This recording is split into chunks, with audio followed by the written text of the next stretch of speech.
Title: Devil's Embrace. Author: Catherine Coulter. To my husband, Anton. Chapter 1.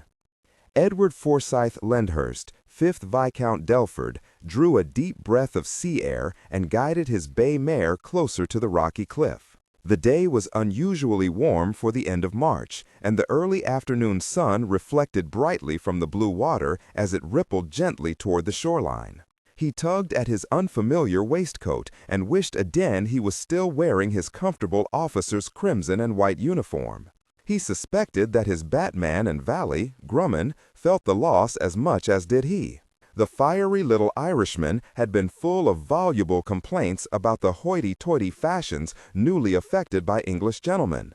"Just like the ladies you'll look now, me lord," he'd said, smoothing Edward's light blue coat over his shoulders. "All lace and bright colors, a strutting coxcomb." Grumman, Edward thought, had a point.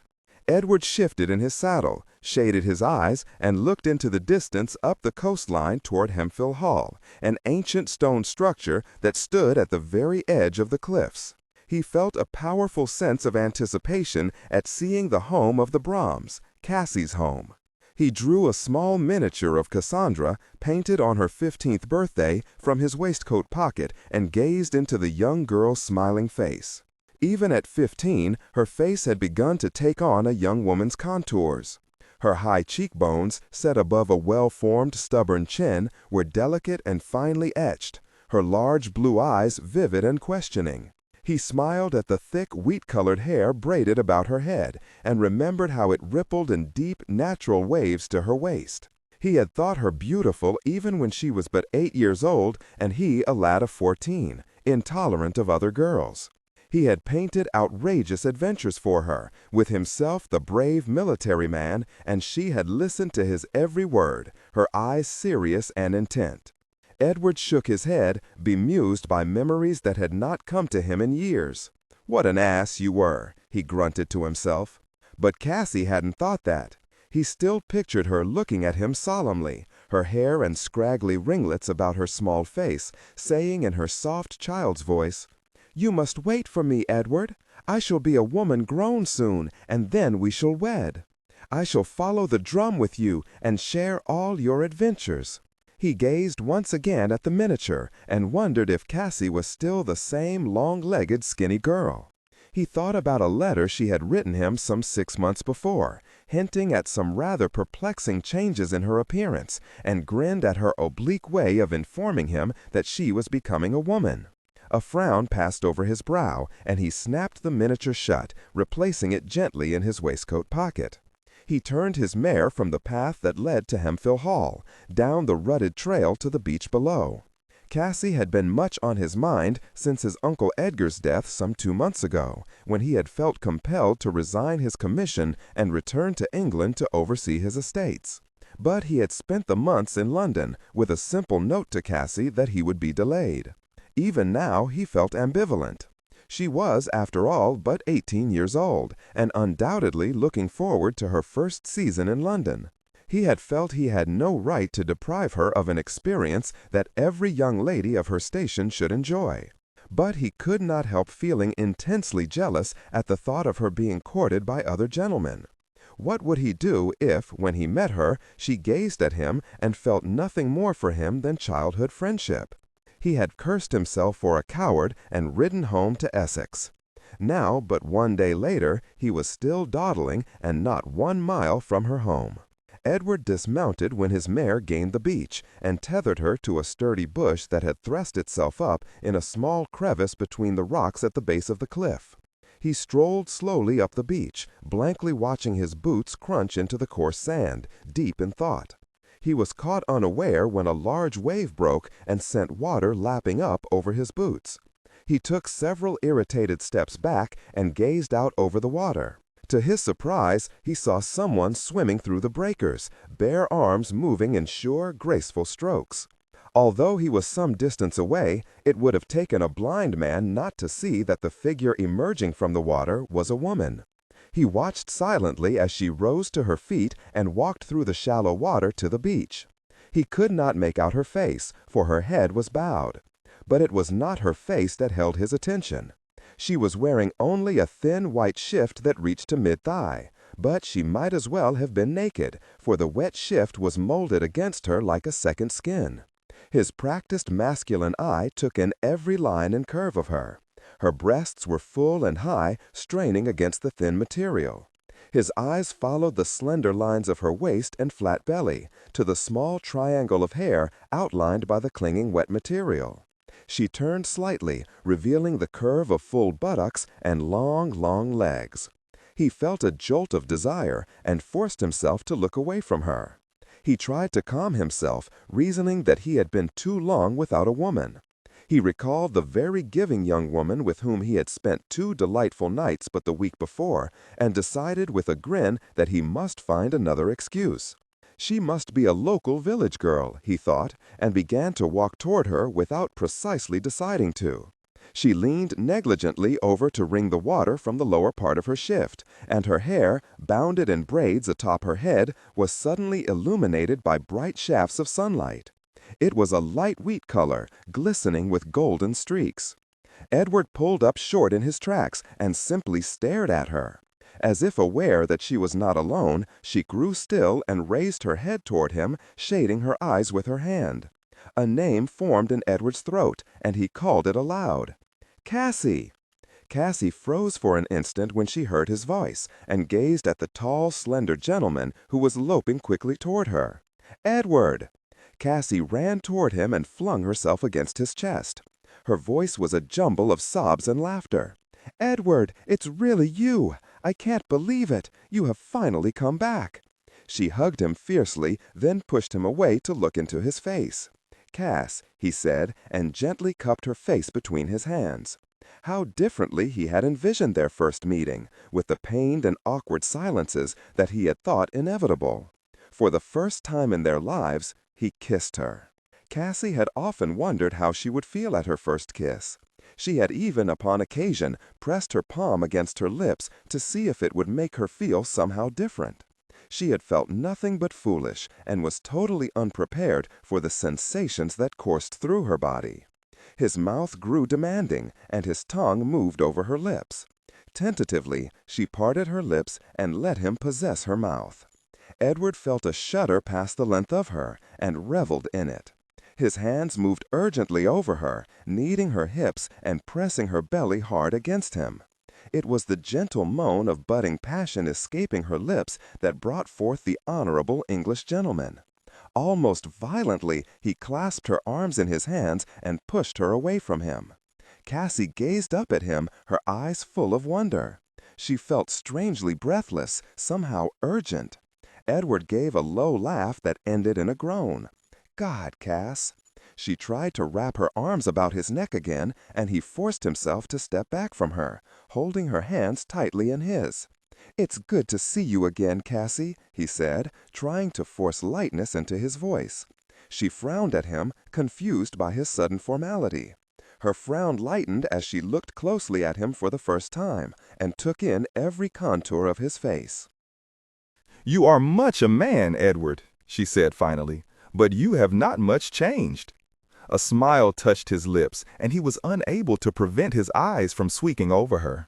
"And you, my love, have changed much." She dimpled up at him innocently. "I trust you approve the changes, my lord."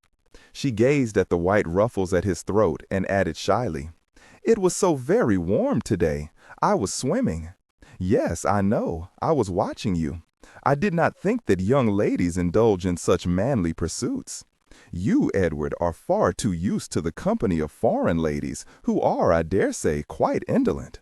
Just because foreign ladies do not swim in the sea, Cassie, I would not say that they are precisely lazy. I hope, Captain Lord Delford, that your neck has not grown stiff in your collar." She shivered as the sun dipped behind a cloud. Edward pulled off his riding coat and draped it over her shoulders.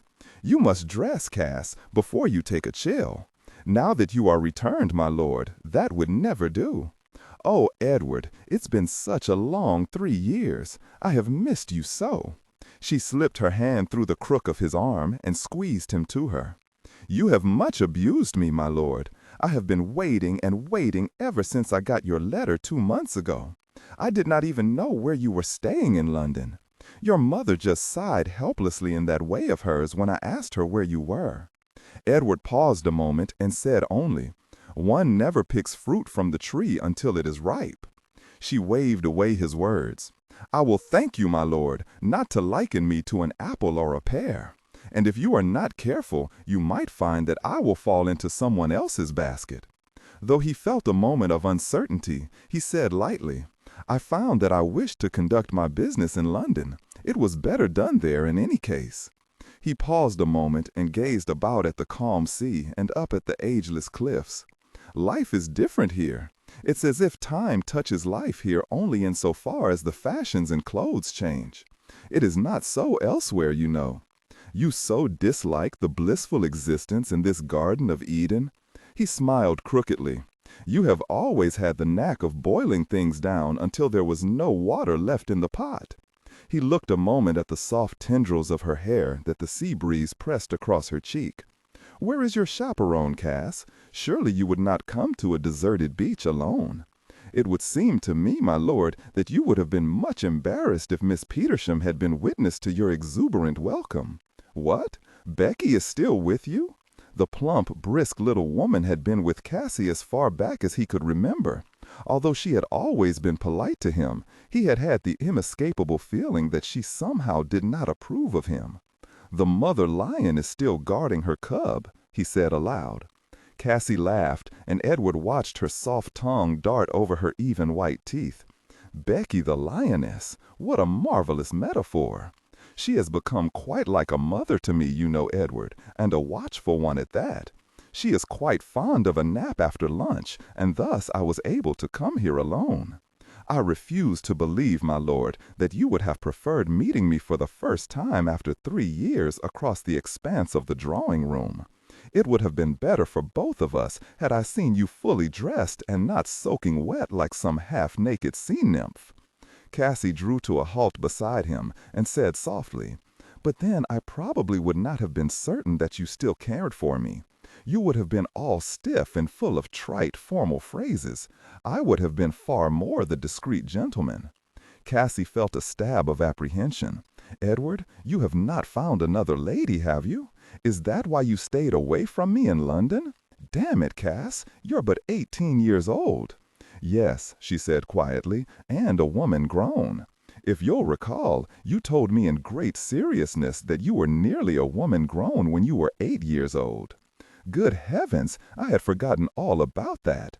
It was, as I recall, the first time I ever proposed marriage to you, my lord. But you, if I do not disremember, were a stiff and starchy lad, full of ambition, and would not take me seriously." Edward gave her a light shove toward a large rock where her clothing lay in a neat pile. "Get dressed," he said roughly. "I trust you have a dry shift." "Yes, of course I do." "Would you care to help me dress, Edward?" she asked, hoping to coax him out of a mood she did not understand.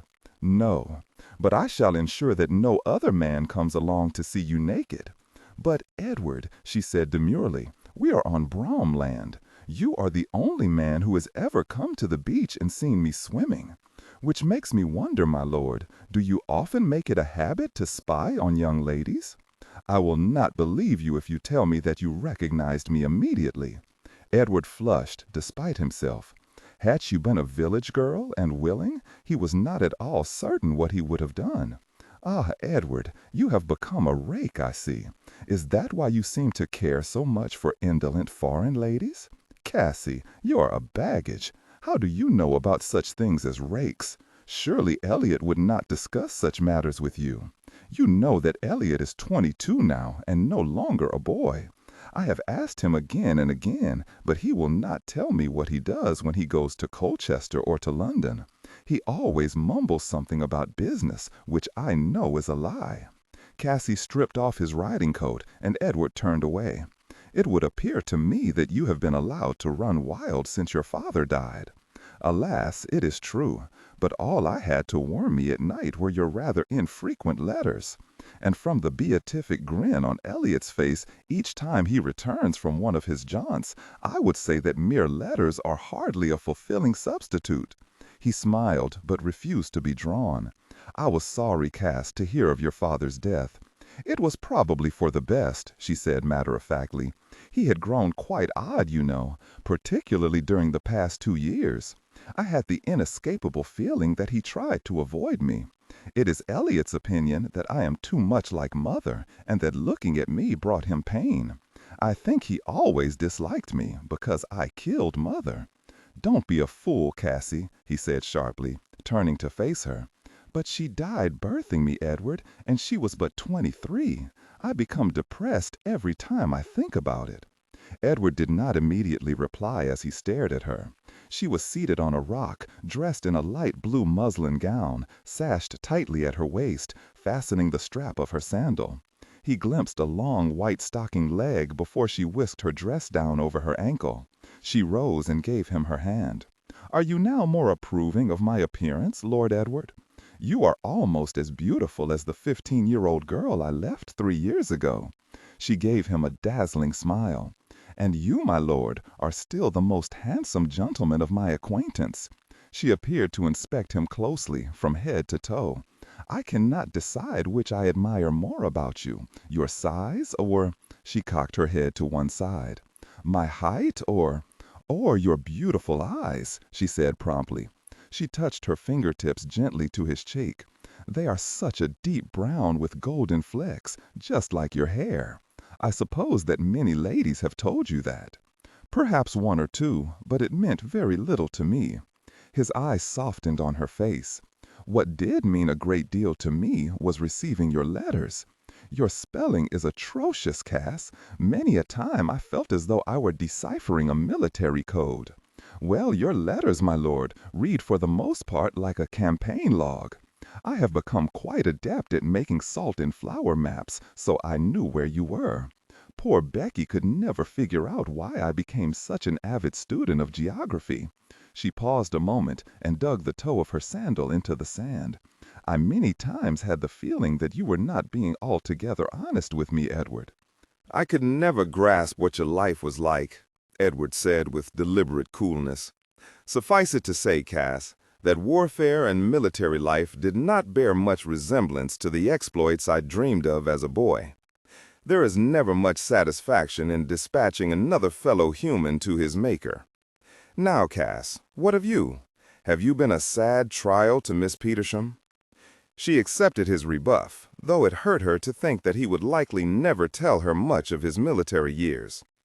She replied easily, "Not really. For the most part, I have been as circumspect as even you would wish, Edward, though I still sail and swim as often as possible.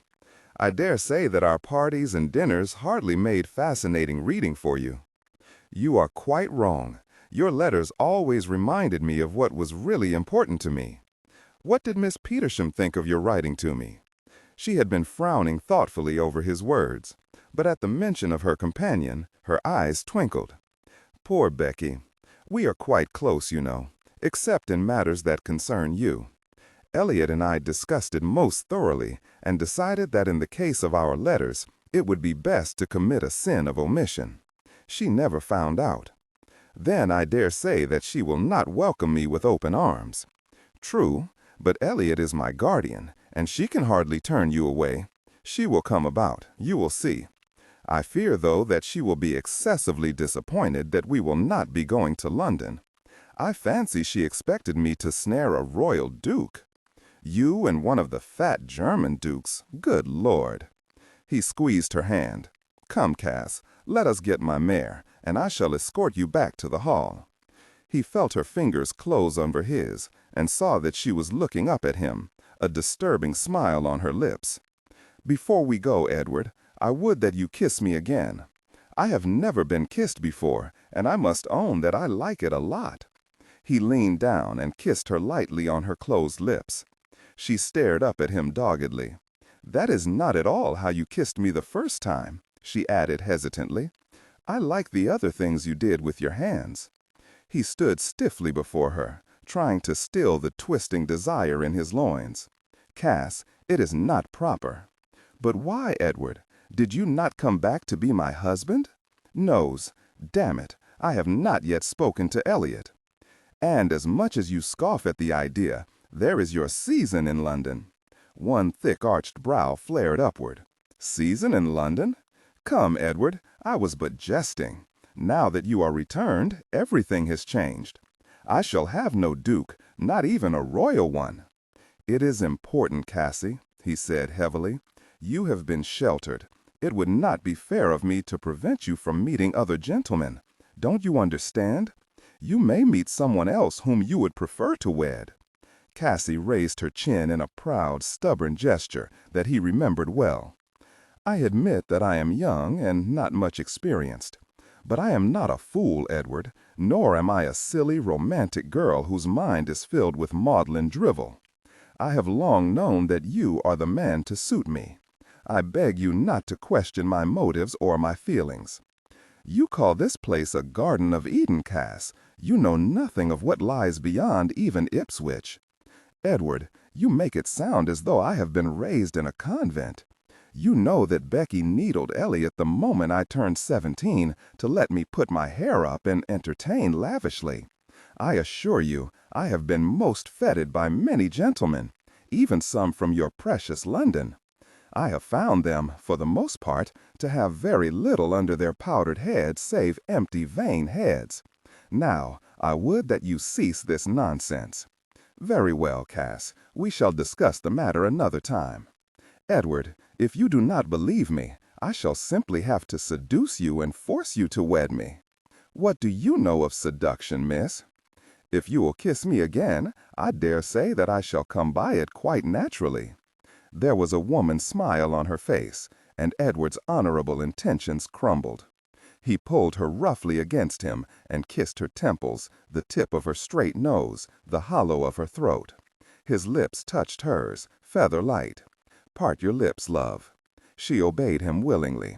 His hands cupped her hips as he explored her mouth, lifting her off the ground to press her against him.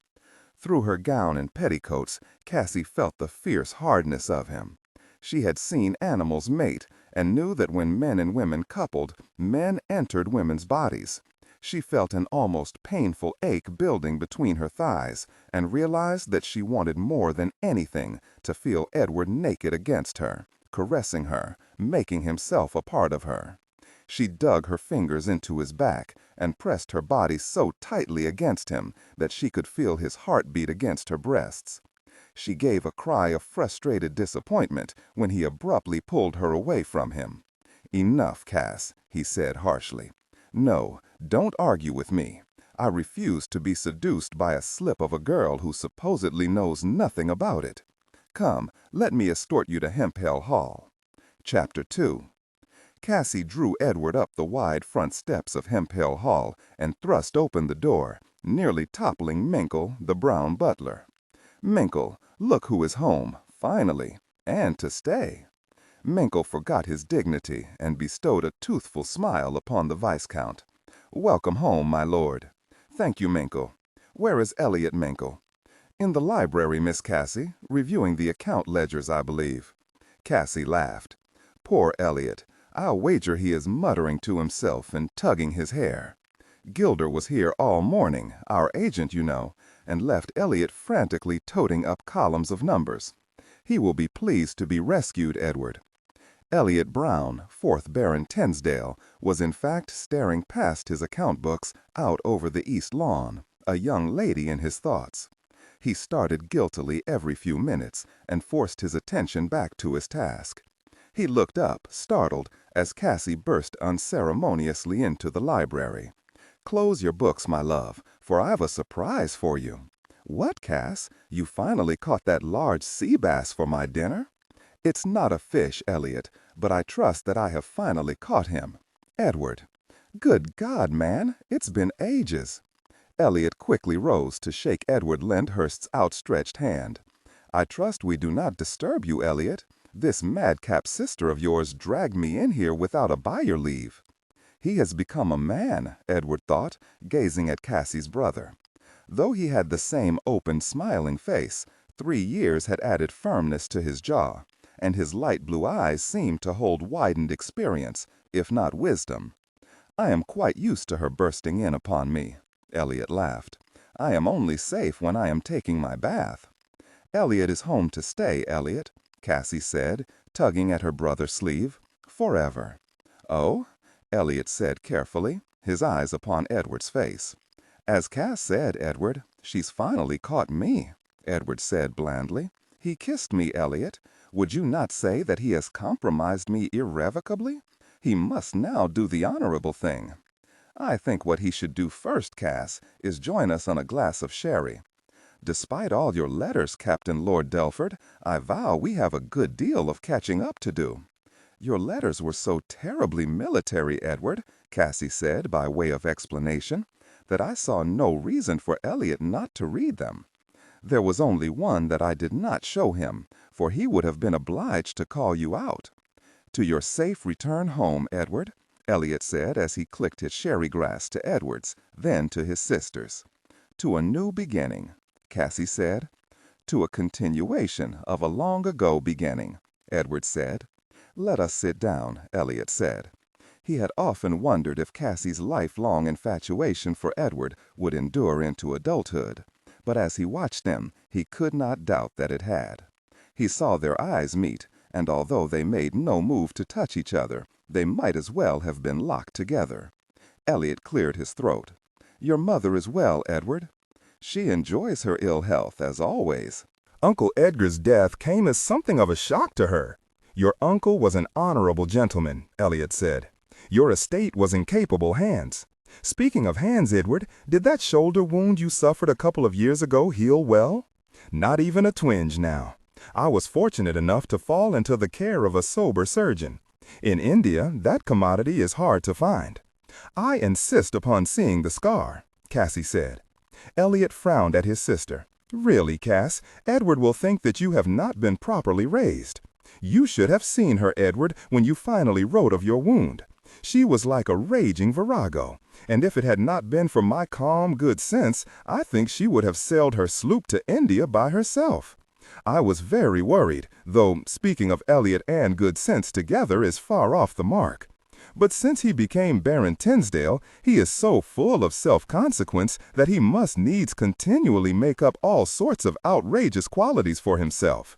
At least his idea of good sense does not include swimming like some sea nymph in the ocean or taking his life in his hands in a rickety sailboat. My boat is not at all rickety, my lord. And as for my imitating a sea nymph, I will doubt your honesty if you say that you were displeased.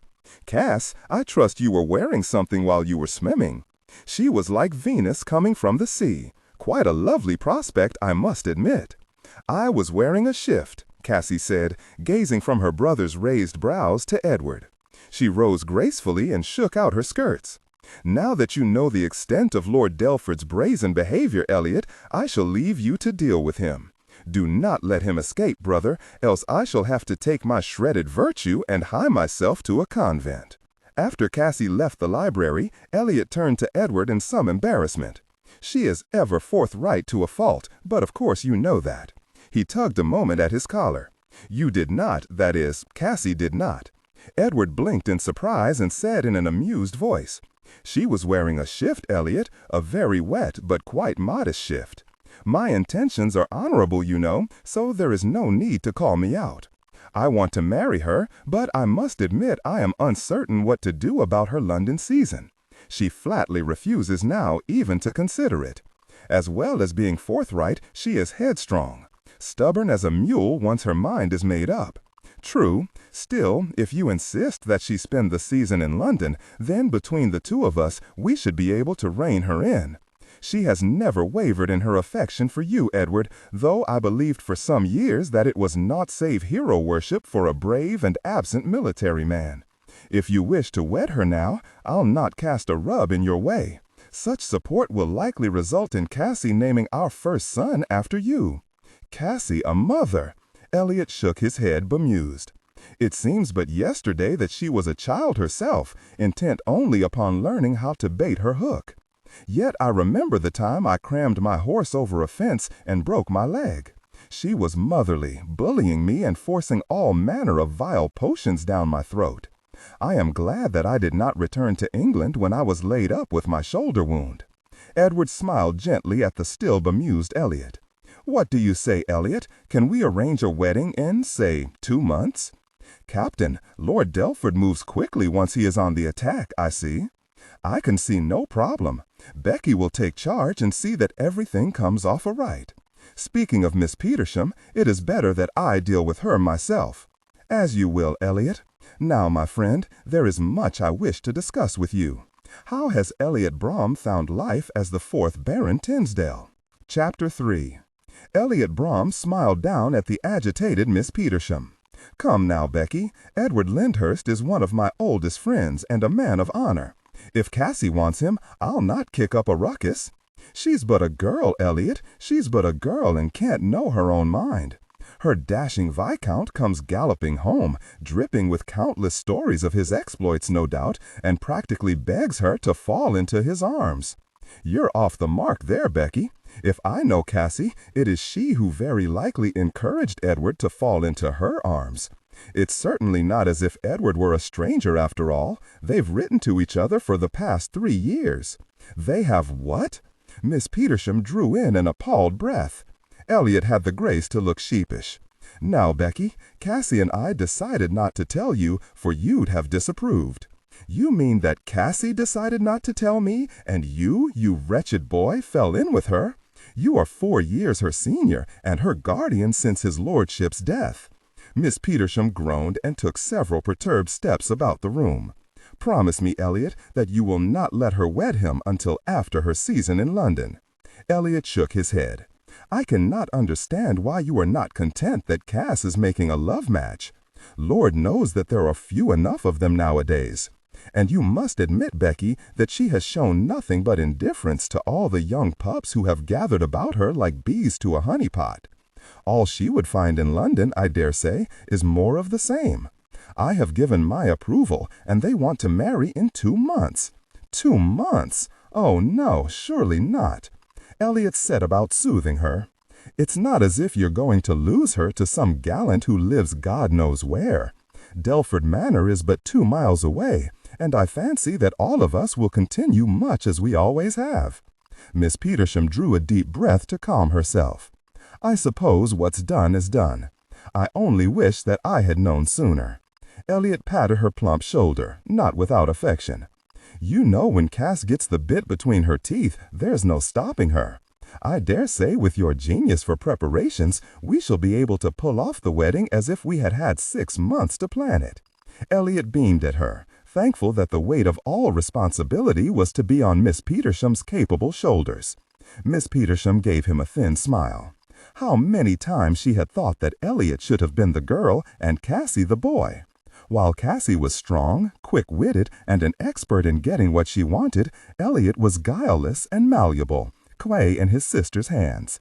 "Spare the rod and spoil the child," she said obliquely.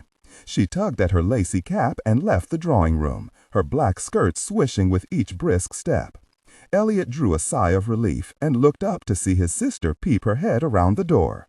"Is it done? You have told her, Elliot?" "Yes, Minx, and I can tell you that she is none too happy about it. I know. I heard her rustling skirts and hid myself behind the urn until she flounced upstairs." Cassie walked to her brother and gave him a quick hug. "Thank you, my love, for bearing the lion. You do not really believe that she wanted me to marry some paunchy old German duke, do you? Lord knows. Perhaps she wanted the London season for herself." He looked down at his shapely white hands. "Unfortunately, I let slip that you and Edward have been corresponding for the past 3 years. Cassie tugged at the long, thick curl that fell habitually over her shoulder. "Well, I shall just have to let her batter at me for a while. Then we shall send in Edward and let him charm her out of her sullens. She's convinced that Edward dazzled you with all of his military exploits. I shall have to tell her that rather than dazzle me, Edward refuses to tell me much of anything about his experiences. It is too bad of him." Elliot thought of some of the more gruesome tales Edward had recounted and held his tongue. He looked up to see Cassie chewing on her lower lip, a habit from childhood. "I suppose," she said, "that I will have sufficient years to convince him that our sons belong in the Royal Navy and not in the Army. It would seem to me to be a far more exciting career." Can you imagine anyone preferring the land to the sea? Elliot laughed and gave her a light buffet on her shoulder. Take care, Cass, for Edward is a man of strong principles and even stronger notions of what is proper for young English ladies. He might well beat your sailboat and clip your mermaid's tail. Cassie tossed her head. That is nonsense, Elliot. Edward knows my love for the sea, and I cannot imagine that once we are married he will try to give me orders. Elliot imagined that Edward would not only give her orders, he would also expect them to be obeyed. But for now, he merely smiled and said, more to himself than to his sister, I suppose that Becky will live with you at Delford Manor, if you would not miss her too much, Elliot. She has been much like a mother to both of us. I, for one, cannot imagine her not sitting across the breakfast table from me, tutoring me in darning sheets and ensuring that the pantry has enough haunches of ham. Elliot gave her a rather sad, resigned smile. I will lose both you and Becky. Hemphill Hall will hardly seem the same. I shall feel its loss sadly, my love, but do not think that just because I shall reside at Delford Manor, I shall never darken your door again. She gave him a quick hug. Oh, Elliot, I am so happy! And not just because of Edward. We shall all be together. Even our children will grow up together. Viscount Delford, my lord. Brother and sister turned at Minkle's announcement.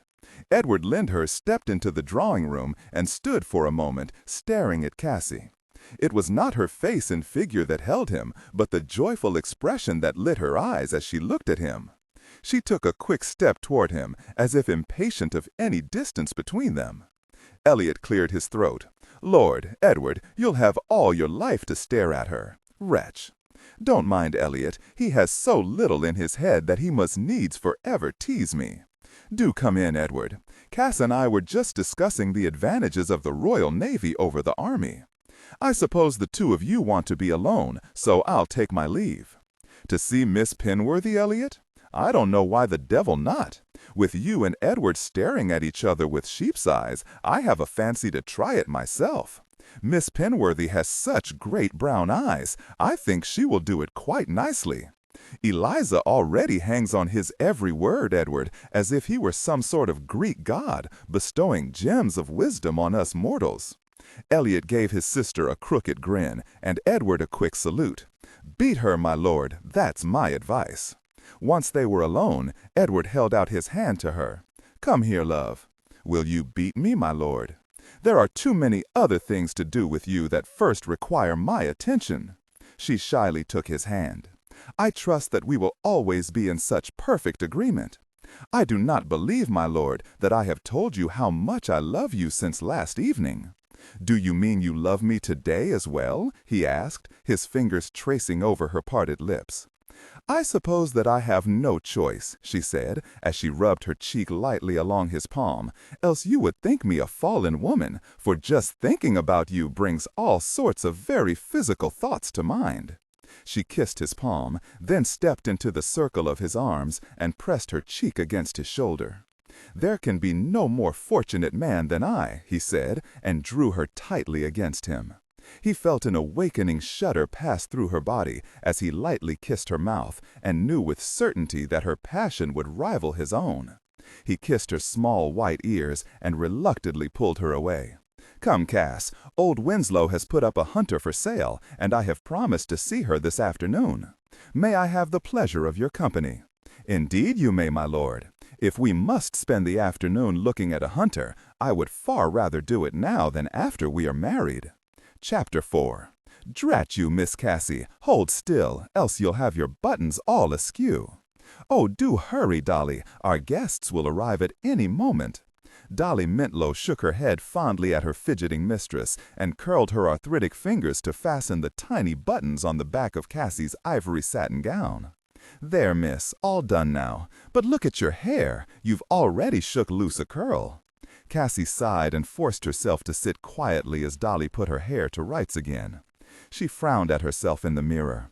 I wish we didn't have to bother with all this nonsense. Why can't I just look like me? All that powder, it makes me feel like an old woman. You're no longer a girl, Miss Cassie, and young ladies powder their hair. If only you had more vanity.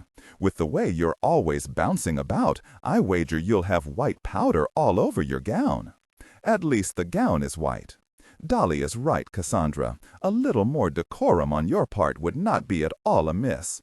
There are many important guests coming tonight, and I don't want them to think you a hoyden." Cassie assumed a docile expression, lowered her head, and began to twiddle her thumbs. "Now do I have your approval, Becky?" Miss Petersham merely grunted and patted several errant strands of pepper-colored hair primly into place beneath her lacy cap. "No need to play off your tricks with me, Cassie. Now stand up and let me see how the gown fits." Cassie rose and obligingly performed a slow pirouette in front of Miss Petersham. "You'll do. Come along now. You must needs greet the guests with Elliot and the Viscount." "Oh, Becky, why must you always refer to Edward as the Viscount? It's so terribly impersonal, as though he is nothing more than a casual guest in this house." Miss Petersham merely gave her an austere look and said, "And you treat him with far too much familiarity." "Very well, my beloved dragon, I shall be most circumspect, at least for the next week. But after Edward and I are married, I vow I shall become very sinful." "You look like an angel, Miss Cassie," Dolly said, unaware that she had interrupted at an opportune moment. "With all this white powder, I even feel like an angel. You will help me brush it all out later, Dolly." "Of course, Miss Cassandra. I'll be waiting up for you." Cassie gave her maid a quick hug and followed Miss Petersham from the bedchamber. As she trailed after her companion down the wide, winding stairs, she felt a delicious shudder. Just one more week, and she would be the Viscountess Delford. She smiled at Miss Petersham's straight back, knowing that her thoughts would bring a shocked squeal from that lady.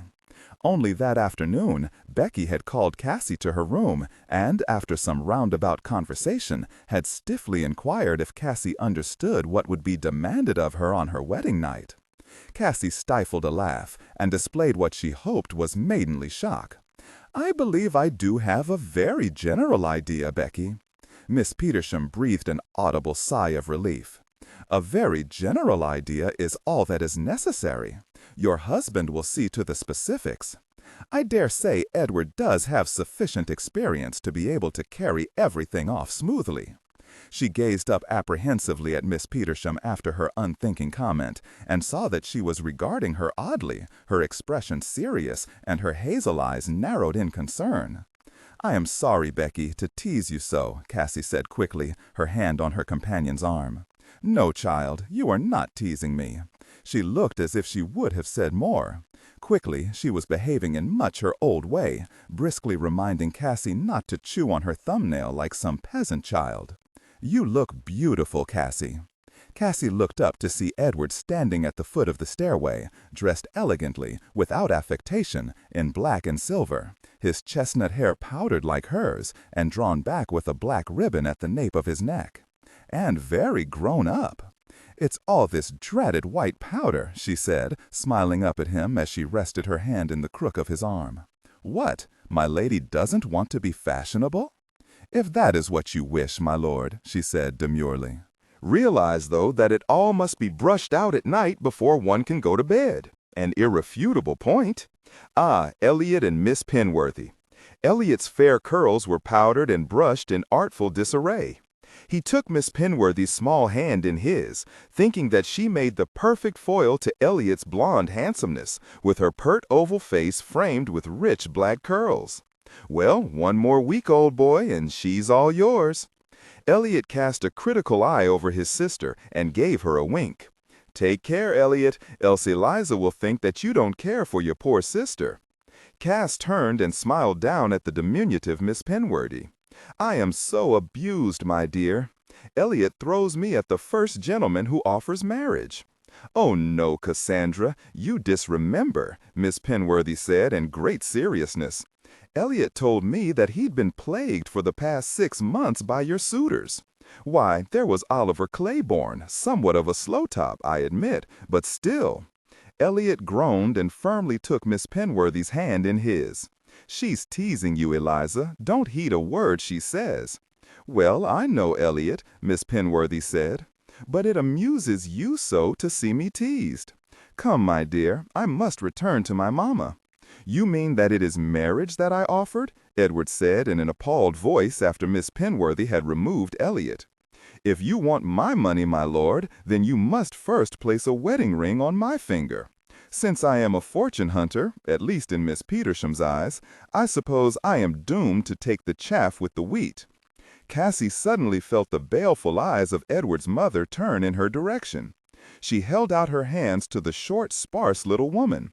"I am delighted that you could come, ma'am. We shall see to it that you do not overtire yourself." "Dear child," Lady Delford sighed. "Though I am unwell, I felt it my duty to stand together with you as one family this evening. How very white you look, Cassandra. I vow I would not have recognized you. And look at Miss Petersham, such energy she has. She tells me that she has never been ill for a single day in her life." Lady Delford sighed again and gazed up at her son. "You must be brave this evening, Mama, else people might think that your illness is not really illness at all, but rather that you are not delighted to welcome Cassie into the family. People who know me, dear Edward, are quite aware that my illness is never feigned. Now, my dears, I believe I shall speak to Lady Halifax. Such a wasting cold she has suffered, and all because she wouldn't heed my advice. Riding in the rain after the hounds with Lord Halifax. I trust that you, Cassandra, will be more alert to the dangers that can afflict a lady's fragile health." "Yes, ma'am, of course," Cassie said. Edward grinned at his mother's retreating back and said behind his gloved hand, "Don't worry, Cass. She is leaving for Bath to live with her sister." "Oh, that is terrible, Edward," Cassie said, truly distressed. "I am certain that we can deal well together under the same roof. I promise you that I am not the managing type of female." "It has nothing to do with you, Cass. If you must know, I told her that Miss Petersham would be making her home with us. That information quite resolved her to leave." "You are a wicked man, Edward Lyndhurst." "That is probably very true. Come, love, let us greet our guests." They stood with Elliot and Miss Petersham beneath the great stone arch that led into the ballroom, an addition to Hempill Hall made by the 3rd Baron Tinsdale, their father, some 20 years before, and accepted congratulations from the colorfully attired local gentry. Sir John Winslow, Old Winslow as Edward called him, greeted them. He was bluff, good-natured, and suffering from gout. "He always smells of the stables," Cassie whispered behind her hand. "I think I should take him swimming with me in the sea." "Lord and Lady Dawes," Minkle said.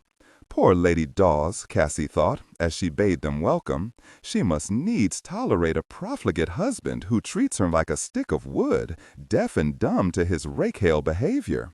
Cassie was beginning to shift her weight uncomfortably on her high-heeled slippers when half an hour later Anthony Wells, Earl of Clare, strolled negligently toward them, his powdered hair in startling contrast to his deeply tanned face. "Lord Clare, how kind of you to come," Cassie said, smiling at the elegant man she had known most of her life. The Earl lightly kissed the palm of her hand, then bowed slightly to Edward and Elliot. "You have assembled an elegant group, I see," he said, gazing for a moment into the crowded ballroom. "Ah, the musicians from Colchester. They have a nice way with the minuet, I believe. I trust you will save a dance for me, Cassandra. Elliot, Lord Edward, Miss Petersham, your servant, ma'am." "He is usually the last to arrive at any party," Elliot said. "Poor Minkle will be quite hoarse in the morning if there are many more guests to arrive. I, for one, have very sore feet." Even as Cassie spoke, Mr. and Mrs. Webster appeared, ready to be greeted and to be pleased. "I shall have to hide the brandy," Elliot said. "Mr. Webster and your father were very close," Miss Penworthy said severely. She saw a drooping Minkle signal to her. "You may now rest your tired feet, Cassie, but first, of course, you must dance with the Viscount.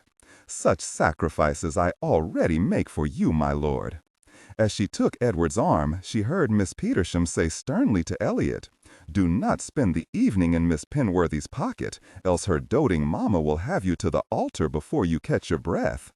Chapter 5. Edward negligently wrapped a curl of golden hair about his finger as he looked past the tree branches overhead to the tranquil sea beyond the cliffs. During his 5 years of army life on the baked, miserably hot plains north of Calcutta and in the ruggedly beautiful port of Pondicherry, he had almost forgotten the placid life of the English countryside, where foreign upheavals, the misery of war, even the growing political chaos surrounding King George III and his inept ministers seemed as far away as England's colonies across the Atlantic. He would never regret his years in the army, though he knew that to his dying day he would remain appalled at the devastation and the utter waste of human life he had seen. Still, he wondered if he would have so readily given up the disciplined life to which he had grown accustomed had it not been for Cassie. Now, he thought, he was embarking on the unexceptionable career of the English country gentleman. Though objectively it seemed like a rather boring prospect, he could not imagine it being so with Cassie beside him, Cassie and his sons and daughters. He released her hair and watched the curl he had wound over his finger spring back over his hand. Cassie awoke from a light sleep and raised her head from Edward's shoulder to gaze up at his face, a face whose expression she had come to know quite as well as her own in the 2 months since his return. "So pensive, my love?" she said, raising her fingertips to his lips. "I do hope that you are not regretting taking me to wife." Edward lightly nibbled her fingers and shifted her in his arms. "Actually, Cass, I was trying to decide if I prefer a boy or a girl as our first child." "Good Lord, Edward, can I not remain skinny for at least a while?" She was looking at his mouth. "I will allow you to remain skinny if you promise not to fall asleep in my company, at least until after we are married. If you find me so boring now, I fear to think how you will treat me a year from now. A year from now, my lord, you will not be constrained by ridiculous codes of propriety, and I trust we will have discovered more entertaining pastimes." For a moment, Edward allowed her hand to move across his chest and down to his belly, in innocent exploration. He pulled them both to their feet. He was straining against his breeches, and he turned away from her to get control of himself. He doubted that in her innocence she realized the effect her touch had on him. "And you, Edward," he heard her say from behind him, "if you cannot bear to look upon me before we are married, will you force me to wear a sack over my head after a year? If you promise to wear nothing else, I suppose I would not quibble." She laughed in delight, and he pictured the dimples deepening on either side of her mouth. He turned about, his desire for the moment calmed, to see her standing close to him, her eyes sparkling outrageously. She was wearing a light muslin gown of pale green, whose bodice was, thankfully, fastened with small buttons to her throat. "Look, Edward," she said suddenly, shading her eyes with her hand as she gazed out to sea. "In the distance, to your left. What a gorgeous yacht! Look how her sails are billowing in the wind. I believe I can even make out gun mounts on her port side." It was a beautiful craft, Edward thought, his eyes following her pointing finger, of sufficient size for ocean travel. "Drat," Cassie said, turning back to him. "She is moving so swiftly that I cannot see whether she is English." She added, with a small sigh, "How I wish I could captain her. She is probably London-bound. In any case, my love, you are going to be far too occupied to concern yourself with yachts. There is our wedding trip to Scotland, you know. And then we will be married, and you will have far more interesting things to do than concern yourself with such unfeminine pursuits." She frowned at him, but just for an instant. "There are undoubtedly sailing craft in Scotland, my lord, and if you would but once come sailing with me, I know you would change your opinion. It is not that I doubt your prowess, Cass. It is merely that I have a very healthy respect for the sea and its power. Come, let us walk down to the beach. I can tell that you are fairly itching to remove your sandals and stockings and wade in the water." "It is so warm, my lord," she said in a demure voice. "Perhaps I could convince you to come swimming with me. I suppose you have brought an extra shift for just that purpose." "Oh, no. I think it would be far more interesting to wear nothing at all." At his threatening glance, she laughed aloud, picked up her skirts, and dashed away from him toward a path that led to the beach below them. "Don't break your neck," she heard him shout after her. Cassie gained the beach and turned, panting, to see him running down the rocky path toward her. The taut muscles in his thighs and belly flexed rhythmically as he neared her, and she wanted to touch him, to feel the lean hardness of him. Edward clasped her shoulders in his hands and shook her lightly, his eyes alight with laughter. She did not respond in kind, but merely stared up at him, her lips slightly parted.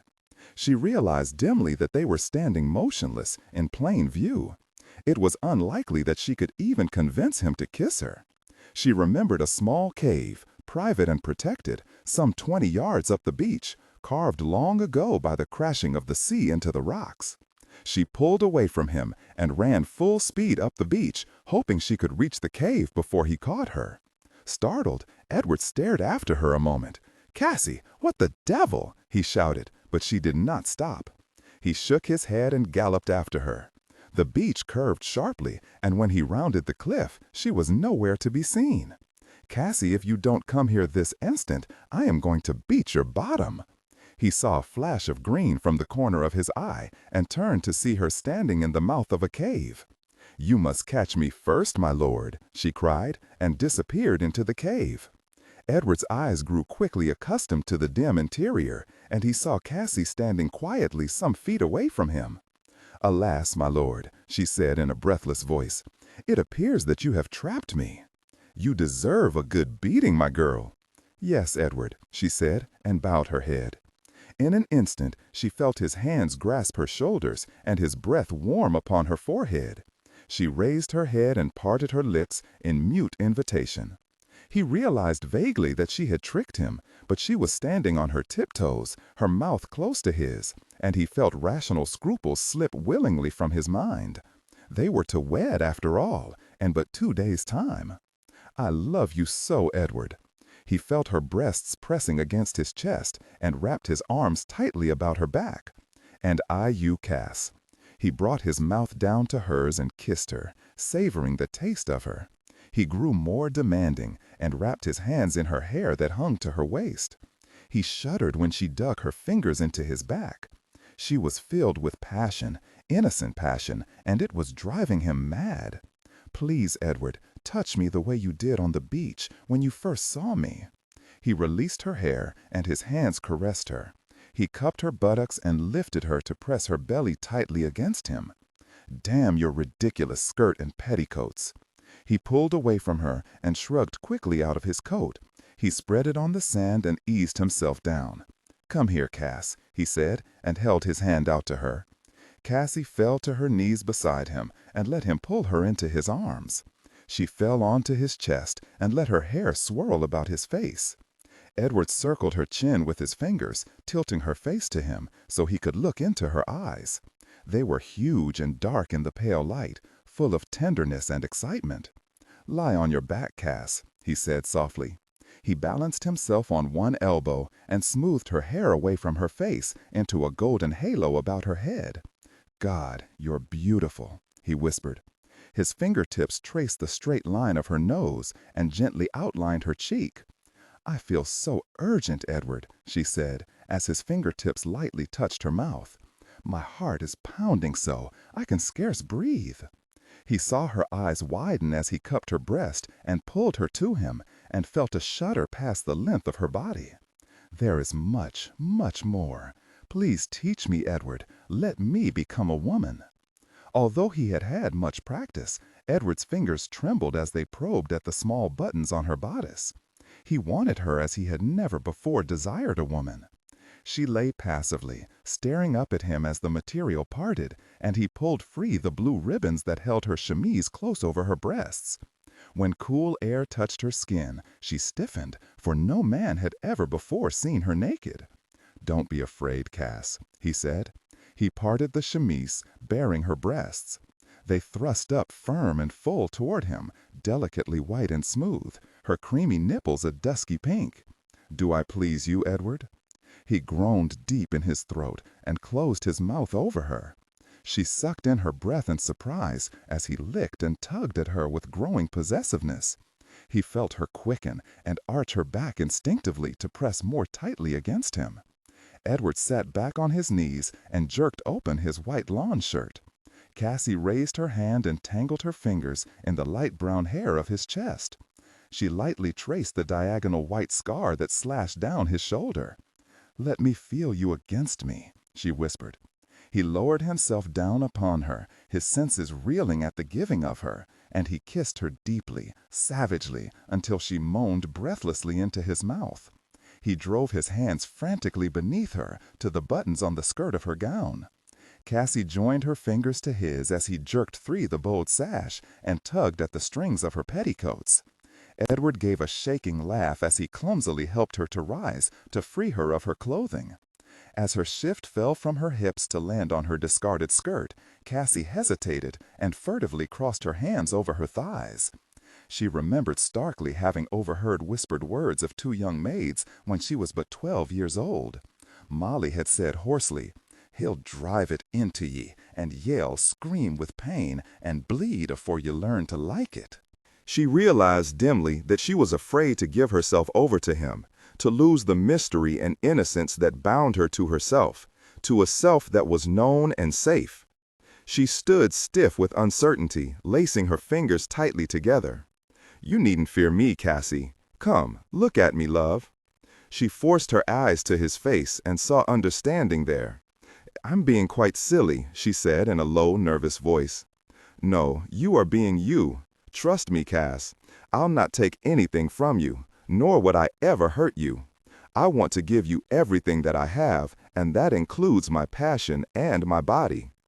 As he spoke, he traced her throat with his fingers, and then her breasts.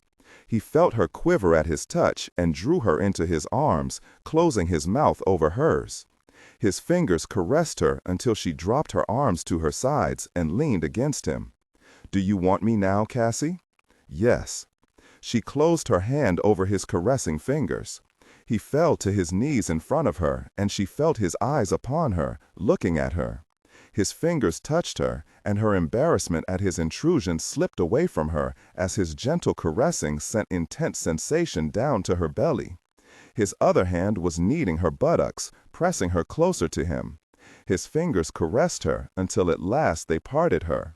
Cassie panted, her breathing hoarse. Her legs trembled violently, and she felt she would collapse if Edward were not holding her. "Oh, please, Edward," she moaned and tugged at his shoulders. He lifted her in his arms and laid her gently on his coat. He pulled at the buttons on his breeches, so caught up in his desire that he did not at first hear the nearing shouts. But Cassie did. Her face paled in consternation, and she scrambled to her feet, her passion turned to furious embarrassment. Edward dropped his hands from his breeches and whirled about toward the mouth of the cave. "Cassie! Edward! Where are you?" "It's Becky," Cassie said between clenched teeth, feverishly pulling on her rumpled shift and petticoats. "Damn that woman to the devil," Edward said under his breath. But he too reached down to retrieve his shirt. "Cassie! Edward!" Miss Petersham's voice was growing closer. "It is too bad of her. We are soon to be married, and we are not children." Becky Petersham was on the point of calling out again when she saw a disheveled Cassie and Edward emerge not 20 paces away from a narrow rift in the side of the cliff. She sucked in an angry breath, angry with herself for trusting in the Viscount's scruples. The Viscount appeared as pale as Cassie was flushed. She drew her lips in a tight line, her foot tapping the coarse sand. "What a pleasure to see you, Miss Petersham," Edward said in a tone of bland sarcasm. "You wish to explore the cave with Cassie and me?" "I imagine that there has been sufficient exploration, my lord," Miss Petersham snapped, her eyes narrowing on an open button of Cassie's bodice. "For heaven's sake, Becky," Cassie said, "Edward and I are to be married in 2 days. You are acting as if we were both 10 years old. I'll thank you to mind to your own affairs in the future. You are my affair, miss, until the day that you are married." "I believe everyone's points have been clearly made," Edward said. "Cass, Miss Petersham, may I escort you ladies back to the hall?" Chapter 6. Elliot looked up from his late luncheon to see his sister tugging at an old muslin gown that had become an indeterminate gray from its many washings. "Where are you off to, Cass?" "I am going fishing, as if you didn't know. I promised cook some fresh sea bass for dinner tonight." Elliot laid down his fork and sat back in his chair. "And just what does your fiancé think about your fishing jaunt the day before your wedding?" Edward is spending the day in Little Wimmering with his agent and will not be here until this evening. So the bride is having her last outing before the groom cracks the whip? Cassie frowned down her nose at him. I'm sure there will be even more outings after Edward and I are married. Actually, it was Becky's suggestion that I get out today. She thinks some fresh air will do me good. Off with you then, Cass, and don't forget your hat. Don't want to have you sunburned on your wedding day. Cassie gave her brother a quick hug and stepped outside into the bright afternoon sunlight. She crammed her wide-brimmed straw hat firmly over the braided coronet atop her head and walked briskly across the east lawn to the line of landward-bowed beech trees that sheltered Hempill Hall from the sea winds. A narrow path snaked through the trees, down the rocky cliff to a small protected cove below. A long wooden plank dock stretched from the beach some 30 feet into the inlet. She firmly grasped her bucket of bait. Small minnows, which she had learned from long experience, brought her as many sea bass as her baskets would hold, and walked gingerly over the floating boards to the end of the dock where her 20-foot sloop lay anchored. It heeled sharply as she stepped aboard, and she clasped the thick-stalked mast to steady herself. She stepped to the helm, stowed her bait safely on the shelf below deck, and pulled out the folded canvas mainsail. She smoothed out the wrinkles and attached the slides sewn into the foot of the sail to the boom, smiling happily as her eyes followed along the luff to ensure that there were no twists in the sail.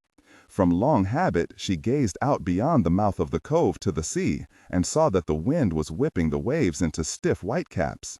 She put a double reef into the mainsail and tied the sheets loosely. She cast off the hemp lines, drew out her long-handled paddle, and rowed with deep, sure strokes toward the mouth of the cove, the familiar sounds of squawking birds and the loose flapping of the mainsail in her ears.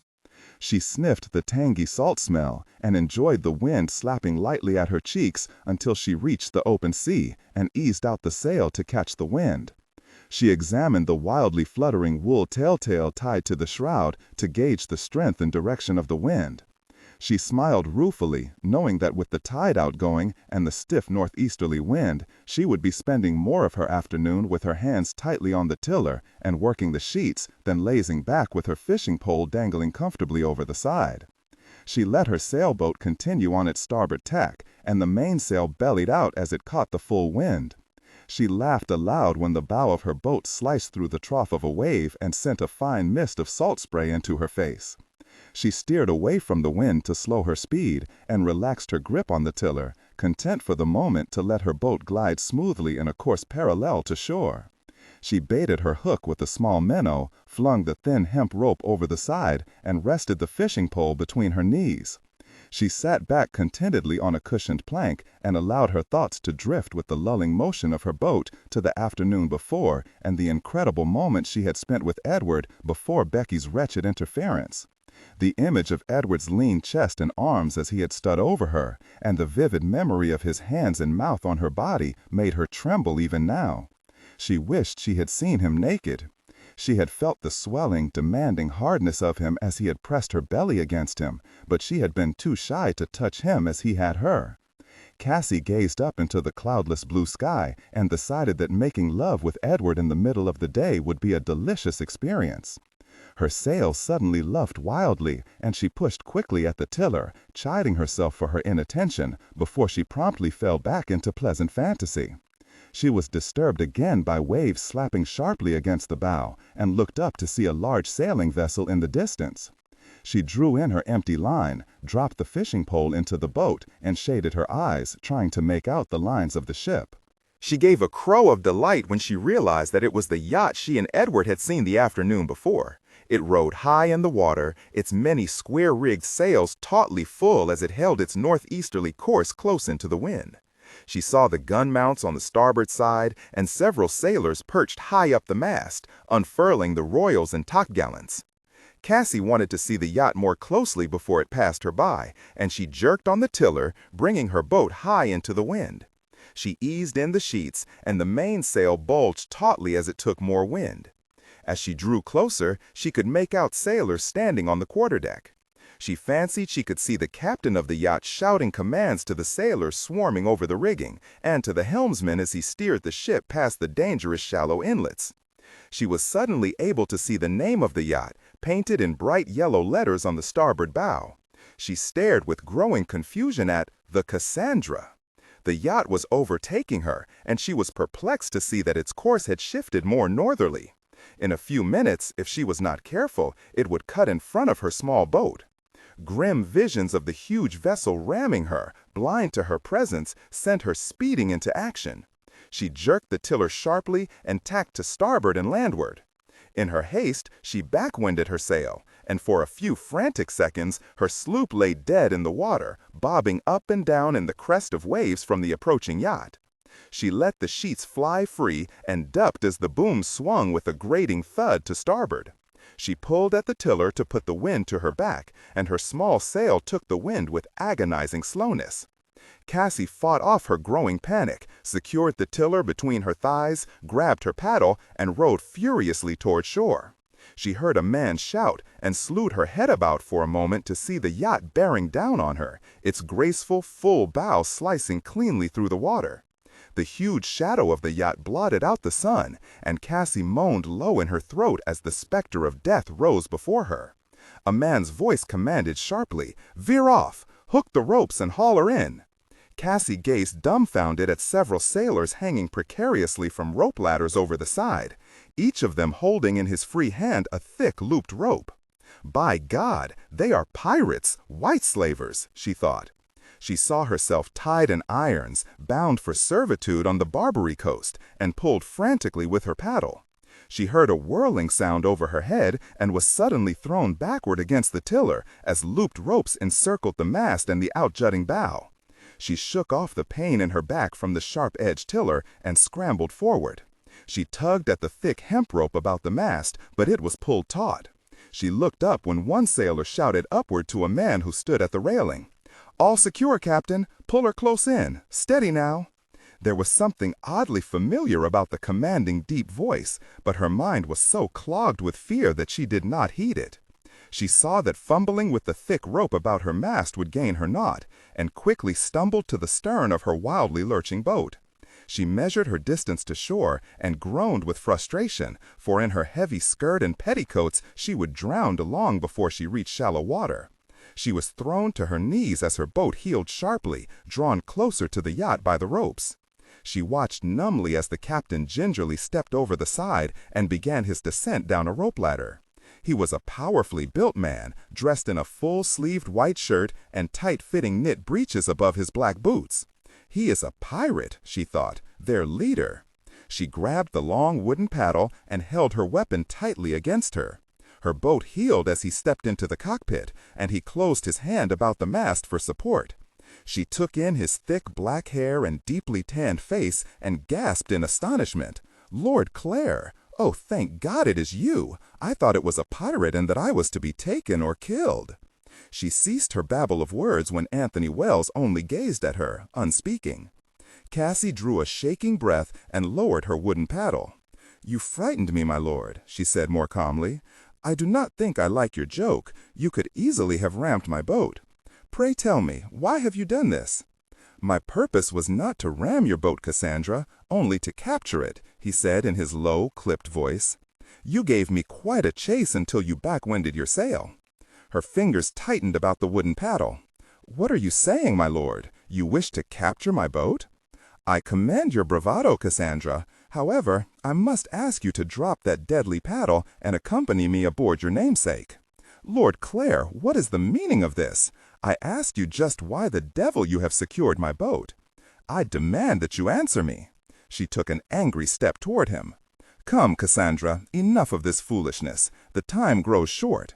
You will come to understand everything in time." He stretched out his hand toward her. "Drop the paddle and come here." "You can go to the devil, my lord." She took a wobbly step backward and lost her footing. Her attention wavered from him as she struggled to regain her balance, and a strong hand clasped her arm and jerked her forward. "Damn you, let me go! My brother will hear about this, my lord." As will Edward. Even as she yelled at him, her arms were pinioned to her sides as he lifted her easily and hoisted her over his shoulder. "Don't fight me, Cassandra," he said, and stepped from her boat to the ladder.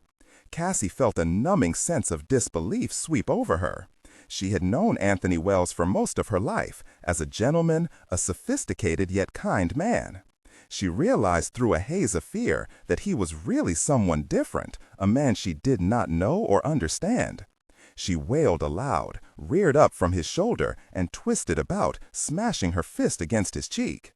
The quickness of her assault took him off his guard, and he nearly lost his grip on the ladder. Cassie heard shouts from the sailors above and struggled against him until she looked down and saw that if he lost his hold, they would be plunged into her boat, not into the water. She went limp on his shoulder. Death is never preferable, is it, Cassandra? She gritted her teeth and said nothing. He stepped over the side onto the quarterdeck, gently eased her off his shoulder, and set her on her feet.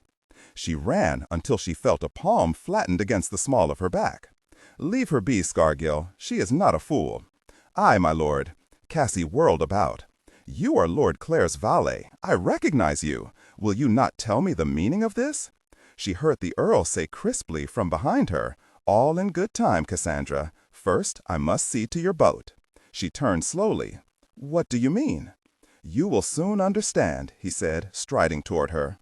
Cassie forced herself not to move and thrust her chin upward, unwilling to let him see how frightened she was. He reached out and lifted off her wide-brimmed straw hat. She watched as it floated in the stiff breeze to the polished wooden deck. "You will have no further need of your hat. I have never really liked them, you know. Your face should be tanned golden by the sun." She blinked, and before she could respond, he turned abruptly away from her. "Dilson, is the bow firmly secured?" "Aye, Captain." Scargill stepped from her side to stand beside the Earl. Cassie gripped the bronze railing and watched as her small sailboat lurched clumsily through the waves, drawn forward by the yacht. "Harden up a little, Angelo," she heard him order the helmsman. "No nearer. The rocks are treacherous. Keep her so." She saw him turn and nod to the sailor, Dilson, and the little man climbed like an agile monkey over the side and down the ladder to her boat. He drew a sword and with several powerful strokes hacked through the wooden mast. It teetered an instant and fell, shrouded in its white sail, into the water. "No!" She rushed forward without thought to climb over the side of the yacht. She felt a strong hand on her arm and turned in her fury to strike him. He efficiently clasped both her wrists in one large hand. "I am truly sorry, Cassandra. I know that you love your sailboat, but it must be done." He shaded his eyes with his free hand, took in their distance from the clumps of outjutting rocks near shore, and commanded suddenly, "Cut her loose, Dilson." Dilson's sword sliced through the looped rope about the bow. In an instant he scrambled back to the ladder and pushed off the sailboat with his booted foot. "Please do not," she whispered, tears stinging her eyes. "The tide will smash her against the rocks." "Yes, I know, but you will not witness it." He turned to the helmsman. "Lay the course, Angelo. Come, Cassandra." Cassie walked beside him down the deck to the companionway, vaguely mindful of low-pitched sailors' voices blending with the sounds of flapping sails overhead. He drew her to a halt below deck in front of a closed door. "After you, Cassandra," he said as he opened the door and stood back for her to enter. Cassie stepped into a shadowy cabin, aware of the tangy scent of lemon polish and sandalwood. She dully noted the rich mahogany paneling and the elegant furnishings. It was a cabin fit for a captain and an earl. She whipped about at the sound of a key turning in the lock. He turned to face her, a broad-shouldered man who now seemed a dangerous stranger to her. His eyes appeared black in the soft afternoon light of the cabin, darker than she remembered, almost as black as his arched brows and his thick hair. "Would you care for a cup of tea?" he asked. She stared at him and shook her head out of habit. "Forgive my lapse of memory. You do not care for tea, do you? Most un-English of you, Cassandra." She watched warily as he crossed the cabin, his steps noiseless on the deep pile of the blue carpet, and eased himself onto a high-backed leather chair, one of 4 that stood about an elegant circular table. "Will you not sit down?" Cassie forced her feet forward to stand behind one of the chairs and clutched at its carved back. "How stupid of me to have forgotten," she said finally, forcing her voice into momentary calm. "I saw your yacht once, long ago, at Clacton." "Perhaps you did, but then her name was not the Cassandra. She is lovely, is she not?" Even Farmer George wanted to purchase her, but of course I refused." She waved away his words. "If you would not mind, I should like to know the meaning of your senseless behavior." "My behavior is never senseless, Cassandra. In this particular instance, perhaps, I was forced to employ some rather rough and ready methods to secure your presence." "Damn you, my lord, tell me the meaning of this." She drew a deep breath and swallowed the growing lump in her throat. "You are an English peer, my lord, an earl. I did not believe that gentlemen of your rank and wealth indulge in white slavery. Are there other young English ladies aboard your yacht?" Anthony Wells blinked at her, then threw back his head and laughed aloud, his white teeth contrasting with his tanned face. "White slavery? Good God, Cassandra, what an imagination you have! A slaver in the English Channel! In that case, my lord, there is much that requires my attention at Hemphill Hall, for I am to be married tomorrow, as you know, since you are an invited guest. You will please set me ashore at once." The humor fell from his face, and he sat forward in his chair. His rugged features softened as his eyes rested intently upon her face. "You are not going back to Hemphill Hall, Cassandra." "I do not understand you," she said slowly. "I have been told that your wealth is great, thus I cannot credit that you wish to hold me for ransom. I ask you again, my lord, what is your purpose?" "My purpose, Cassandra, is to make you my wife." She jerked back at his softly spoken words and stared at him in shock. "I do not believe you, my lord, and I find your jest repellent. Set me ashore, I demand it." He was silent for what seemed an eternity to Cassie, and she rushed on in furious speech. "My family will miss me. They will mount a search when I do not return, and—" Her words died in her throat, and she felt herself go white. "And, Cassandra," he finished for her, "they will find your boat smashed upon the rocks. You know yourself that the tides in this area are vicious, unpredictable. They will believe me drowned, dead." She raised wide, uncomprehending eyes to his face. "But this makes no sense. Why are you doing this to me? I have always believed you to be my friend, that you liked me. Indeed, I am your friend, only now I will be much more to you." Cassie stared into his face, a face that many ladies she knew admired, one that over the past few years even she had come to think harshly beautiful. Now, in his black knee boots and billowing white shirt, his black hair unpowdered and blown into disarray by the sea wind, he looked the swarthy pirate, not the English Earl. She said, still trying to cling to her image of him, "You seem different, changed. I have always thought of you as an indulgent uncle." He winced, but remained silent. "A gentleman, a powerful lord, whose esteem gave me confidence. You were someone who never cared if I did something stupid or didn't behave like a simpering girl. You treated Elliot as a brother after my father's death, teaching him his responsibilities as Baron, helping him. By God, he was even touting your praises at our ball last week. And I am fond of your brother. Though he will never have your strength of character, he is nonetheless an amiable boy. You will see him again." She shook her head at him in disbelief, unable to grasp the enormity of his words. She said in a shaking voice, "Damn you, this is ludicrous, my lord. You cannot do this. I am to be married tomorrow. I suppose that my 34 years do seem ancient to one of 18. As for Edward Lyndhurst," he continued with calm detachment, "you were never meant to belong to him. Your turbulent girl's infatuation for him would not have lasted, you know. Although you have known him all your life, he is cut from a very different cloth than are you. You do not know what you are talking about, my lord. I have loved Edward all my life, and nothing you can do or say will change that. I dare say that I shall say and do many things, Cassandra, that will help you to change." He shook his head in mock reproof. "It came as quite a surprise to me that a well-bred English girl would correspond surreptitiously with a soldier. It was stupid of me, I suppose, to believe Lyndhurst out of your heart and mind when he left 3 years ago. He has never been out of either, my lord," she said coldly. "I would like to know how the devil you found out about our letters." He waved an indifferent, dismissing hand. "It's not particularly important. Suffice it to say that his abrupt return and your immediate announcement to wed with him forced a dramatic shift in my plans. What do you mean, your plans? Simply that I fully intended to court you during your season in London in proper style, and wed you at Hanover Square, with all the pomp due to the Countess and Earl of Clare. She regarded him with cold contempt. You lied to yourself, my lord, for never would I have wed you, nor will I. How very convenient for you that I came out in my boat today. Have you been skulking about long? For the past 2 weeks, if you would know the truth.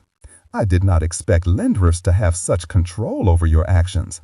Did he plan to burn your sailboat, Cassandra? He will come to understand, I know it. She saw that he was regarding her with disbelief. Damn you, it's none of your affair in any case. I have told you, my dear, that you are now completely my affair. I beg you not to forget that. When I look at the coward who speaks, of course I shall. And what would you have done, sir, had I not come sailing today? Ah, a question that I posed to myself several times. You would have come to my yacht dressed in your nightgown, Cassandra. Certainly a more harrowing solution, and one that would have left untidy questions. I thank you for being so obliging. She slowly shook her head back and forth, and rising panic filled her voice. You cannot do this. Please, you must let me go home. You home is with me now, Cassandra. I have watched you grow into a lovely young woman, watched you let your skirts down and cease scraping your knees. I have much time and energy invested in you, my lady, and since your 17th birthday, I have been determined to marry you. Though I regret that you will feel grief for your lost Viscount, I know that it will pass. Hearts do not break, you know. They merely bruise for a while. She turned on him viciously. I find you repellent, my lord, and quite mad. If you believe that I shall ever change my mind or forget Edward Lyndhurst, you are a fool. As to marrying you, I shall see you in hell first. She dashed to the cabin door and twisted frantically at the knob. She raised her fists and pounded at the door, blind to anything save her escape from him. She dug her nails relentlessly into the small space where the door met its frame and tore them on the wooden splinters. A defeated sob ripped from her throat, and she sank slowly to her knees, her cheek pressed against the door. Anthony Wells rose quietly from his chair and walked to her crumpled figure. He frowned at the sight of her torn fingernails, several of them ripped so deeply that they bled. He dropped to one knee beside her and laid his hand upon her shoulder. "Come, Cassandra, you have hurt yourself." As he slipped his arm about her waist to pull her upright, she twisted about and with a cry of rage smashed her fists against his chest. She caught him off balance and he toppled backward, pulling her with him. He grabbed her wildly flailing arms, rolled her over on her back, and pinned her hands above her head. He saw the blind fury in her eyes and slammed his leg down over hers to stop her from kicking him. She lay panting beneath him, her chest and belly moving in deep, gulping breaths. She grew suddenly still. "Let me go," she said in a voice of deadly calm. He stared down at her pale, set face. "You were the attacker, Cassandra," he said finally. "I will release you if you promise to keep your knee away from my manhood." Slowly, she nodded. "Will you also promise to let me take care of your hands? You have torn your fingers quite badly." She closed her eyes for a moment and said, "I promise." The Earl released her and helped her to her feet. "Come and sit down." She stared at streaks of her blood on his white shirt and became aware of throbbing pain in her fingers. She sat down on the chair he held for her and splayed her fingers on the tabletop. She lowered her head and did not look up even as she felt him lifting her fingers, one by one, sponging off the blood with warm water. "Don't move, Cassandra. I must fetch some bandages. Several fingers must be bound." She kept her head bowed as he wrapped slender strips of white linen about her fingers. He looked up from his task when she said in a low, tightly controlled voice, "The first time I remember seeing you was when I was a small child. You were very kind to me, I recall, even brought me a pastry from a fair stall in Colchester. I remember. But then you left, and it was some years before I saw you again. Miss Petersham said you were a great nobleman both in England and in Italy, and that you did not spend all your time in England. I also remember now that I had nearly forgotten you when you suddenly returned when I was 14. You gave me an ivory chess set for my birthday. I asked Miss Petersham if you had a daughter of my age, and whether that was why you were so attentive to me." The Earl gently cupped her chin in his hand and forced her to look at him. "You are the image of your mother, and it was her face that was in my mind until yours replaced it." "My mother?" she asked, knitting her brows. "Yes. You see, I loved Constance, even though I was hardly more than a boy at the time, but unfortunately she had already wed your father. That she was my senior by 6 or so years was unimportant to me. The last time I saw her, her belly was stretched full with child, with you. Then you should hate me, for I killed her. Perhaps I did, for a time, just as I hated your father for planting his seed in her womb. I left England and did not return for some 5 years. When I came back, I met you, her daughter, and you were the image of her. You were such a lively child, full of wonder, your eyes bright with intelligence. It was in my mind to take an interest in Constance's daughter, to watch her grow up, to be a part of her life in some way. When I saw you at 14, it was only Constance's face that I beheld, not her character or personality. I was drawn to you as a young girl, Cassandra, and when you turned 17, I realized that I wanted you, loved you for yourself. You lie to yourself, my lord. It is my mother you love." "You are quite wrong," he said. "You do not really know me. You cannot love someone you do not know. But I know you quite well, Cassandra, believe me." In her bewilderment, she tried to close her hands and winced from the pain in her fingers. She felt his long fingers close about her wrists, and she knew it was to keep her from hurting herself. The small token of his caring made her sick with despair. She raised bleak eyes to his face. "How can you want someone who does not love you? There are few things in life that are unchangeable." She reared back. "Damn you! I don't want your glib words, my lord. I shall never change." "You are but 18 years old, Cassandra," he said gently, and abruptly released her wrists. He sat back in his chair and regarded her silently. She saw tenderness in his dark eyes and drew back instinctively. She hated herself, but could not prevent her pleading words. "Please, just take me home. I swear I shall tell no one about what you did. Just take me home, I beg you." He said with cold finality, "No, and never again abase yourself, Cassandra. It ill befits your character." "How dare you speak so arrogantly about my character? You can have no real notion whatsoever about me. If I choose to plead or abase myself, even to a knave like you, it is because it is in my character to do so." Her torrent of words, spoken with such perverse defiance, made him smile.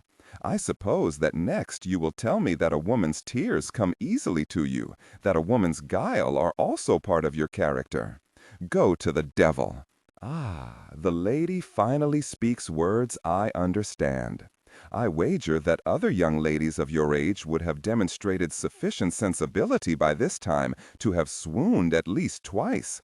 I thank God for your character, Cassandra, for fainting ladies are a damned nuisance." She turned stiffly away from him and felt cold despair once again pervade her mind like a familiar cloak.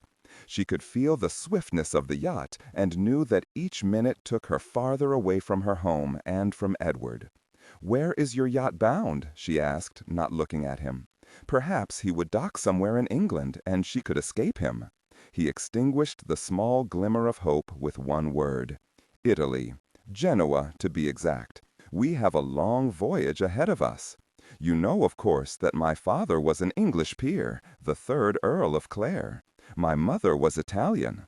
Over the past years I have spent roughly equal periods of time in both countries. Now my mother's homeland will be mine, ours." Cassie had wondered why she had been taught Italian, not French, like the other young ladies of her acquaintance. It was not possible, she thought with mounting confusion, that he could know that, she said. "The Union Jack is flying at the jackstaff. Of course. The Cassandra has flown England's colors for the past 6 months, and she will continue to do so until we are in French waters. What do you do then, my Lord Earl? Strut like a Frenchman and become the Comte de Clare? Have you a French flag to cloak your cowardice?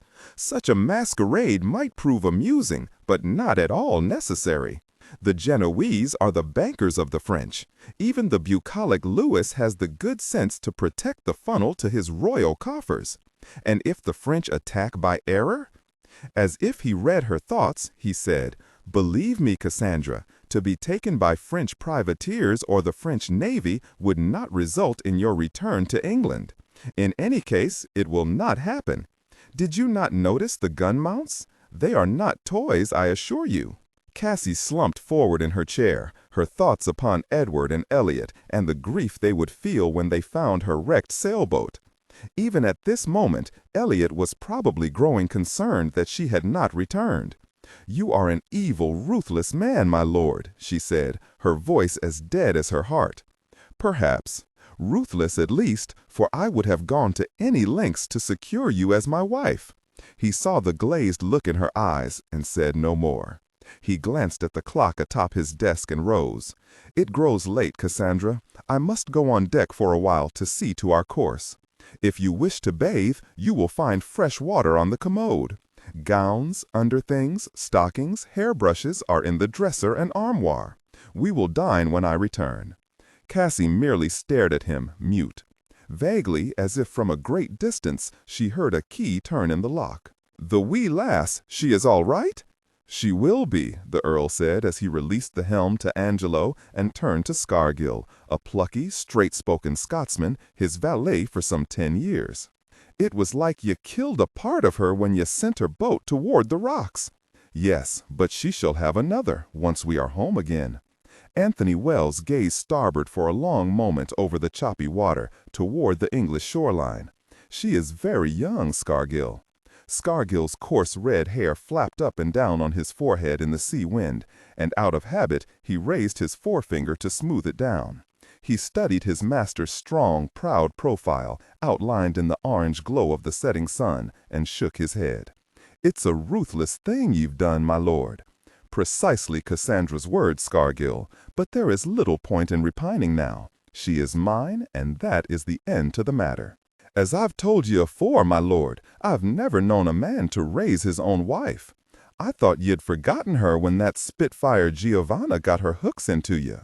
The Contessa accomplished part of her desire, my friend. She was hot for you, I'll grant you that, my lord.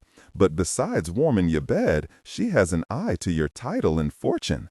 She'll not prove kind to your English lass." The Earl turned slowly, and an amused smile lit his dark eyes. "In the unlikely event that Giovanna shows her claws to Cassandra, rest assured that Cassandra will dish her up without any assistance from me. She is like Quicksilver, I think, arrogant and proud. She has a core of strength that her mother never possessed. Be kind to her, Scargill, but I caution you to be watchful. She very nearly unmanned me with her knee." Scargill guffawed. "She did she, my lord? So the wee Madonna is not taking well to your kidnapping her." "Not at the moment." "You call her Madonna now, Scargill? Your Genoese sailors have called her nothing else, my lord.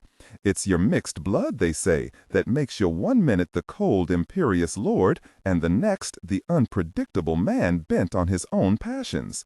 They believe it's your Italian blood that makes you go to such lengths for a woman."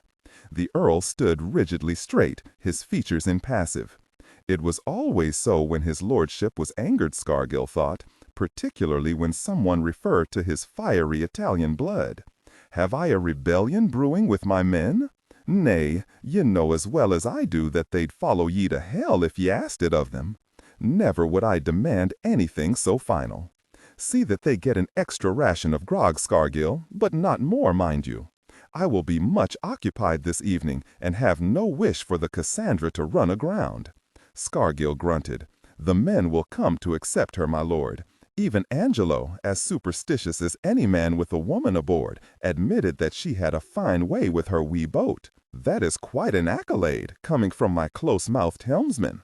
Unfortunately, I do not believe that Cassandra would have the slightest inclination at the moment to value such a compliment.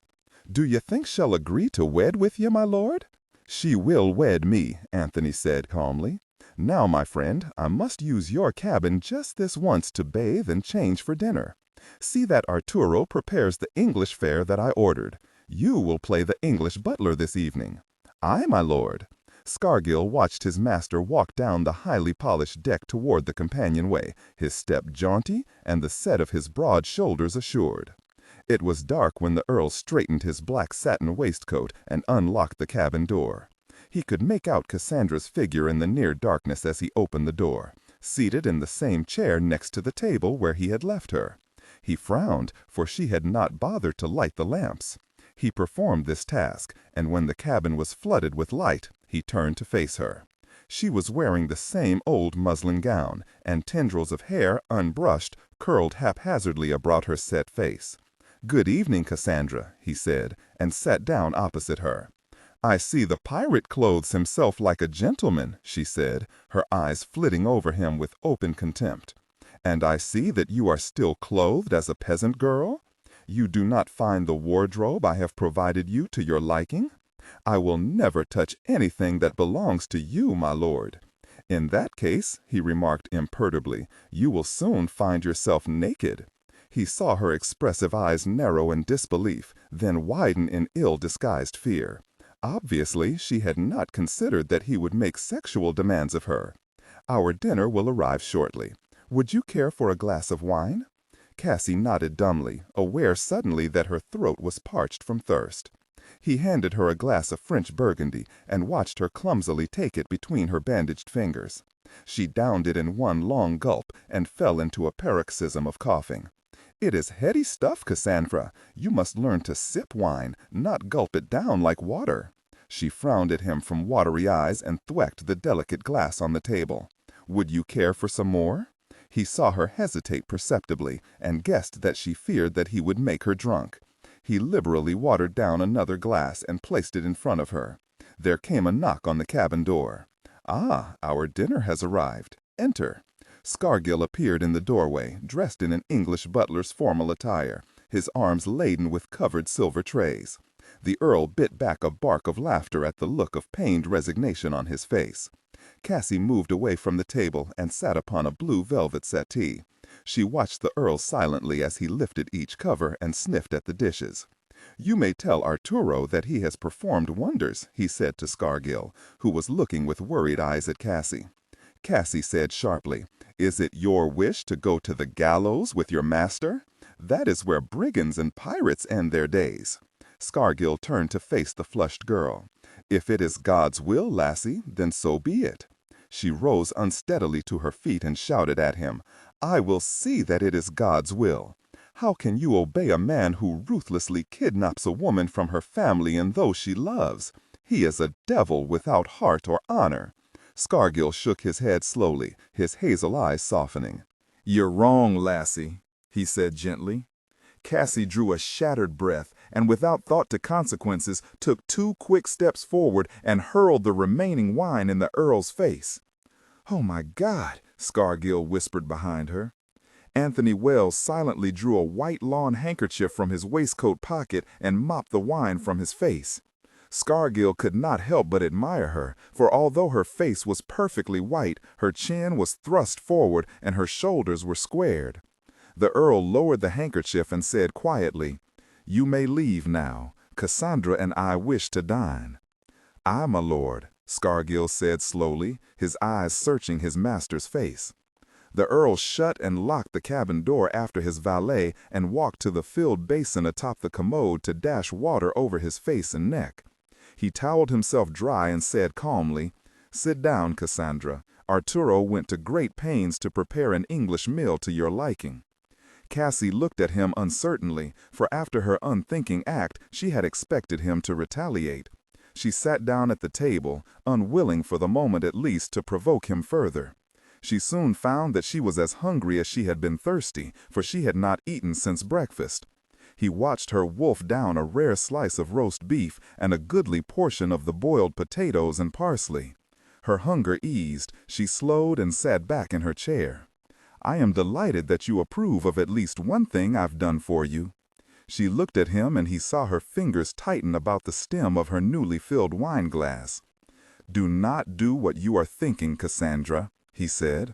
"I allowed you one childish act, but no more." She gritted her teeth and raised the glass, but her hand shook. "If you do what you are thinking, rest assured that I shall reciprocate." He saw the unspoken question in her eyes. "If you hurl the wine at me, I shall throw you over my knee, bare your bottom, and thrash you." "You would not. Try me, Cassandra." She slowly lowered the glass to the table and let her fingers fall away from it. "Now, my dear, would you care to try some of my Italian coffee?" "I am not your dear." "Coffee?" She nodded, hopeful that the coffee would counteract the dizzying effects of the wine. She walked to the settee and sat down, silently sipping the thick black liquid. When Scargill returned to clear the table, she saw the Earl speak quietly to him, but she could not make out his words. When they were once again alone, she stared at the huge, dark man and felt a knife of fear twist in her stomach. "I want more coffee." The Earl hesitated but an instant, then poured her half a cup. To Cassie's consummate embarrassment, she discovered that all the wine and coffee she had consumed had created a distressing problem. She shifted uncomfortably on the settee for some moments, and finally she said, "I have to, that is, I must, please leave me alone." The Earl cocked his head to one side, then grinned. He rose and walked to the door. "The chamber pot is by the bed. You have 5 minutes, Cassandra, no more." After seeing to her most immediate need, Cassie looked frantically at the clock and saw that she had only 2 minutes before he would return. Though she knew she would not be able to keep him away from her, she pulled the heavy settee over and braced it against the locked door. She grew red in the face trying to push the table before she saw that it was fastened securely to the floor. She gave a cry of frustration and dashed to the far corner of the cabin when she heard the key turn in the lock. She heard a low, deep chuckle and saw the settee move easily aside as he pushed open the door. The smile was still wide on his face when he came through the door. "It appears that I gave you too much time. Perhaps next time I will not leave you." His tone turned suddenly serious. "Come here, Cassandra. I would speak to you." She shook her head, fear clogging her throat. "If you do not do as I tell you," he continued patiently, "I shall simply carry you over here and sit you down." Her feet dragged forward, but she refused to sit in the chair and stood facing him from across the small expanse of table. He straddled a chair and regarded her in silence. He saw the stark fear on her face and regretted what he had to do. Better to get it over with quickly, he thought. He cleared his throat and said levelly, "As I said this afternoon, Cassandra, I intend that you become my wife." "And I think you dim-witted, my lord, for I told you this afternoon that your intention is mad. I would sooner wed the devil himself. And, to assist you to accept me more quickly as your husband, we will begin tonight in married intimacy." "No, damn you, no!" "Yes, we shall. I will not let you. Damn you, you will not touch me. Cassandra, heed me. To allow you to continue in your virgin state would be the height of foolishness, for it would encourage you to nourish unfounded hopes and keep you all the longer away from me." "I am not a virgin," she said baldly. She saw the flicker of surprise in his dark eyes and hurried on. "Not only am I not a virgin, my lord Earl, I am also pregnant. Nearly 2 months pregnant, my lord, with Edward Lyndhurst's child. You waited too long to kidnap me, for I carry proof of my love for Edward." "That is not possible," Anthony said slowly, his eyes flitting to her waist. "Do not lie to yourself, my lord. Of a certainty it's possible." Her voice rose. "Let me tell you of it, my lord. Shortly after Edward's return, he saw me swimming. It's a lonely, isolated stretch of beach, far away even from your prying eyes. As I was very nearly naked, he couldn't help himself. I much enjoyed the touch of his hands, the feel of his body against mine." She saw that she had shaken him. I am damaged goods, my lord, not the virgin wife you thought to have. You have another man's woman and another man's child on your hands." She gazed steadily at his face and crossed her arms over her belly. When he finally spoke, his voice was curiously flat. "I am sorry, Cassandra, for now it will take you longer to forget your Viscount. I shall not harm your child. Indeed, I shall raise it as my own." She jerked back, unable to believe his words. "You cannot mean it. Have you not understood me? I have freely given my body to another man. Damn you, you cannot still want me." He slowly unstraddled the chair and rose. "Come, my love, I will help you to undress." He stretched his hand to her. "No," she yelled and backed away from him. "You will not do this to me, do you hear? Since you are not a virgin, Cassandra, and know a man's body well, you must also know that I will not hurt you. You will learn my touch and the feel of my body against yours." As he spoke, he moved slowly around the table. She saw the purpose in his eyes and ran to the corner of the cabin, her shoulders pressing against the windows astern. He loomed huge and dark, towering over her. She struggled wildly when he clasped her shoulders, trying to twist free of him. She jerked up her knee, but it connected with his thigh. He pinioned her arms easily against her sides and lifted her to his shoulder, one hand cupping her hips and the other holding her legs tightly against his chest. He dropped her onto the bed and sat down beside her, holding her hands above her head. "Don't fight me, Cassandra. It will change naught." His mouth closed over hers. "No," she yelled and twisted her face away from him. She arched her back and brought up her legs to kick at his back. In a swift movement, he uncoiled his body and lay beside her, throwing his leg over hers to hold her still. He felt the giving softness of her and instinctively moved atop her and pressed himself against her. He saw that her eyes were filled with fear and forced himself for the moment to calm his desire. He gently stroked the firm line of her jaw, the whiteness of her throat, his touch light and undemanding. "Do not do this to me," she whispered. "I must, Cassandra." She felt his hand upon her breast, and his touch, hated and alien, unleashed her fear. She writhed and twisted until one of her hands slipped loose from his grasp, and she raked her bandaged fingernails down his face. He rolled suddenly off her and rose to stand beside the bed. She watched him in frozen silence as he shrugged off his waistcoat and his white shirt, baring his chest. He was not lean and slender like Edward. His chest was covered with black curling hair. Her eyes fell to his muscled flat belly above the line of his breeches, and in a spasm of terror, she tried to fling herself past him. He picked her up easily with one arm and tossed her lightly back onto the bed. "Cassandra, listen to me," he said sharply. "If I must rape you, then so be it, but I will not allow you to fight me like some wild thing. You will only hurt yourself, and I do not wish it. Either you accept me, or I shall tie you down. I will never stop fighting you, never, do you hear me?" "Very well," he said flatly, and strode away from the bed, out of her view. She scurried to the far side of the bed and came up on her knees, her back flattened against the rich mahogany paneling, and crossed her shaking arms over her body. He appeared suddenly, 2 silk handkerchiefs in his hand. She shrank back. "Stay away from me." But he climbed swiftly over to her and dragged her back toward him. He straddled her, holding one arm down beneath him while he grabbed her wrist and swiftly knotted a handkerchief about it. He jerked her arm up and secured the other end to a wooden lattice in the headboard. She heaved wildly beneath him, but if he felt pain from her legs striking his back, he gave no notice. He pulled her other arm above her head and secured it. She felt the silk tighten about her wrists as she struggled to free herself. He moved off her, and she lay panting, staring up at him, her eyes dark with fear. She tried to stop the deep upward and downward heaving of her breasts as his hands moved over them, unbuttoning her bodice. He appeared unhurried in his undressing of her. "You have set me a problem," he remarked. "How am I to get that dress off you with your wrist secured? Go to the devil.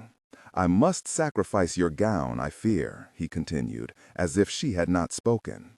He unfastened the small buttons at her wrists and in a powerful motion ripped the sleeves up to her shoulders and jerked open the fine stitching about her throat. His hands were curiously gentle as he pulled her free of her bodice. He untied the ribbons of her chemise and eased her out of the material, leaving her naked to the waist. He gave a sharp intake of breath and gazed down at her. I had imagined that you would be all pink and white, Cassandra. You are quite exquisite. I cannot be so different from your women in Italy, my lord. But you are, my love, quite different, he said. She felt his hands move lightly over her. She swallowed an impotent cry and concentrated on her hatred of him. She lay rigid even as his mouth closed over her, and she felt his tongue. "Stop it!" she yelled, arching and twisting her back to escape him. The Earl circled her waist with his hands to hold her still and let his mouth rove over her breasts, loving the feel of her. He felt her shudder, not with desire, but with fear. And for an instant he hesitated. He had envisioned many times possessing her body, bringing her to a woman's pleasure, and felt a shaft of anger at Edward Lyndhurst for being the first to awaken her. He thought about the Viscount's child lying small in her womb and cursed himself for not having taken her a year ago when she was 17. He raised his head from her breasts and saw her eyes were tightly closed, her lips drawn in a thin line. He drew a resolute breath and quickly removed the remainder of her clothes. When she was naked, he rose slowly and stared down at her. She lay motionless, her face turned away, her thighs locked together. His eyes followed the curved, soft lines of her, from her slender waist to her flat white belly. His gaze lingered upon the curling blonde triangle of hair that covered her, and he was startled at the delicate yet provocative sensuousness of her. He felt a surge of lust for her, and pictured her long legs wrapped about him, drawing him deep inside her. He wanted to part her, caress her, taste her. He was hard, straining against his breeches, and with a low moan, he shucked off the rest of his clothes. Cassie heard his boots fall to the floor, and, despite herself, turned her face on the pillow toward him. He stood before her, indifferent in his nakedness. Her eyes fell inevitably to the mass of black hair at his groin, and she gasped aloud at the sight of him. She struggled at the bonds about her wrists and jerked her hips away from him. "I won't hurt you, Cassandra, you know that." He sat down beside her and stroked her belly, caressing her until he was touching her. She tried vainly to jerk away from him, her legs flailing wildly, but he held her down with his body. He eased his fingers between her thighs and stroked her gently. "You are beautiful." She felt his fingertips stroking her thighs, probing at her, and she felt a shuddering sensation that made her draw in her breath. "Please stop," she said breathlessly, pressing her thighs together, away from his fingers. "No, my love. Relax. Give in to me, Cassandra." He pulled her thighs apart and held her open to him with his body. He lowered his head, and she felt his mouth touch her. She frantically tried to jerk away. "No! Damn you, no!" Reluctantly, he released her. He straddled her quickly and lifted her hips up on a pillow. She felt his fingers part her and arched upward to see him guiding himself into her. Her cries died in her throat when he suddenly went rigid over her, straining against her. Her eyes flew open, and she saw him staring at her in bemused surprise. "You little liar," he said softly, incredulously. "By God, you missed your calling, Cassandra. It's an actress you should have been." "So you are pregnant, my love. Quite an accomplishment, I should say, given that your maidenhead is very much intact. No wonder you're shocked at seeing a naked man." He pulled away from her. "What are you going to do?" "What I would have done had I known you were a virgin." She drew her legs together and pulled impotently at the handkerchiefs.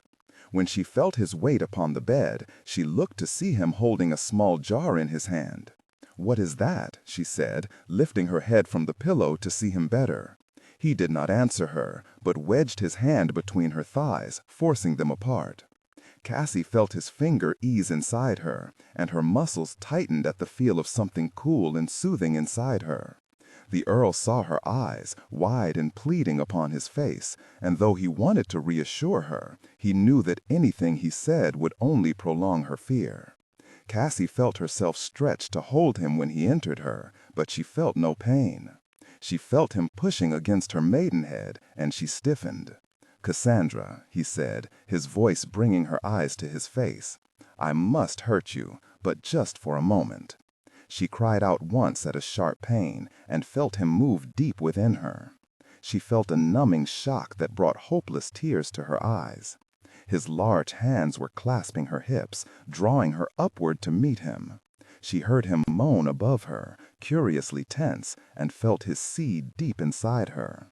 She heard herself sobbing aloud, and tears streaked down her cheeks, their salty heat upon her lips. Cassie felt a warm, wet cloth touching her face, soothing away her tears, and slowly opened her eyes. She felt defiled, awash with helpless anger at her weakness, at her womanness. "I hate you," she whispered to the dark face above her. "Yes, I know," he said gently. "I am sorry that I had to hurt you, Cassandra." He paused a moment and pulled damp tendrils of hair away from her eyes. "If you would know the truth, I wanted only to get the damned business over with." Next time I promise you that there will be no pain. Indeed, I want to give you pleasure, for that is the object of lovemaking, you know. The thought that he would force her again made her hollow with despair. She felt the cloth moving over her thighs, pressing lightly against her. She drew her stiff legs slowly together. He continued calmly, as if in polite conversation in a drawing room. In Genoa, and indeed in many parts of Italy, it is a tradition among the peasants for the bridegroom to hang the bedsheet out the window after the wedding night. There must be spots of blood on the sheet, you see, so that all will know that his wife came to him as a virgin. She said, her voice trembling with fury, "So you will fly the damned sheet from the mast?" He looked up and smiled, delighted at her spirit. "I just might," he said coolly, "if for no other reason than to celebrate your remarkable lie." She felt his fingers brush over her belly. "You will be a bit sore, but it will pass quickly." "So that is how you dismiss brutal rape, my lord. Your victim will only be a bit sore, nothing of any importance. Not my victim, Cassandra, my wife. You may take your insane notion and go to hell. Then you will meet the devil with me. Now, if you promise not to lash out at me, physically, that is, I'll release your wrists." She felt beyond caring, though she was aware of a growing numbness in her hands. She turned her face away from him. She felt him unfasten the silk knots and bring her arms down to her sides. Anthony frowned at the welts about her wrists as he gently rubbed feeling into them again. "Do you feel better now?" "I would feel better if I could stick a knife between your ribs." "Ah, yes, much better, I see. Poor Elliot has never been a match for your acerbic tongue. And if he marries Miss Eliza Penworthy, I fear that his God-given wit will rust with disuse within a year. As for what Edward Lyndhurst would say about your spirit, I dare say it would not be loving."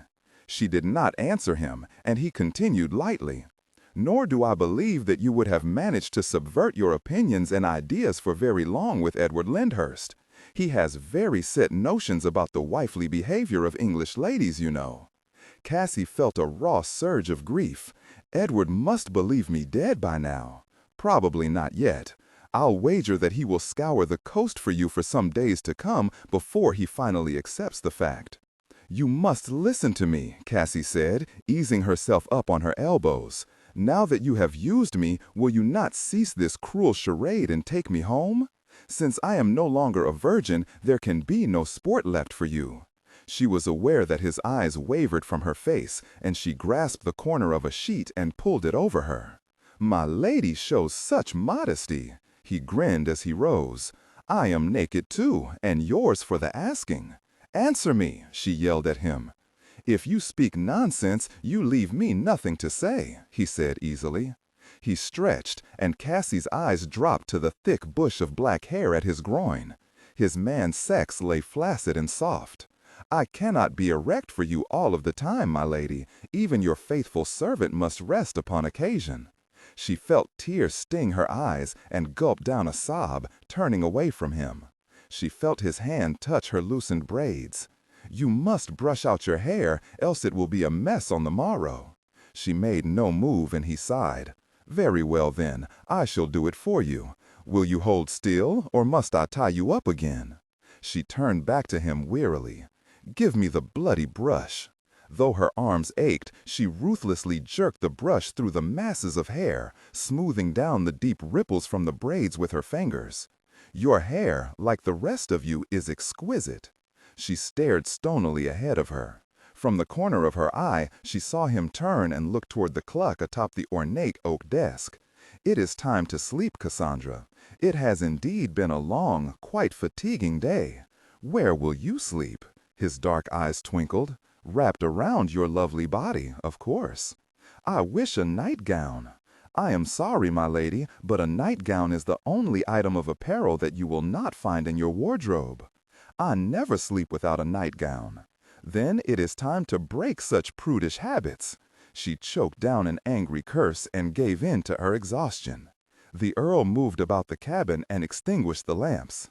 He again stretched his muscles in the darkness and allowed his nerves their first respite in 2 months. With a smile of contentment, he climbed into bed beside her. He lay on his back, his arms above his head, listening to her angry breathing. "Come here, Cassandra," he said finally, bringing his arms down. "I will not take you again, I promise." He could picture her drawn into a small ball, pressed against the starboard wall. "If you do not do as I bid you, I shall go back on my promise." She cursed and moved reluctantly against him. He gathered her stiff body in his arms and pulled her tightly against his chest. "Good night, love," he whispered, and pressed her cheek against his shoulder. He felt her lashes brushing against his flesh as she lay wide-eyed in the darkness. He sought for words to comfort her, but as he was her nemesis, he could think of nothing that would not upset her more. He thought about the vagaries of fate that had led him to commit what he himself considered an outrageous act, an act that would keep him from English shores for many years to come, and for an unwanted moment he felt doubt in himself that he would eventually succeed. He felt the wet of her tears touch his shoulder and brought his hand up to brush them away. She tried to pull away from him, but he held her tight. "Go to sleep, Cassandra. All will be well. You will see." "Damn you to hell, you bastard. If I were a man, I would stick a sword through your gullet." "If you were a man, I would be cast in the role of pederast, a thought I find truly appalling. You will have countless hours to upbraid me. I suggest that you sleep now. Your wits will be all the sharper in the morning." Countless hours! His words rang like a death knell in her mind. "Damn you to hell," she swore silently, pulling herself from despair. "I will escape you." Chapter 8. For an instant, Cassie was at home at Hempfield Hall, in her sunlit bedchamber, waiting to hear Dolly Mintlow's shuffling steps at her door with her morning cup of chocolate. Her bed seemed to lurch wildly, and she awoke with a start. She grabbed at the lattice headboard as the yacht gave a loud creak and heeled sharply to port. She sat up and gazed dumbly about the cabin, eerily gray in the dull morning light cast through the square bow windows. Heavy rain battered the yacht, and thunder sounded like muted gunshots overhead. Would be that it were, she thought, her throat constricting. She prayed that the Earl and his precious yacht would be plummeted by the storm to the bottom of the channel. At least her nightmare would be over, and she would truly be an eternity away from Edward and her family. The yacht creaked and floundered, but the wild lurching lessened, and it held, she imagined, to its course. "Thank God for the storm," she whispered. It was in all likelihood the only reason he was not with her. At the thought of the Earl returning, she swung her legs over the side of the bed and stared down at herself. She was quite naked. She rose slowly, aware of a dull twinge of tenderness between her thighs. She drew a deep breath to steady herself and made her way carefully to the commode. She poured water from the fat-bellied pitcher into the basin and began methodically to bathe herself. This was to have been my wedding day, she thought blankly, oblivious to the water sloshing over the sides of the basin onto the carpeted floor. She splashed water over her face furiously, for she felt tears welling in her eyes. She cursed at the sight of her tattered gown, tossed in a heap where the Earl had left it the night before. As she had no intention of facing him naked, she opened the oak armoire and eyed the row of brightly colored gowns. She thought belatedly of undergarments and jerked open the drawers of the dresser. She ground her teeth at his thoroughness and quickly shrugged on a set of exquisite lace and silk underclothes. She selected the least colorful gown, a soft dove gray muslin, but discovered that its neckline wasn't as high as she'd hoped. The gown fit her perfectly, just as did the undergarments. She pulled an ivory-handled brush through her tangled hair, tied it at the nape of her neck with a black ribbon, and smoothed the muslin skirt. Once fully clothed, she felt more confident. She walked to the closed cabin door and gingerly turned the knob. It was locked, of course. Her anger rose with her confidence, and she found herself fairly daring him to enter.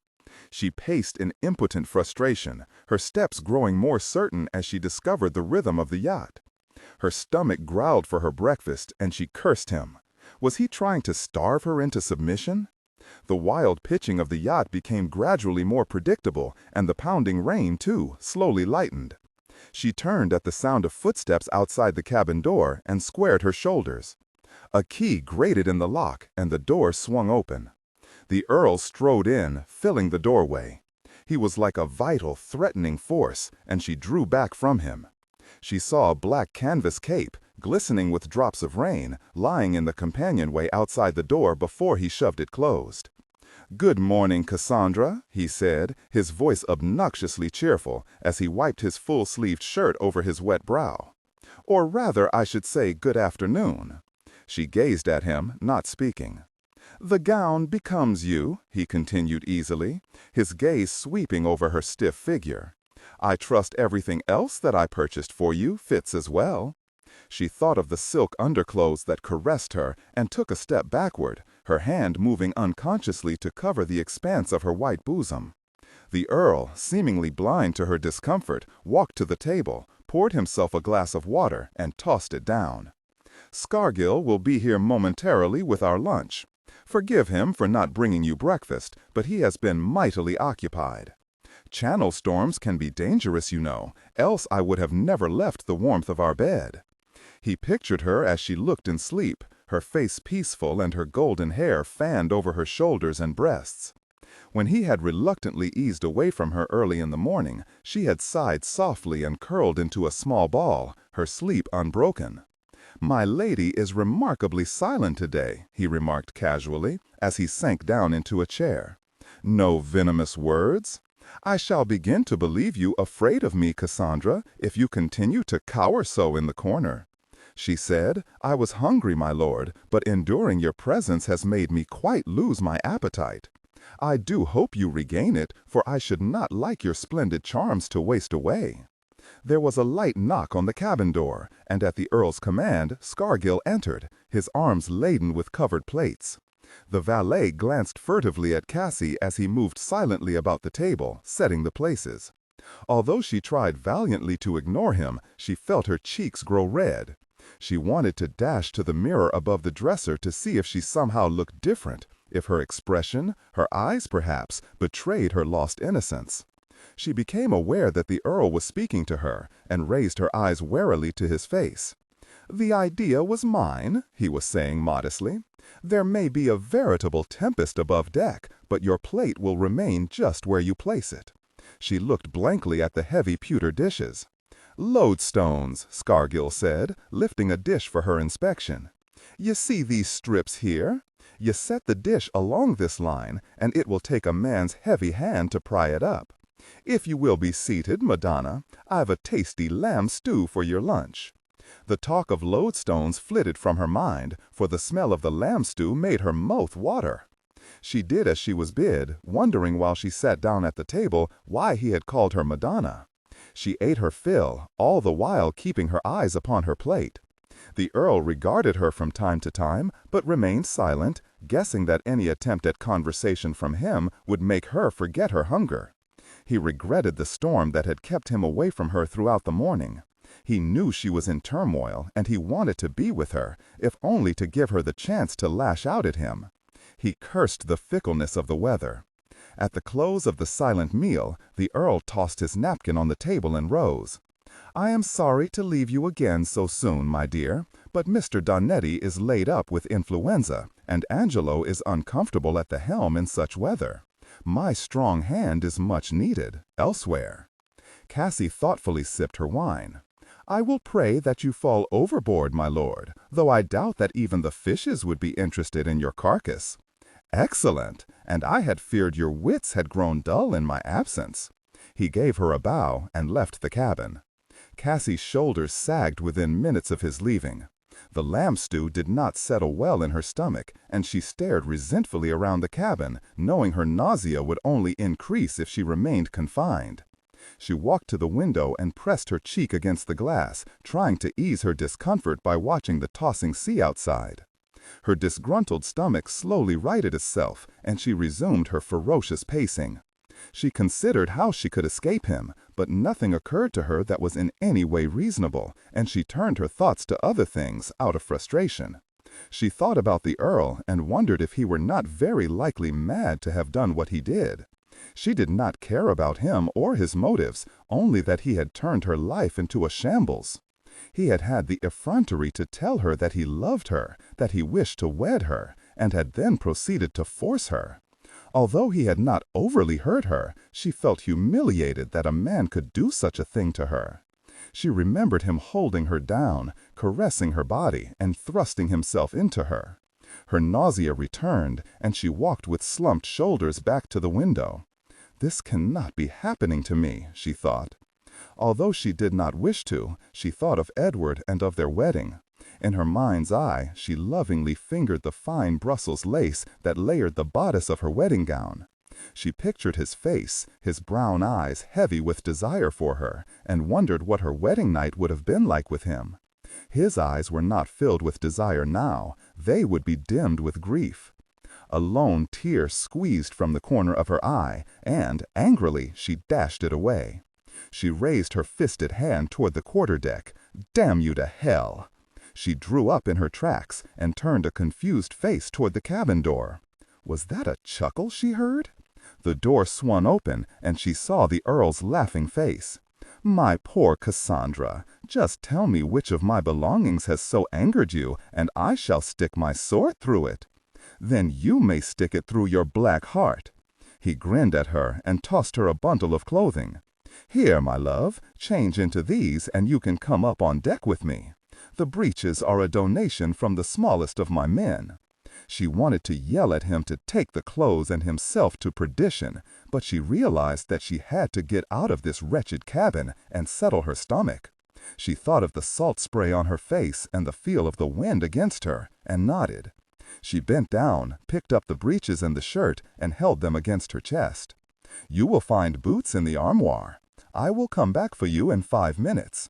When the Earl returned, Cassie was seated on the settee tugging on her boots. "May I assist you, Cassandra?" She ignored him. When she rose, the soft leather riding boots hugging her calves, she saw that his eyes were sweeping over her. "You cannot be so unfamiliar with men's breeches," she said, and walked toward the door, holding herself stiffly so that her hips would not sway.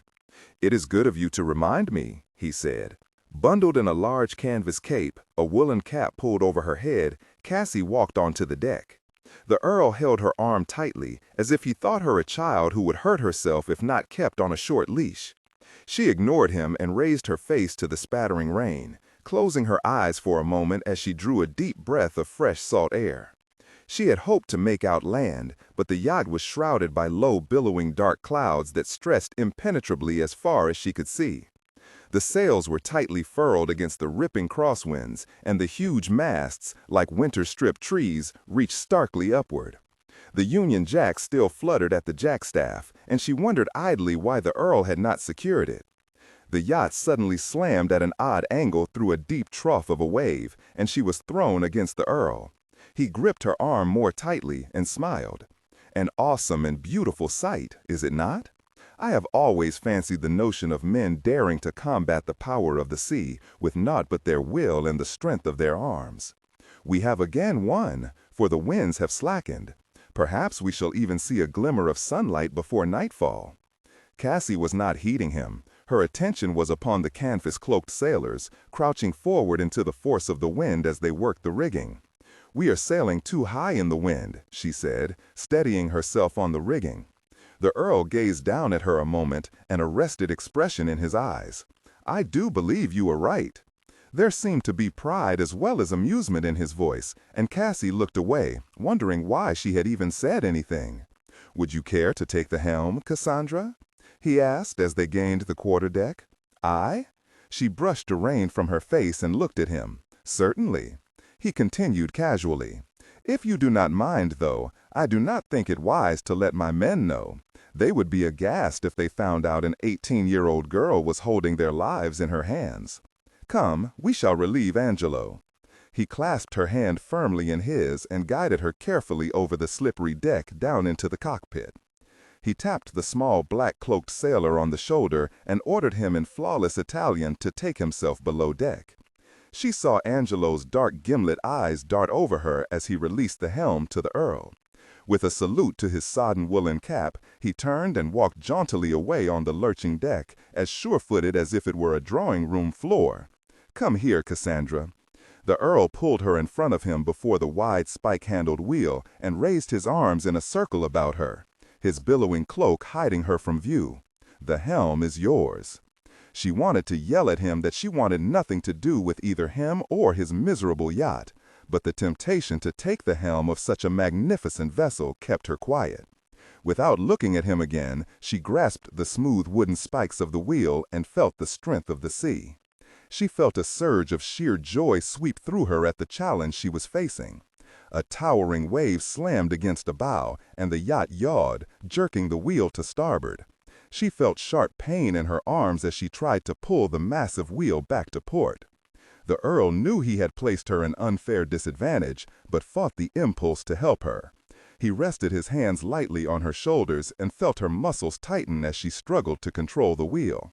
"I believe you said we were too high in the wind," he said coolly, as the yacht glided smoothly for the moment in the trough of a wave. "Aye," she said. She clutched at the handles and threw her weight to port, pulling with all her strength. She overshot and knew an instant of panic as the yacht heeled sharply. Her feet slipped out from under her, but she did not release the wheel. She felt the Earl's hands about her waist, hauling her upright, but he made no move to pull her out of the way. With her arms stretched wide to encircle the wheel, she did not have the strength to steady it. She chewed furiously on her lower lip, smiled suddenly into the battering wind, and placed both hands on one side of the wheel. Slowly, panting with effort, she bent her knees to gain the needed leverage and pulled upward. She gave a shout as the yacht righted. "Bravo, Cassandra! An ingenious solution. With practice, and of course my instruction, you'll make a fine helmsman." "I have no need and no desire for any instruction from you, my lord." He merely smiled at her. "You think not, Cassandra? Well, we shall just have to see." Although she did not like his tone, she held her peace and concentrated her attention on the demands of the yacht. When he took the wheel from her after some 15 minutes, she was not loath to give it up, for her arms were trembling with fatigue. The ease with which he brought the yacht to obey his slightest command did nothing to improve her temper. "Look to starboard, Cassandra." Cassie followed the Earl's direction and saw a blurred rainbow across the horizon, illuminated like a brilliant stained window by a sliver of late afternoon sun that sliced through the dark clouds. She breathed in the beauty of it, but said nothing. There was nothing she would share with this man. "Angelo is back to relieve us." "You are soaked through, Cassandra. It's time for a hot bath." She shook her head vigorously, wet strands of hair slapping her cheek. He released the wheel to Angelo and turned to her. His hands closed about her shoulders and she shivered, not from cold, but from the threat of him. His voice grew hard. "Do not forget, Cassandra, that I am the captain. You will do as I tell you, just as everyone else does on this yacht." "And just what will you do if I do not obey your orders, Captain?" Toss me to the fishes? Keep me prisoner in that wretched cabin all of the time?"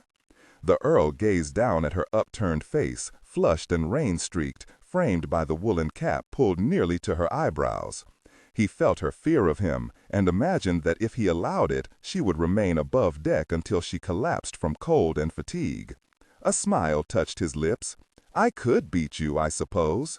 Your arms are likely so tired, though, that you would scarce give me a good fight. Do not make me carry you below deck, Cassandra, in front of my men." Cassie eyed the small Angelo and hoped that he did not understand English. She felt humiliated and helpless, without choices. The Earl arched a black eyebrow at her and said to the helmsman, "The helm is yours, Angelo. The weather is clearing, and your evening should not be too unpleasant. Come, Cassandra." The short command brooked no refusal. Cassie bit her lower lip and reluctantly placed her arm into his. As they left the quarterdeck, she was thinking of Angelo and whether she would be able to enlist his support. It seemed unlikely. There was another man, though, the Earl's first mate. Perhaps he would not be so loyal to the Earl as Angelo was likely to be. She asked casually, "Who is Mr. Donnetti, your first mate who is ill?" If the Earl wondered about her reasons for asking about his first mate, he gave no sign of it. "A man to whom I would entrust my life, and yours. He is of mixed parentage, as am I. His mother was French. Donnetti became a mercenary in the French army. When it was demanded of him to become a French spy in Genoa, he refused. It was my gain to save him from assassins. However, I was unable to save his wife or child." Cassie shivered. Violence in almost any form was alien to her. It was also borne forcibly upon her that Mr. Donnetti, if the Earl's story was true, was very unlikely to help her. "He will be fit soon, Scargill tells me. Once we reach Genoa and remove to my villa, he will be captain of the Cassandra in my stead." Cassie could not imagine being in Genoa, a place that was as foreign to her as faraway China. And one did not live in a villa, one lived in a manor or a hall, or perhaps an abbey. She felt tears sting her eyes, and she stumbled. The Earl's arms were about her in an instant, steadying her. She hated herself at that moment. It was her physical weakness that ensured his mastery over her. She pulled away from him and hurried down the companionway toward the cabin. She heard him say easily behind her, "It is my experience that the day following a storm is glorious. If I am proven right, you will be able to see the coast of France." Her hand was on the doorknob when he said, "Please remove your cloak, Cassandra. I do not wish the carpet to become soaked." She shrugged out of the heavy canvas and pulled off the woolen cap. Her hair cascaded down her back in salty, wet ringlets. His hand touched her arm, and she turned unwillingly to face him. "Take off your wet clothes. I will be along presently after I order up hot water for our bath and our dinner." He opened the cabin door and gently pushed her inside. "Please do not shove the furniture against the door. It might put me out of temper." Cassie slammed the door closed on his smiling face. She stripped off her wet clothing as quickly as her cold fingers would allow. Fearful that he would return at any moment, she pulled on a dark blue velvet dressing gown from the armoire and sashed it tightly about her waist. She wrapped her hair in a thick towel and fastened it turban-style about her head. She walked to the center of the cabin and stood waiting. Someone had attended to the cabin, Scargill most likely. The lamps were lit against the dim late afternoon light. The bed was neatly spread, its bright blue cover smoothed. Her tattered gown was gone. She glanced at the clock atop the Earl's desk and saw that it was nearly 5 o'clock. Without wishing to, she pictured the dining room at Hemphill Hall, festively decorated for the wedding dinner. There would be no garlands and white streamers. There would be only the black somberness of tragedy. "Edward, I don't know if I can bear it." And there would be much more to bear, she knew. She had no doubt that he would rape her again, and she sagged where she stood.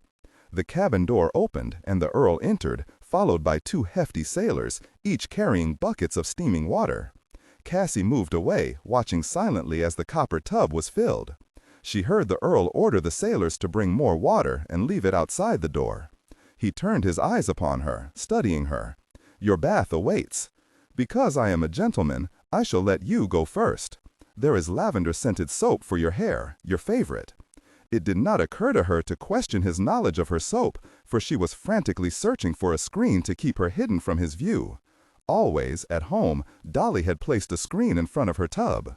"Come, Cassandra, before the water cools. Since I am to follow you, I have no wish for a cold bath." He saw her strained embarrassment at the thought of stripping naked in front of him, and cursed the violent storm that had taken him from her side early in the morning. She had had a day to steel herself against him.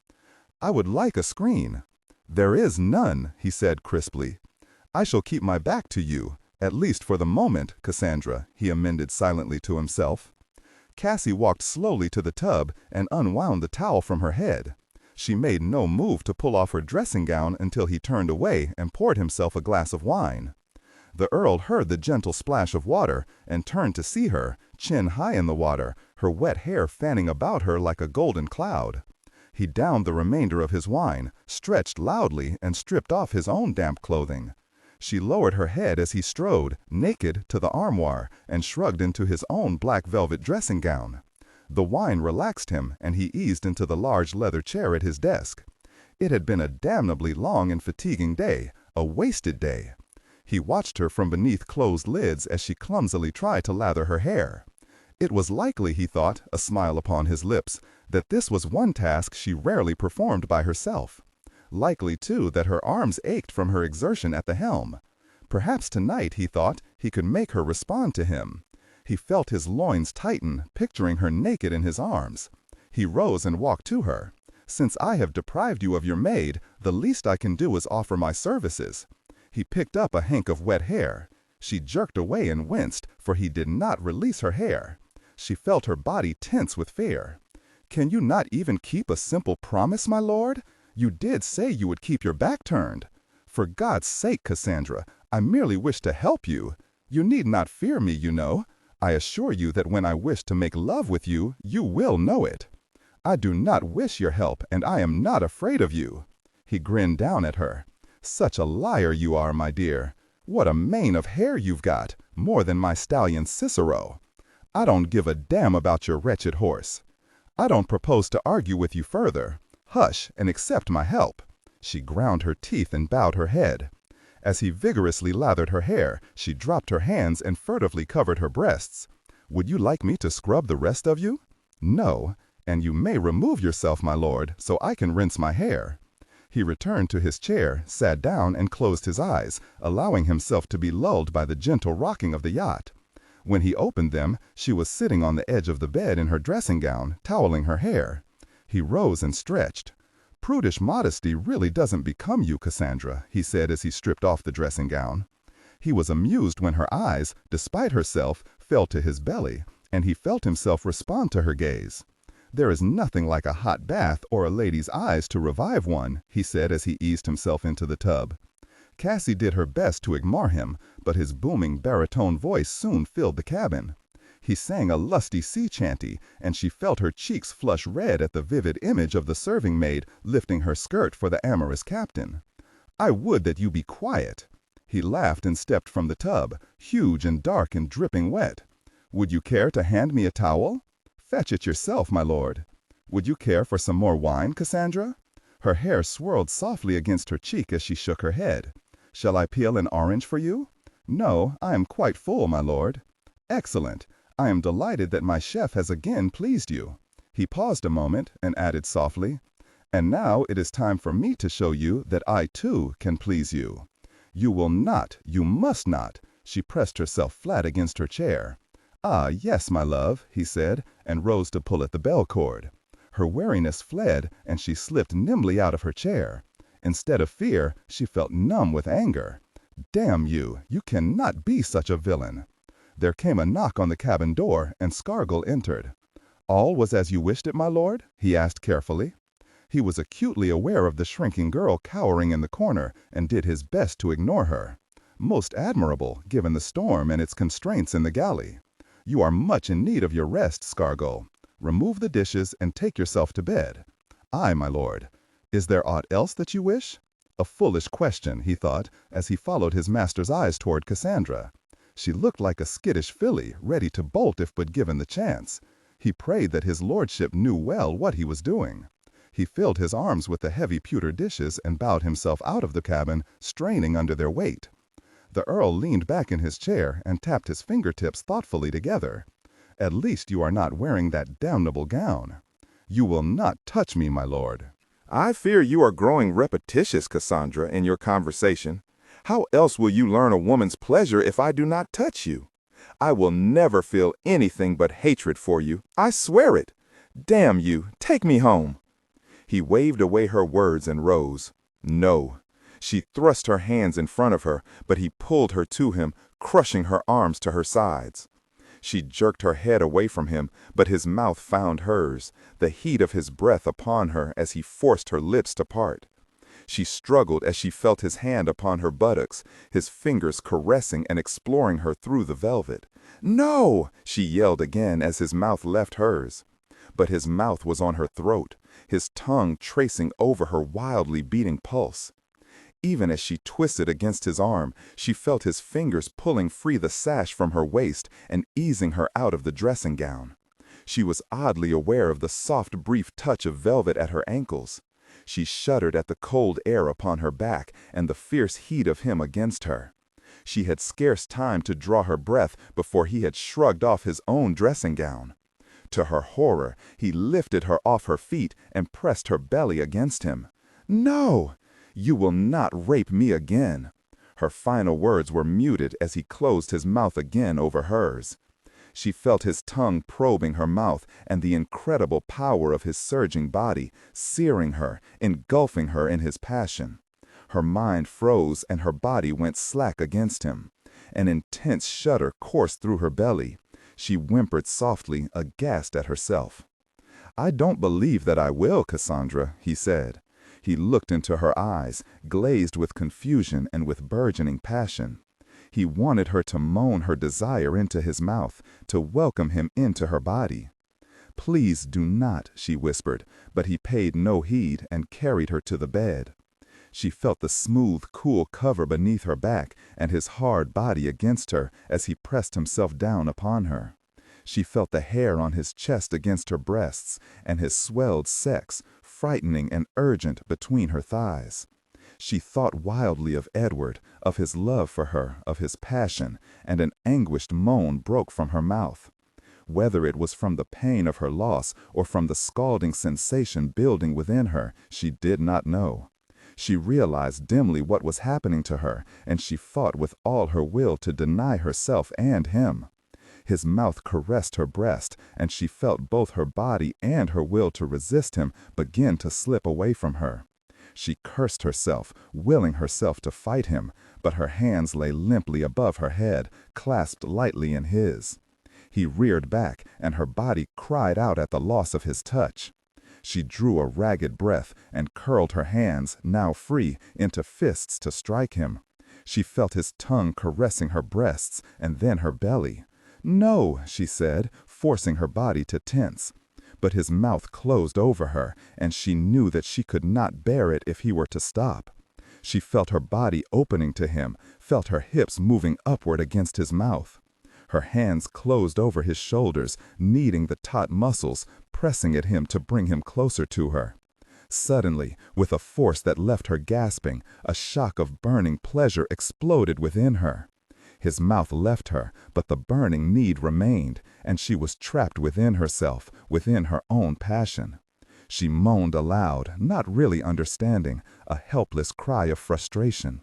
When he drove into her, her body surged to meet him. She felt his belly against her, felt him driving into the depths of her. Her hands moved down his back, urging him, drawing him closer. She was aware of his ragged breathing above her cries. A jagged moan broke from her throat, and she cried breathlessly, "Please, oh please!" Her hips thrust up against him, and her legs, without instruction, wrapped themselves about his sides. Suddenly, her legs stiffened as incredible spasms of pleasure crashed through her, holding her a willing prisoner for an endless moment. She cried aloud, unable to help herself. She felt his hot breath against her cheek, and then his mouth closed over hers, and a tremendous shudder passed the length of him. He moaned his release into her mouth. Cassie lay quietly beneath him, thinking nothing, wanting nothing. She was breathing heavily between parted lips and felt her heart finally slow its furious pounding. "I don't want to crush you, Cassandra," the Earl said, and slid his arms beneath her back. He rolled onto his side, bringing her with him, and clasped her tightly against him. He gently stroked her tumbled hair as she lay slack, soothing her, comforting her. He lightly kissed her temple and stroked her. He drew a deep, relieved breath, a slight smile touching his lips. She was capable of passion that rivaled his own. He wanted to tell her that she had brought him to consummate pleasure. He held his tongue, unwilling to risk her struggling away from him. The smile on his lips became rueful. She would likely yell at him like a fishmonger's wife on the morrow. Her intense pride would force her to. She would see passion at his hands as submission to him. He did not mind that for now. He was confident now that he would make her forget her Viscount. His fingers curled around her buttocks, lightly caressing, and he heard her sob softly deep in her throat. He drew back so that he could see her face. Tears were welling in her eyes and rolling down her cheeks. "I have betrayed him. God, I have betrayed him." He drew her closer and stroked his cheek against hers, wiping away her tears. "No, Cassandra," he said, his mouth next to hers, "it is not for you to cry. You must believe that." She drew another sob, and he kissed her ear, her smooth cheek, and gently nudged back her head until his mouth found hers. He tasted the salt of her tears upon her lips. To his delight, she made no move to pull away from him. Though she kept her lips tightly locked, he felt her quicken. He grew hard again, and he felt himself filling her once more.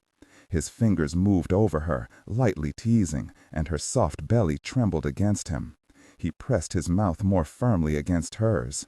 "Please, no," Cassie whispered, only to feel his tongue smooth over her mouth. He was moving slowly, deep within her, his hand cupping her hips to press her against him. She drew a deep breath, and slowly, inevitably, she let herself move against his thrusts. He withdrew from her, and his fingers caressed her.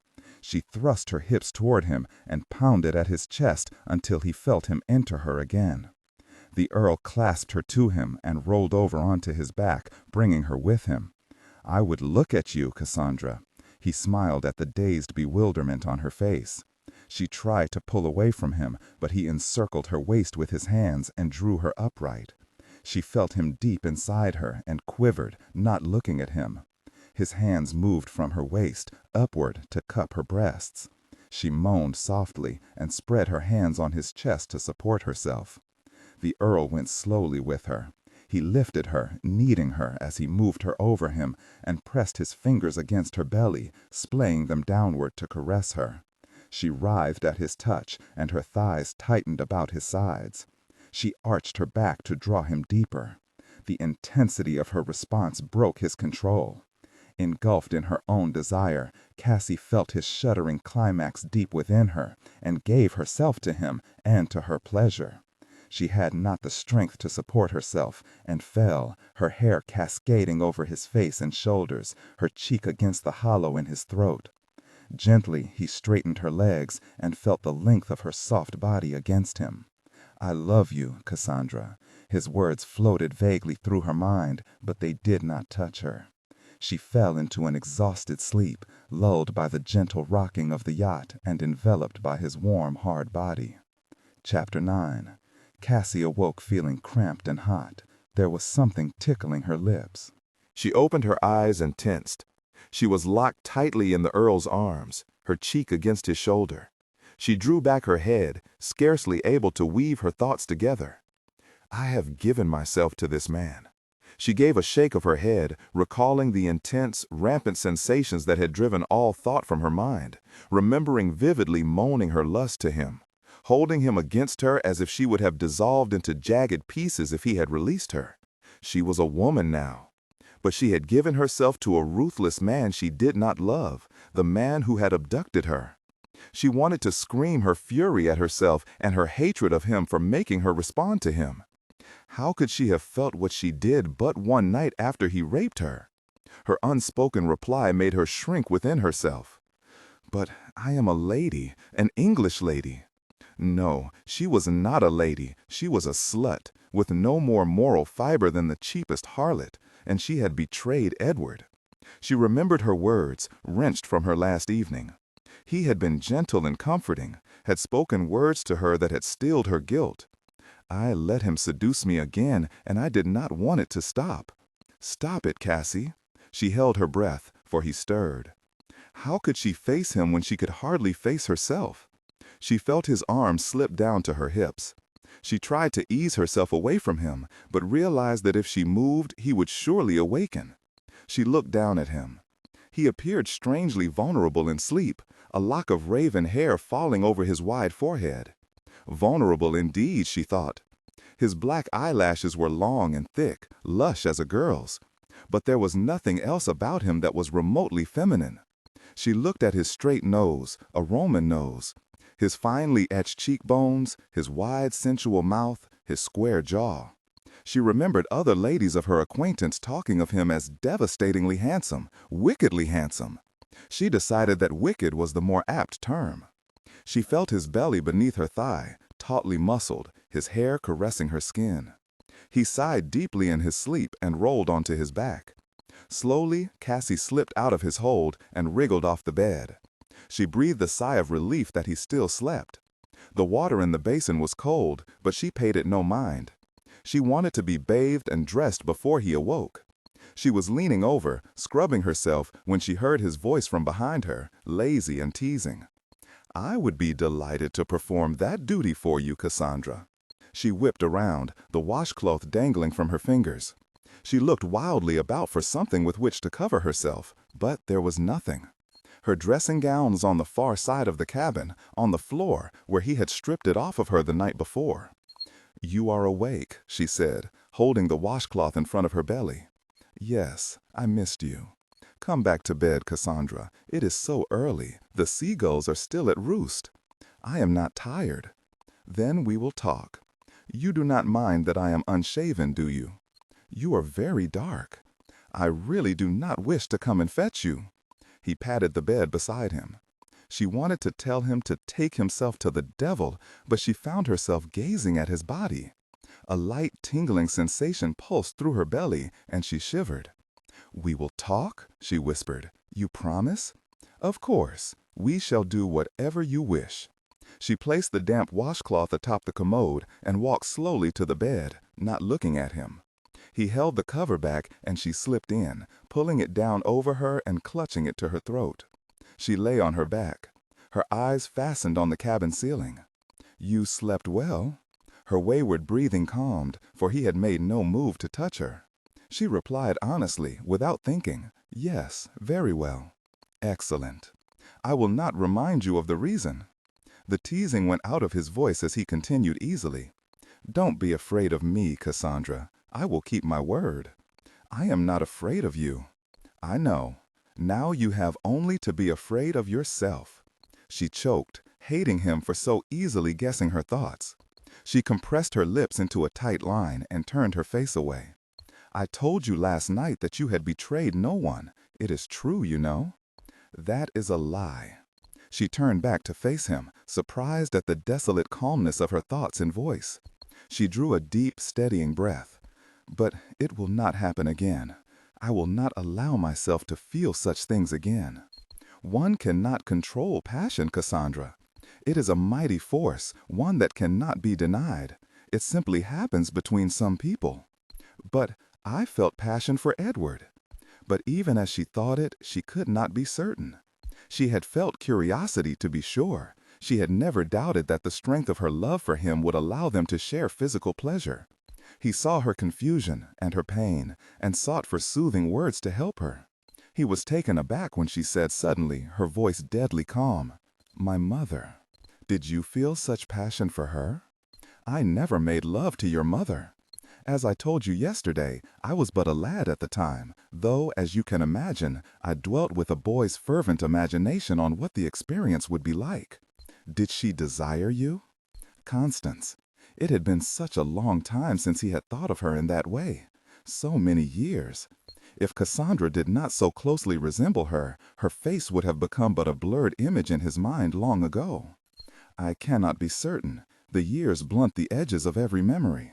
He paused a moment and gazed closely at Constance's daughter. The physical similarities to his mind were all that they shared. He saw that she was waiting for him to reply, her eyes almost accusing on his face. He said deliberately, "Even though I was quite young at the time, I can remember thinking that your mother feared anything that she did not understand. That is why I believe she married your father, a man who cared little for people, a man who was most content contemplating his possessions. She was but another possession, one to be prized and cherished to be sure, but nonetheless a possession." She interrupted him, her teeth clenching. "You speak with such certainty about my family. Could you possibly know more of my father's character than did I? You regarded him through a child's eyes, Cassandra. I know that you suffered because you sensed his indifference to you, but so did Eliot. At least he treated you no differently because you were a female." She was silent. What he said was true, but it pained her too much to admit it. "We were speaking of my mother and your love for her." "No," he corrected gently. "You asked me if she felt passion for me. You are unearthing old memories." In all honesty, no, I do not believe that she did. She was always afraid, not of herself, but of society and what her friends would think if they believed her to be indulging in such a liaison. If she had been your lover, and if she had been afraid of herself, felt that she was betraying my father, had told you that she hated you, would you have released her?" He smiled at her ruefully. "You are like an agile spider, weaving her web. I was younger than you at the time, Cassandra. For many years I believed that all women with incredible beauty, that is, were like Constance.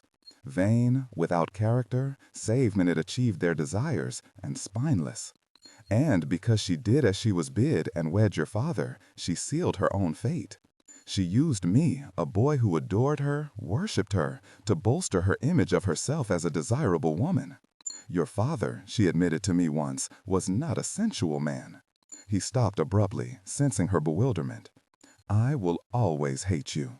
And I, my dear, have enough love for the both of us." She turned on him, rising up on her elbows, unaware that the cover dropped below her breasts. "It is ridiculous, my lord. You cannot love me. If I have my mother's face, I cannot help it. To love someone simply because she looks like someone else, it makes no sense." He kept his eyes resolutely upon her face. "I suppose that I cannot expect you to have given me your full attention our first afternoon together. I told you then, and I will repeat it, the fact that you resemble your mother merely pleases me, for she was a beautiful woman. All else about you is unique. It is you I love, Cassandra, no one else. When I saw you at 17, I was more sure about my feelings for you than anything in my life." A sudden rueful smile lit his eyes. "If you would know the truth, I had thought that I was beyond the age of romantic attachment, and it came as quite a shock to me, I assure you. I remember, it was not above a year ago, a dinner and ball at Belford House. At 17, it was your first excursion into society. You were so unlike the other girls of your age. Do you not remember dancing with me, and in the most candid manner imaginable telling me that you were having a marvelous time, but that your slippers were pinching your feet?" She nodded slowly. "Yes, and you offered to lift me in your arms so I would not have to walk, and I recall that you laughed delightedly and told me it was a fine idea. You also told me that you were not a featherweight and trusted that I would be strong enough to oblige you. It required a great deal of resolution, Cassandra, not to oblige you." A reluctant smile appeared, deepening the dimples on either side of her mouth. "I do not remember how it happened, but you escorted me to dinner. You filled my plate, and I choked on my lobster patty because I was laughing at one of your stories. You called me graceless while you thumped me on the back. I thought you very nice and terribly amusing. Do you not remember what else I said to you?" She dropped her eyes from his face and said in a voice dulled with insight, "You told me that you would be delighted to provide me instruction, since one day I would doubtless be called upon to fill a position of importance." Not precisely, but your memory is accurate enough. And the day I offered to mount you on an Arabian mare that I doubted you could handle. You coldly informed me, your eyes twinkling all the while, that you were quite up to snuff and could manage any piece of horseflesh from my stable. I recall that you would have taken a nasty spill had I not, at the last moment, lifted you off the mare's back. Have you forgotten nothing? Anything that concerns you, I trust not. I think you much liked being held in my arms, though you did not guess what it was that I was feeling for you. You quite artlessly confided in me that it appeared that I was certainly strong enough to oblige you. Myriad other memories flashed through her mind, memories that now held new significance. What pained her most was that all the memories were pleasant, all filled with his wit and kindness. Oddly enough, she recalled now how some ladies had regarded her with suspicion, had treated her coldly. She had thought it was her youth, her inexperience. She saw now that it was jealousy, jealousy of her attachment to the Earl. What are you thinking, Cassandra? Nothing. I don't wish to speak any more about the past. Doubt it not, Cassandra. I will not change in my feelings for you. Nor will I, my lord. She saw that his eyes had fallen to her naked breasts, and she clutched wildly at the cover. His hand stayed hers. Leave me be. I don't want you. He cocked a disbelieving eyebrow at her and lowered his mouth to hers. Please, I don't want to feel anything. I don't want your passion. She shoved at his shoulders and bucked her hips upward to push him away from her. Her mind fought him even as his body smothered hers, pressing her into the soft feather down. His mouth closed over her breast, and his tongue caressed her. She felt her body urging her to surrender to him, to give in to her own senses, and her struggle dimmed, her mind releasing her, more quickly, more easily this time. She tangled her fingers into his thick hair and tugged at him eagerly to bring his mouth back down to hers. She parted her lips to him and returned his kisses, frantically, urgently. When he reared over her, she wanted to feel the power of him. He surged deep within her, possessing her, and she sobbed aloud, clutching his back. Shuddering waves of pleasure coursed through her, and she could do naught but cling to him, moaning her climax into the hollow of his throat. "Ah, Cassandra," he whispered, his breath warm against her lips. He pulled her onto her side and took his own pleasure. It was nearly 10 o'clock at night. The Earl rose from his desk, closed the ledger book, and stretched. He gazed at Cassandra, who was curled up on the settee, seemingly absorbed by the novel she was reading. A smile turned up the corners of his mouth. 2 fingers wrapped and unwrapped a long curl that fell over her shoulder. It was a habit of long standing, one that he remembered from over a year ago. The blue silk gown she wore was cut low over her breasts, with no adorning lace to hide the expanse of rounded white bosom. He pictured her freed from her chemisy and the feel of her breasts in his hands. He smiled again to himself. During the last several days, her struggle against him had become but a nominal reluctance. Actually, he amended to himself, that was not true of the days, only the nights. During the day, she lashed out at him. Her temper, it seemed, made more acid because she gave herself to him willingly at night. He walked over to her and held out his hand. "It's time to go to bed, Cassandra." She shrank back against the brocade cushions and did not reply. "Cassandra," he repeated softly, closing his fingers over her bare arm. She pulled away. "I am not the least tired, my lord, and have no wish to go to bed." There was something in her eyes, now resting fleetingly upon his face, that held him silent for a moment. "You like the novel so very much, my dear?" "Oh, yes," she said quickly, too quickly, pulling the slender volume close to her chest. "It is so very interesting, my lord, that I have no wish to put it down until I have finished it. Perhaps I should provide you with a tutor." She stared at him, at sea. "You have been reading the entire evening and have managed to get only to the 3rd page? Really, Kara, with your obvious intelligence, I would expect a more believable lie than that." She closed the volume with a snap. "Very well, my lord, you will have the wood without a coat of paint. I have no wish to be ravished by you tonight. I will sleep here on the settee." Ravished. Good God, my girl, you know there has been no question of ravishment since our second night together. Indeed, I have sometimes felt that I am the one succumbing to you. Perhaps you fear that I will not wed you, now that I have repeatedly plucked the fruit from the tree, so to speak? You officious boor! I tell you again that I will never wed you. If you have a shred of honor, you will leave me be. I am sorry, Cassandra, but I do not believe honor has anything to do with our pleasure. Come, my love, I would like to hear your cries of passion again tonight. Furious color stained her cheeks, and she blurted out, "It's you who make me like that. I do not want to be abandoned. Indeed, I never wish you to touch me again. Leave me now, I order you." "That is a lovely gown," he said. "If you fight me, it will become shredded. You are a passionate, exciting woman, Cassandra, and I have yet to discover the depths of your feeling. No more nonsense. I want you in my bed and in my arms." She squirmed from the settee and scrambled to stand behind it. The Earl cocked an inquiring eyebrow, then shrugged. He turned and began to remove his clothing.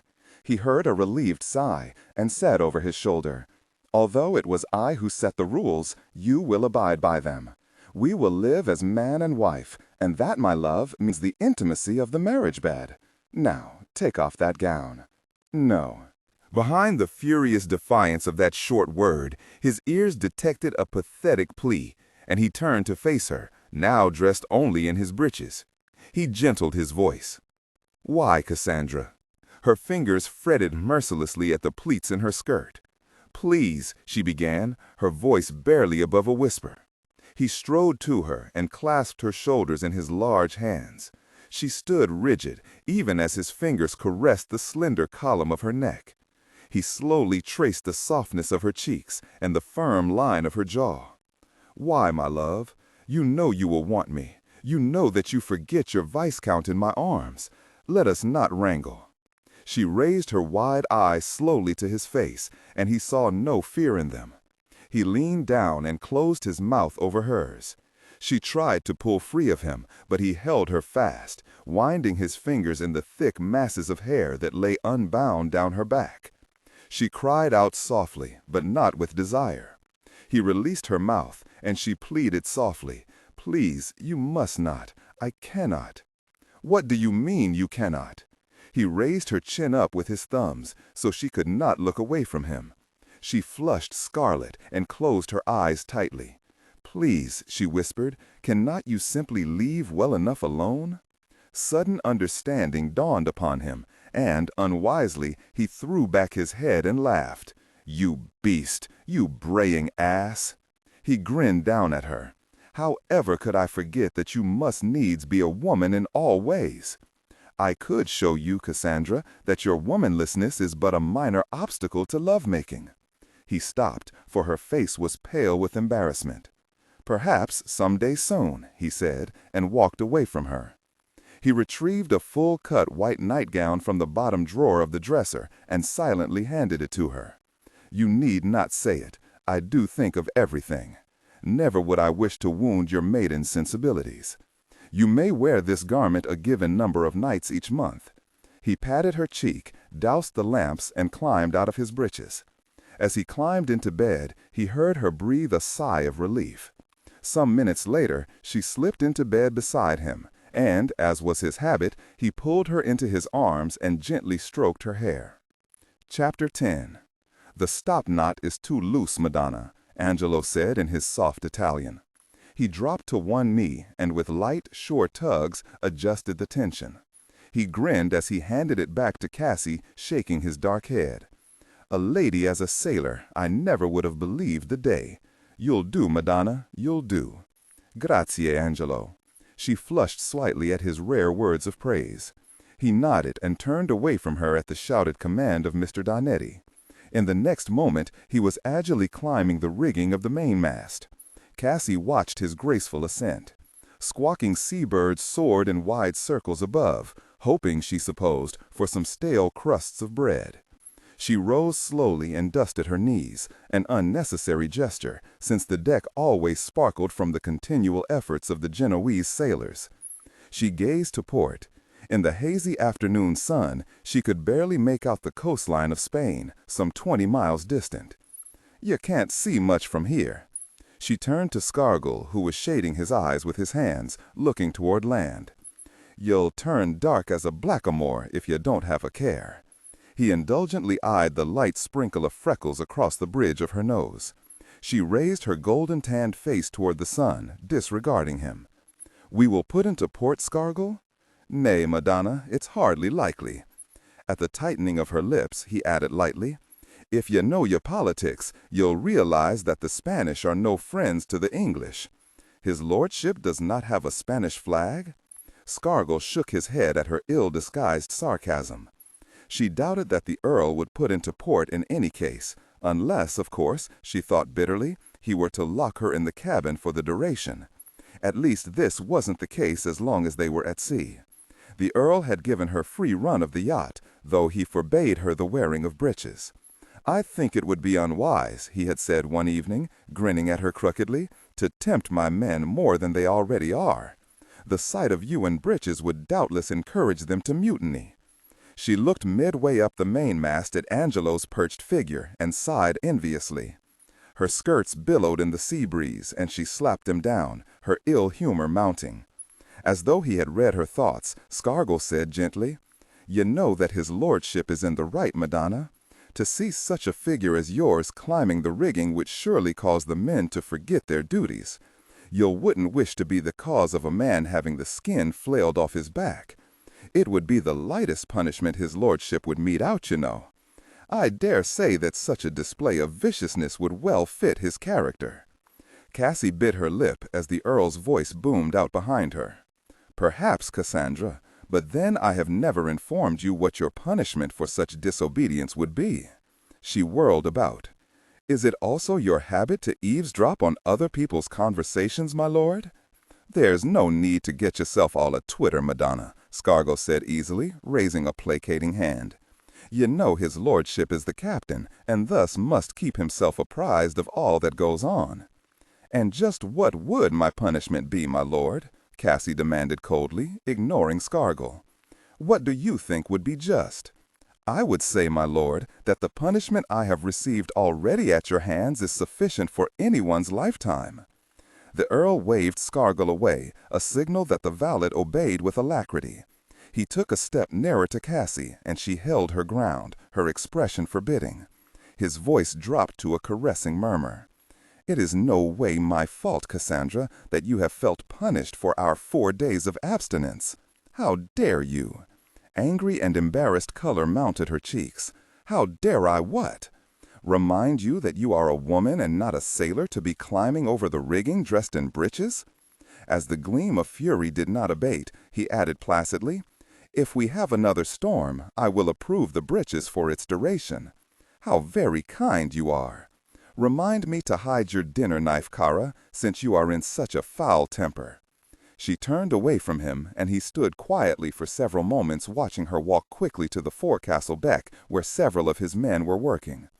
"'Twould appear to me that ye make little headway, my lord," Scargill said pensively, walking into the Earl's view. Out of habit, he smoothed down the coarse lock of red hair that fell over his forehead. "It has been but 2 weeks," the Earl said coolly, shifting his gaze toward the distant Spanish coastline. "If I do not despair of the outcome, why should you?"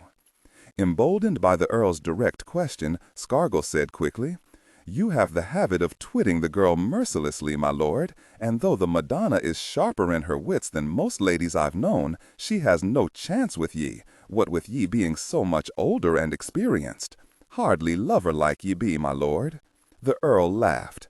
"The Madonna, as you and the men persist in calling her, despite her tender years, is quite able to cross swords with me. Verbally, that is. And as to my not being lover-like, I doubt that you or anyone else is qualified to judge. Now, if you have done with dissecting my character, I suggest you speak with Arturo. I require a special dinner this evening for my lady, something very English for her waning appetite. It will be in the nature of a celebration. You might even call it a monthly celebration." Grinning to himself, he turned away, his destination the helm and Mr. Donnetti. As he strode along the highly polished deck, his eyes strayed toward Cassandra, who was sitting cross-legged, her skirts modestly tucked over her ankles, listening with avid attention to undoubtedly outrageous tales spun by Joseph, a rotund little Corsican once in the employ of the Barbary pirates. High men had taken to her, no doubt about that. A lady to her fingertips who did not lord it over any of them, and a lady whose sailing skills bettered those of many a man. When it became common knowledge that she spoke Italian, he had noticed with a rueful smile that the habitual foul language his men used all but disappeared. The Earl paused a moment and gazed up at the wind-bloated sails, estimating their speed. Since the storm in the Channel, the weather had turned glorious and warm. Though it was the end of June, the Atlantic was not famed for such a continued spate of good weather. If it held, they would reach Genoa a good week before times. Cassandra was standing now, and the wind flattened her skirt, outlining her hips and thighs. It was just as well that the weather was so mild, he thought, for she held all his attention. He felt a growing ache in his loins and turned away. Tonight, he would possess her body, just as she would possess his. He did not believe that she would fight him, for he had unleashed the woman in her, and their 4 nights of abstinence had likely made her physical need as great as his. He suspected that she desired him, despite her monthly cycle, but he had not pushed her. He wanted her to accept him as her companion as well as her lover. They had passed hours on deck in the evenings, gazing at the brilliant constellations, and he had spoken softly of the past that he had known with her. "Captain." The Earl wiped the placid smile from his mouth and brought his attention to his first mate. "Yes, Mr. Donetti. There is a ship closing off port. She's likely Spanish." He handed the Earl a spyglass. "It's a Spanish frigate, 2 gun decks. Keep us windward, Mr. Donetti. The Spanish captain is a fool if he thinks to engage us." "Aye, Captain." "The frigate is riding low in the water, heavily loaded, and cannot elevate her guns." The Earl lowered the spyglass. "Command the men to battle stations. If the Spanish captain is unwise enough to engage us, we will fire broadside as a lasting lesson and outrun her. Needless to say, our cargo is far too precious to risk full battle." Cassie raised her head, startled at the sound of a beating drum. "Beat to quarters. Get below deck to the captain's cabin, Madonna," Joseph said sharply, and wheeled away from her, toward the gun deck. "What is happening, Joseph?" she cried over the beating drum. She whipped about at the sound of the Earl's voice. "It's a Spanish frigate, Cassandra, and as yet we do not know her intentions. Do as Joseph said and go to the cabin." She hesitated, and he roared at her. "Now, I will come to you when there is no more danger. But I would like to see—" The Earl grabbed her shoulders in an iron grip. "Damn it, do as I tell you. I do not want to have to worry about your safety when the ship must be my first concern. You needn't shout at me. Then obey me. That is an order." He pushed her away and strode toward the quarterdeck without a backward glance. Cassie felt a surge of excitement, and her step lagged as she neared the companionway. Crisp orders boomed about her, and purposeful sailors ran past her, oblivious of her presence. A Spanish frigate. She had never seen such a ship. Stealthily, she made her way to the mainmast and crossed quickly, crouched over, to the railing. She saw the 3-masted vessel bearing toward them, its hull massive even in the distance. She heard the Earl's booming voice and felt the deck beneath her shift slightly as the port guns were hauled into the gun ports, and the sailors shifted their iron mouths toward the approaching frigate. She felt gooseflesh rise on her arms. She guessed that the frigate was now only a mile distant. "Damn!" The Earl cursed under his breath. "It appears that the fools want to test our strength. Order the first ranging shot, Mr. Donetti. Perhaps that will be enough for them." Cassie was thrown back on her heels as the 4 guns, in unison, belched forth their iron balls.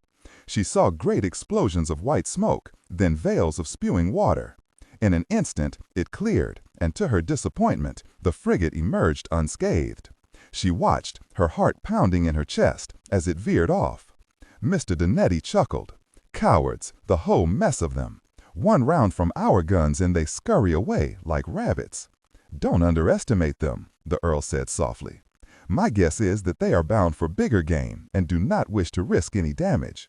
Fool into the wind, Mr. Donetti. I have no desire to tempt fate if the Spanish captain happens to change his mind." "Aye, Captain," Mr. Donetti said. The Earl remained on deck until the frigate became but a distant white speck. Satisfied that there would be no more danger from that quarter, he made his way quickly toward the cabin. His eyes caught a flash of blue muslin at the base of the mainmast. He whirled about to see Cassandra gesticulating with great excitement to Joseph. His stomach knotted in sudden fear for her, and then in anger. She had disobeyed him. If the frigate had engaged them, she could have been hurt, even killed. Cassandra. She continued speaking to Joseph some moments more, before turning reluctantly to face him. "Come here." Joseph's head jerked up at the deadly tone in the captain's voice, and he whispered urgently to Cassie, "Go quickly, Madonna." Because she had never seen the Earl in a rage, Cassie shrugged her shoulders indifferently and took her time reaching him. "What a paltry encounter, my lord," she said, clearly disappointed. "At least I have seen a Spanish frigate. Are they always so cowardly?" The Earl grabbed her arm and, without a word, dragged her along the deck, down the companionway, and pushed her inside the cabin, slamming the door closed. Cassie rubbed her arm when he released her and frowned at him. "You needn't be such a ruffian, my lord. Is it that you too are disappointed that there was no battle?" "You disobeyed me, madam." She blinked at the cold fury in his voice. "I believe, my lord," she said steadily, "that you are making a fuss out of nothing. There was no danger." The Earl held himself stiffly, his arms rigid at his sides. Her ridicule of the situation made him all the angrier. "I will say it again, madam. You disobeyed me. You will now tell me why." She stood her ground and raised her chin. "I did not think your order reasonable, my lord. The frigate was a good mile distant from us when we fired. Given that she was heavily loaded, and thus unable to elevate her guns easily, we would have been able to outrange her, handily, even if she had chosen to engage us. The yacht is much faster, and if there had been the need, we could have outrun her." He was taken aback.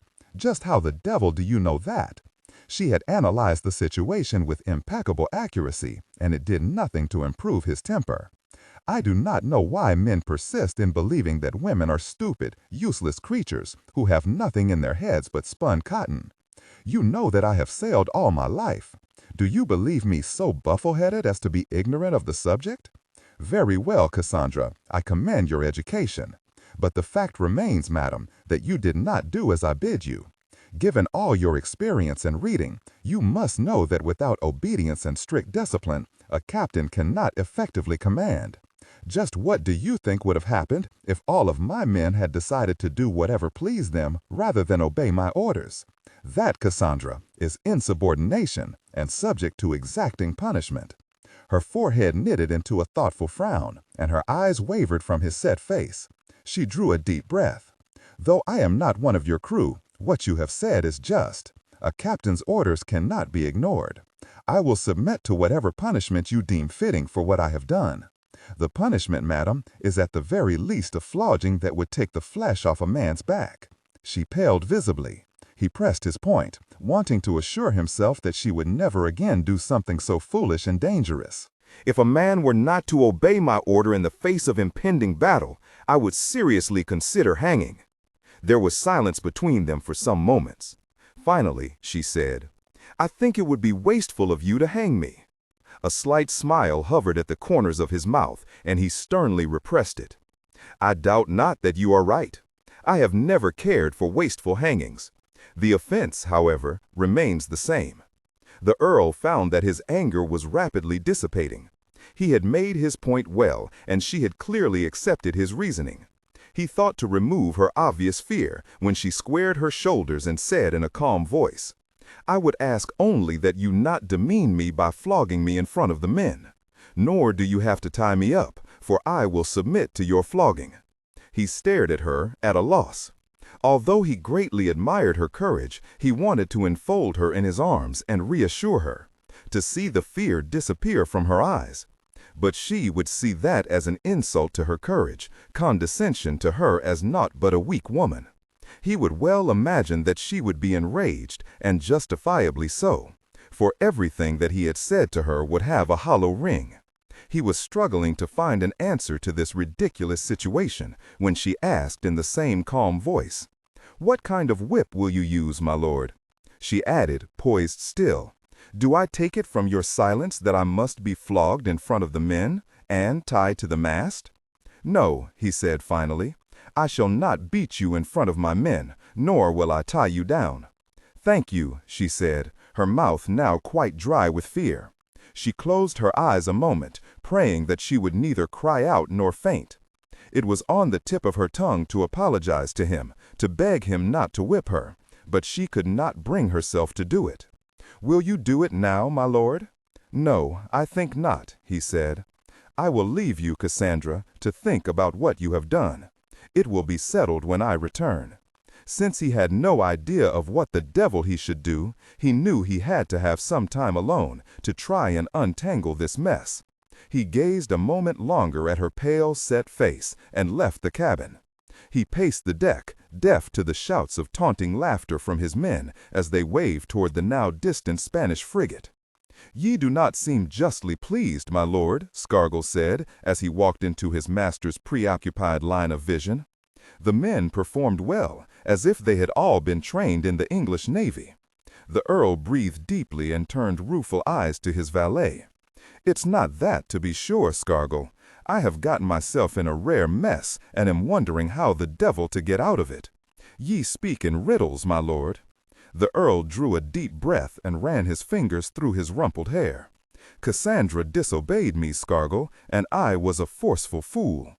As Scargill still gazed at him, at sea, he told him briefly what had passed between them. She is at this moment, he concluded, waiting for me to return to flog her.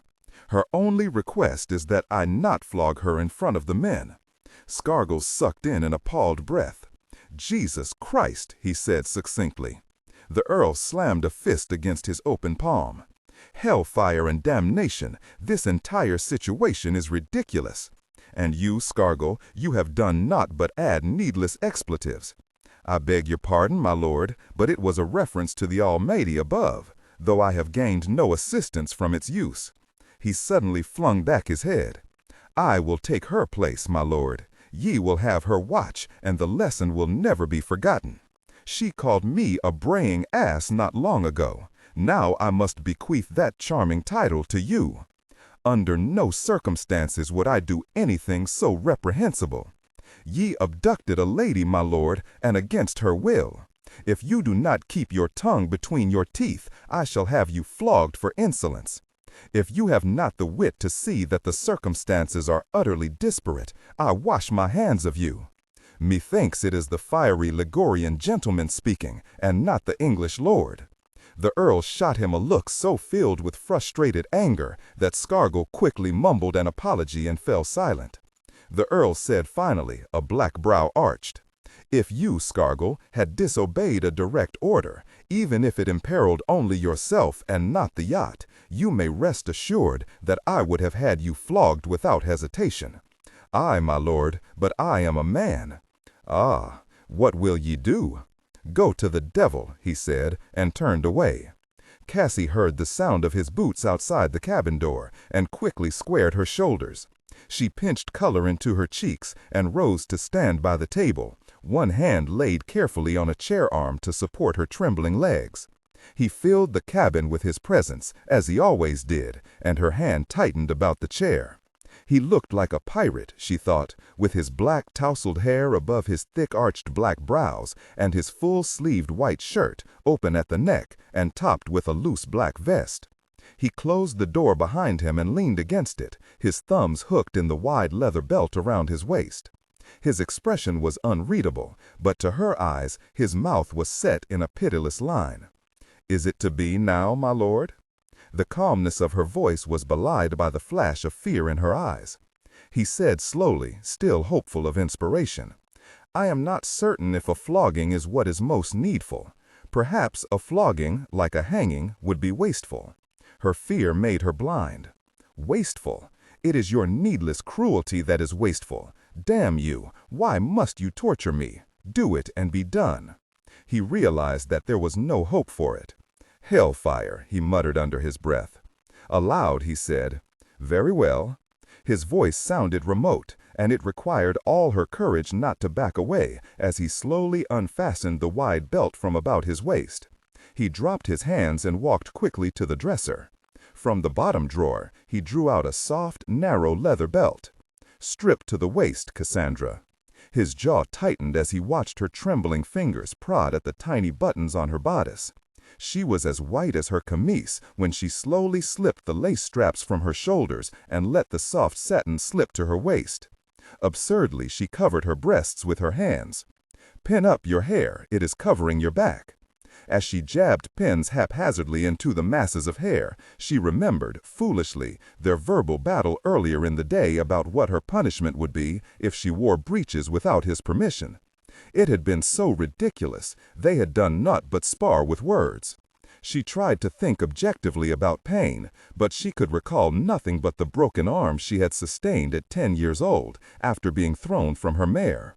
She must have felt pain, she thought, but there was nothing real for her to grasp. She remembered the possets forced down her throat by Becky Petersham and the cast that made her skin itch, but no pain. She drew a deep, resolute breath and turned to face the Earl, her hands still covering her breasts. She blanched at the sight of the belt, its buckle and clasp wrapped tightly about his hand. "You may support yourself against the bookshelf." She walked numbly to the inset mahogany bookshelves that lined the cabin wall beside his desk, her eyes resting foolishly for an instant on the novel she had been reading. She stretched her arms above her head and firmly clasped her fingers about the edge of a shelf. She rested her forehead against the edge of a lower shelf and clenched her teeth tightly together. "Help me not to make a fool of myself," she pleaded, more to herself than to any deity. She tensed her muscles and waited. She knew he was standing behind her, his hand in all likelihood poised in midair, ready to lash the belt across her back. "You are a fool, my girl," she said to herself, her muscles straining in taut fear. "You fight him with all your strength, yet the result is unbelievable pleasure. Yet now you stand of your own free will for him to flog you." The Earl lifted the belt only to lower it again. He looked at her slender white back. An errant strand of golden hair had escaped its pin and fell in a long, lazy curl down to her waist. His fingers lifted the hair from her back. She quivered. His hand shook, and again he lowered the belt. "Damn you," she said suddenly, her voice shrilled in her fear. "Are you so cruel that you delight in making me wait, knowing what must come?" The Earl raised the belt and brought it down as lightly as he dared across her shoulders. She tensed and tightened her fingers more tightly about the shelf edge, more from surprise than from pain. But when the belt slammed against her back again, she felt a tingling of pain that made her start. 6 lashes, the Earl counted, knowing that he could give her no less. He rigidly controlled the strength of his arm, but still it was not enough. Cassie's eyes burned as the pain increased, but she made no sound. Her fingers dug into the shelf as she swore over and over that she would not disgrace herself and collapse. Suddenly, the burning pain ceased. She held herself rigid for several moments, waiting. She turned slowly and felt a raw throbbing as the shelf touched her back. She gazed up, unseeing, into his pale face. "Is it over?" "Yes. I am so glad. I feared that I would make a fool of myself." She blinked her eyes upon his face and said, her voice breathless and high, "May I lie down now?" "Yes. Let me help you." He clasped his hands beneath her hips and raised her, careful not to touch her back. He laid her on her stomach, and she felt the softness of the cover beneath her breasts. The Earl stared down at her quiet figure. How many times he had read guilt and hatred in her eyes before he had brought her to pleasure. Yet now he had inflicted pain, and she had willingly accepted it. There had been no hatred in her fine eyes, only her fierce pride. He shook his head and made haste to mix some laudanum with wine. "I never faint, you know," she said as he handed her a filled glass. "No, I wouldn't imagine that you would. It is wise that you lie still, Cassandra. This will make you feel better." "What is it?" she asked after she had downed the wine. "Laudanum and French burgundy. In a few minutes you will feel drowsy." He fetched a soothing cream to rub into her back, but did not touch her until her head lolled on the pillow and her breathing evened into sleep. 6 welts stood out against her white skin, red and ugly, but none so deep as to cause him worry. He gently rubbed in the ointment. He eased her out of her clothes and pulled a cover to her waist, then drew up a chair beside her. He found himself studying her closely. Her beauty was startling, but he knew that his feeling for her was drawn strong by her own strength of character, and he reveled in the knowledge that he possessed her.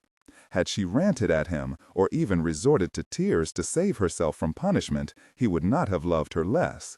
Perhaps, he thought ruefully, if she had guessed that her fierce sense of honor would result in his wanting her all the more, she would have behaved differently. But she would not know, for the time being. He would not tell her. He had caused her many kinds of pain, he knew, and his jaw tightened in stubborn resolve. Someday, in the aftermath of their lovemaking, she would smile at him with love. Damn it, it would be so. He would make it be so. Cassie stirred. Before she could plant her mind firmly in reality, she moaned dully from the effect of the laudanum. She opened her eyes and saw the Earl gazing intently at her. "What day is it?" she asked, and saw him blink. "You have been sleeping for but an hour." "How odd," she mumbled, and tried to raise herself on her elbows. She realized that she was naked and let herself fall again. "There is no sign of the Spanish frigate?" "No." "Will my back be scarred?" He grinned at her belated display of vanity. "I do not believe so. You will be sore for several days." "You will not tell the men, will you, my lord?" "I do not think that will be necessary," he said.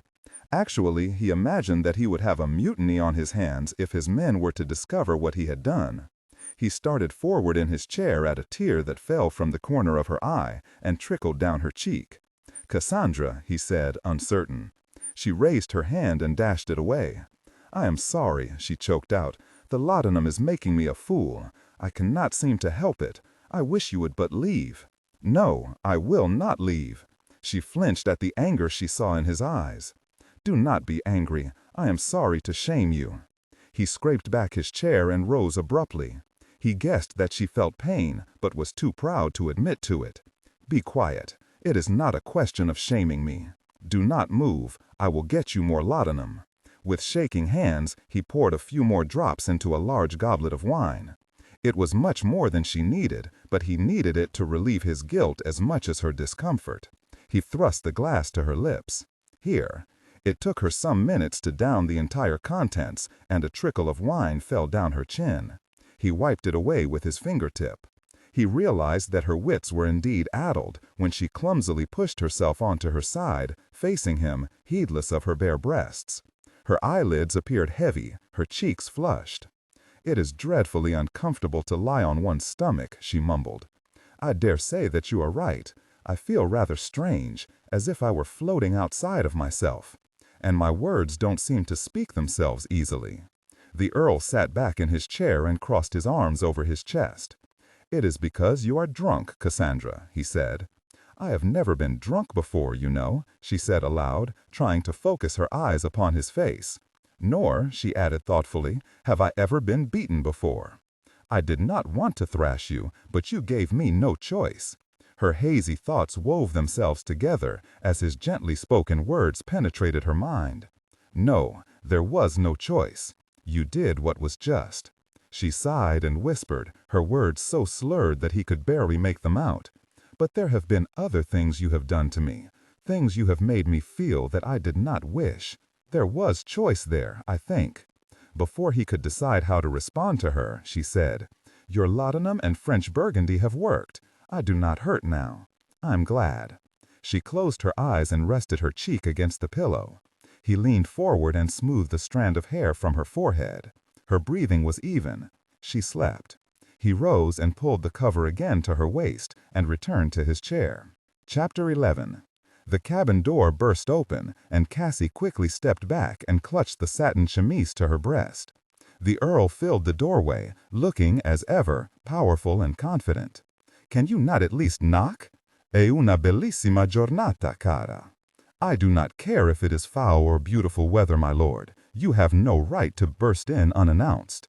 He disregarded her outburst and studied her carefully. He could detect no remnants of pain, no discomfort, save, of course, her usual unease in his presence. He smiled, pleased with her temper. She had been too restrained the last day and a half. Of course, his dosing her wine with laudanum because he could not trust her to admit to any pain she felt had dulled her mind and rendered her more tractable. "It would appear," he said easily, closing the door behind him, "that your temper at least is back to normal. I have come to help you dress. We are in the Straits of Gibraltar and have the good fortune of a westerly wind, very uncommon for the summer months." For an instant, Cassie forgot her ire and the fact that she was clothed only in her petticoats. "The Pillars of Hercules," she said, her eyes sparkling with excitement. "So you have learned your history, I see. Such knowledge you possess, Cassandra. I have enough knowledge to realize that you are an overbearing ass, my lord. Now, if you would cease your nonsense and leave, I will dress." She looked at the man beside her and thought, inconsequentially, that if she were standing closer to him, she would not be able to see the sun. She felt oddly bereft. Her voice was cold and crackling dry. "I believe, my lord, that men have changed little since the time of your cruel story. Women are still to be possessed as a man's chattel. They are to be protected or cast aside, according to a man's whim. I see little difference, my lord. Regardless of what you make me feel in your bed, I shall always hate you for what you have done to me. You are wrong, Kara, and I shall prove it to you." She turned on her heel and hurried away from him. "Cassandra," she felt fear at the cold fury in his voice, but continued her headlong flight, nearly tripping over a coiled rope that lay close to the mainmast. His fingers closed about her upper arm, and he jerked her none too gently about to face him. "You are worse than Barbarossa. At least he did not cloak his villainy. You will be silent." She drew a shattered breath and saw from the corner of her eye that members of the crew were watching them. He drew her close to his chest, and she winced, for her back was still tender. "What is it you intend, my lord? Another beating so that I will learn to cower before your wrath? I will see you in hell first. Come, Cassandra, don't make me carry you." She thrust her chin up defiantly, but fell into stiff step beside him. Her step lagged at the cabin door, but he shoved her inside and ground the key in the lock. His fingers closed over the silver buckle on his belt. "I will not submit to this beating, my lord. You will have to tie me down." He stared at her. "By God, you witless little fool, you honestly believe that I—" He got no further, for at that instant a heavy book struck his shoulder.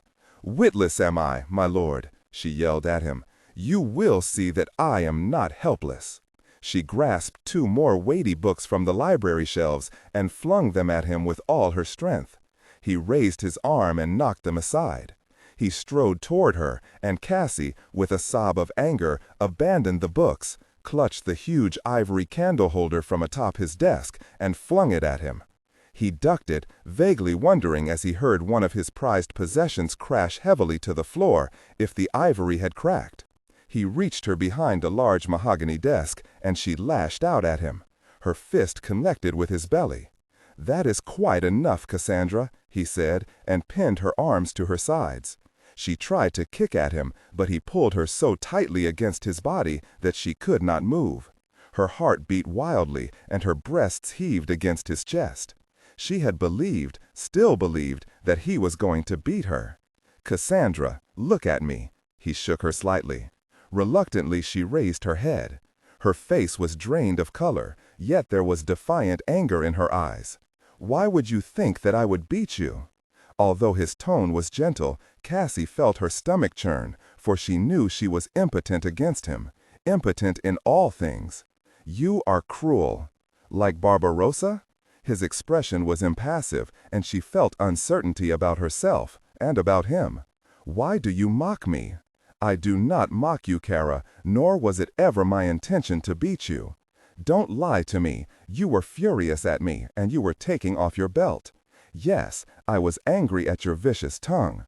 But understand me, Cassandra, I would never thrash you because you behave like a stupid child or a raging termagant. As to my belt, it must be removed if I am to strip off my clothes.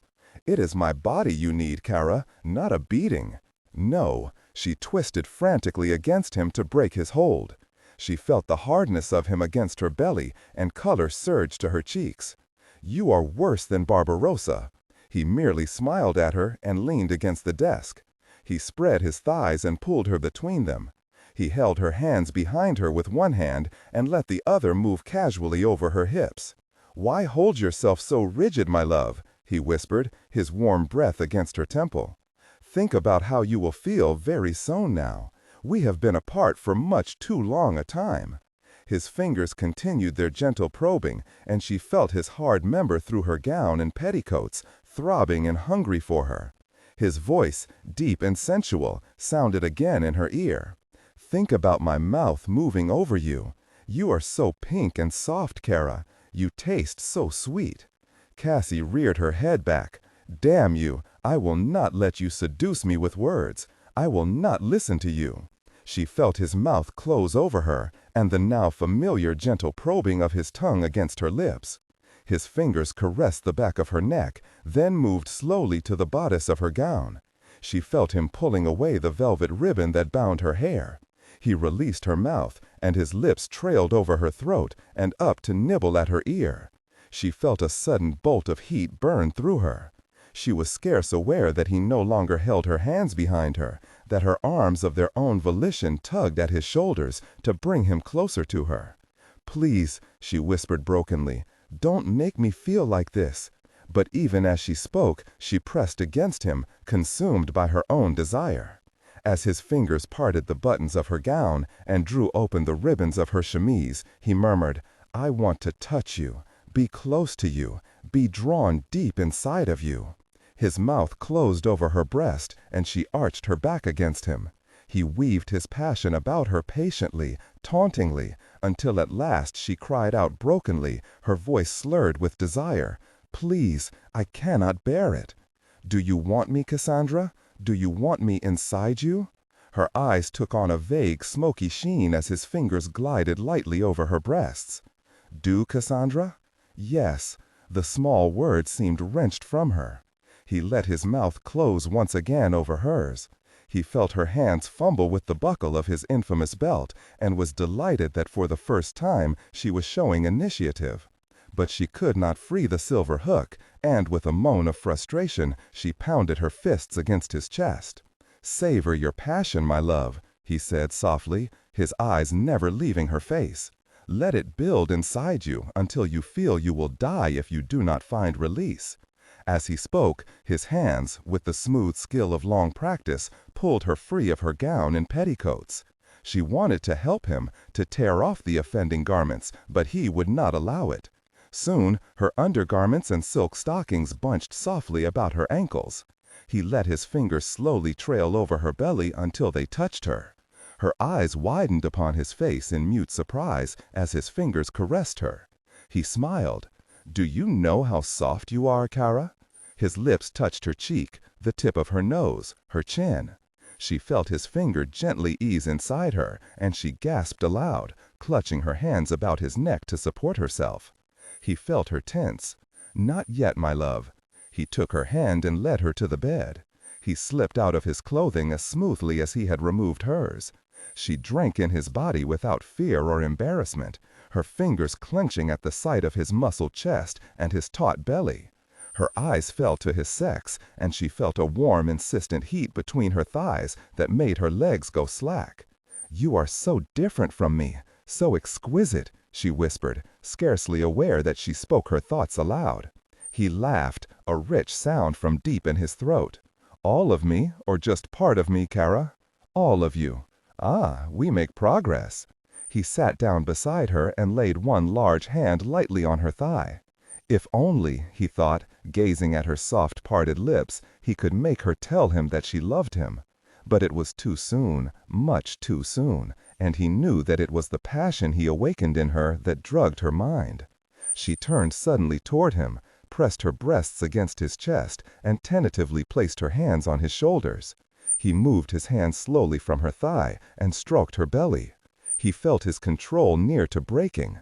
He eased her down upon her back and gently parted her thighs. "Remember how you tasted, Cassandra?" He pressed his mouth over her belly, and she felt him nuzzling at her until his lips closed over her. She whimpered softly and arched her back, raising her hips to let his mouth burn into the depths of her. He felt her body shudder, quicken, and rose to enter her. Her thighs closed about his sides, and her hips lurched upward, drawing him deeper within her. He felt her hands pressing against his back, and he knew that he was lost. He drove into her, and she cried out. As she stiffened in her climax, he let himself go. He sprawled on top of her, his head beside hers on the pillow. He knew that he must be crushing her, but when he made to move, her hands tightened about his back. A deep ripple of pleasure shot through him, and he smiled, contented. He remembered her still tender back and turned onto his side, drawing her close in the circle of his arms. Her breasts stilled their rapid heaving, and he felt her go slack. Within minutes, she slept.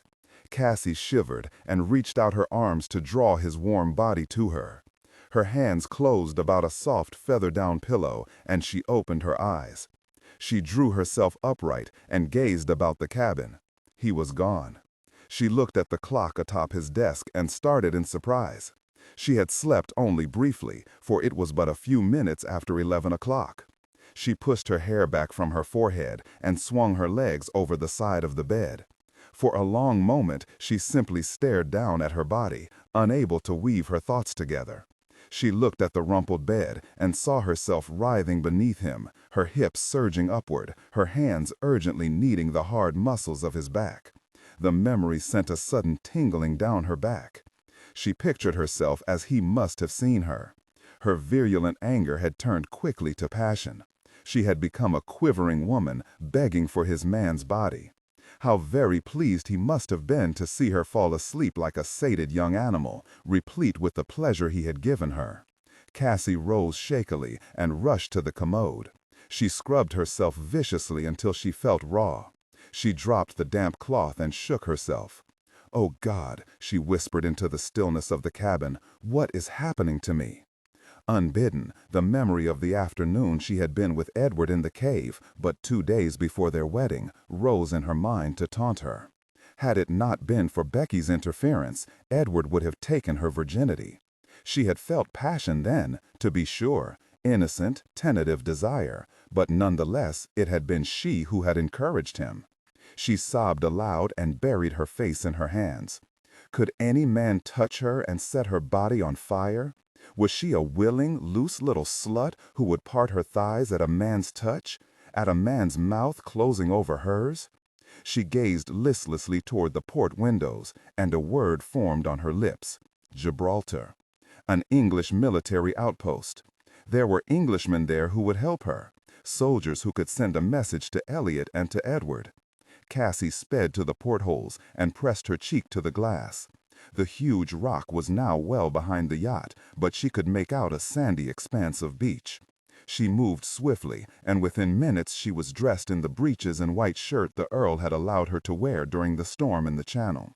She pulled on her boots, jerked her hair back from her face, and knotted a ribbon about it. She rushed to the Earl's desk and pulled open one drawer after another. Papers, charts, ledgers, there appeared to be everything but the money she needed. She jerked at the bottom drawer and found to her surprise that it was locked. She grabbed a hairpin from atop the dresser and thrust it into the small lock. She muttered a frustrated oath, for she could feel the yacht moving swiftly eastward, before the lock sprang loose and the drawer slid open. Her fingers curled about a leather pouch. She pulled it open and saw to her delight that it was filled with louis d'or. She quickly fastened the pouch to her waist. She was on the point of rising when she saw an elegant English dueling pistol, half covered with a velvet cloth. Uncertainly, she touched its shining silver handle and drew it out. Her jaw tightened. If someone tried to stop her, she would use it. Cassie was not much familiar with guns, but from the little she knew, she could tell that it was primed. She laid it on top of the desk and shoved the desk drawers back into place. She felt a light draft touch her face and looked up to see the Earl standing in the open doorway, the remnants of the smile on his face turning into a cold question.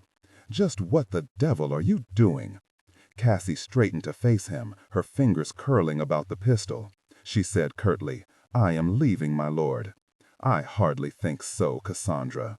He leaned against the doorframe, his arms crossed over his chest. Indeed, I believe it more likely that you will take off those ridiculous breeches and put on one of your gowns. We will have lunch shortly, he added. How fortunate that I opened the door so quietly. I had thought you still asleep, you know. She stared at the intimate, caressing tone of his voice. Damn you, my Lord Earl, I will no longer be your whore. Now move aside, for I am done with you. My whore, Kara? You have not sufficient experience to fill that position. Her body shook at the amusement in his voice. Slowly, deliberately, she raised the pistol and aimed at him. I have no desire to swim more than a mile, my lord. You will now stand aside, or I will shoot you. The lazy animal grace left him. She was not fooled by the conversational tone of his voice, for she saw the tensing of his body. How enterprising you are, Cassandra, but foolish, very foolish. Put the pistol down. Go to the devil, my lord. Put it down, Cassandra.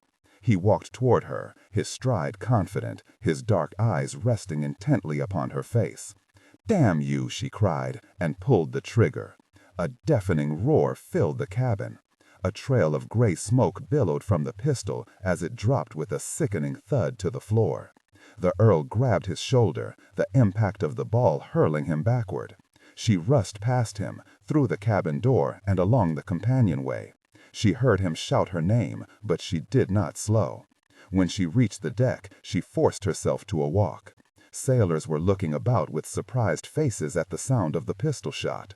She paused for but a moment at the railing, gauging the distance to shore. The deep blue water was calm, as smooth as the surface of glass. In a fluid movement, Cassie climbed over the railing, stood poised an instant with her arms raised over her head, and kicked off. Madonna, she heard the shout just as her body knifed through the surface. The impact jarred her, and the shock of the cold water momentarily numbed her senses. Belatedly, she arched her back and fought her way to the surface. She gulped precious air into her lungs and slewed her head about toward the yacht. She heard sailors shouting and saw them lining up along the deck, gesticulating wildly toward her. She looked back toward the beach and felt a lump grow in her throat. It was far distant, more than a mile. She drew a resolute breath, kicked her booted feet, and swam with sure, firm strokes away from the yacht. Cassandra! She turned her head and saw the Earl at the railing. The next instant, he stiffened and dove into the water. His head cleared the surface much too close to her.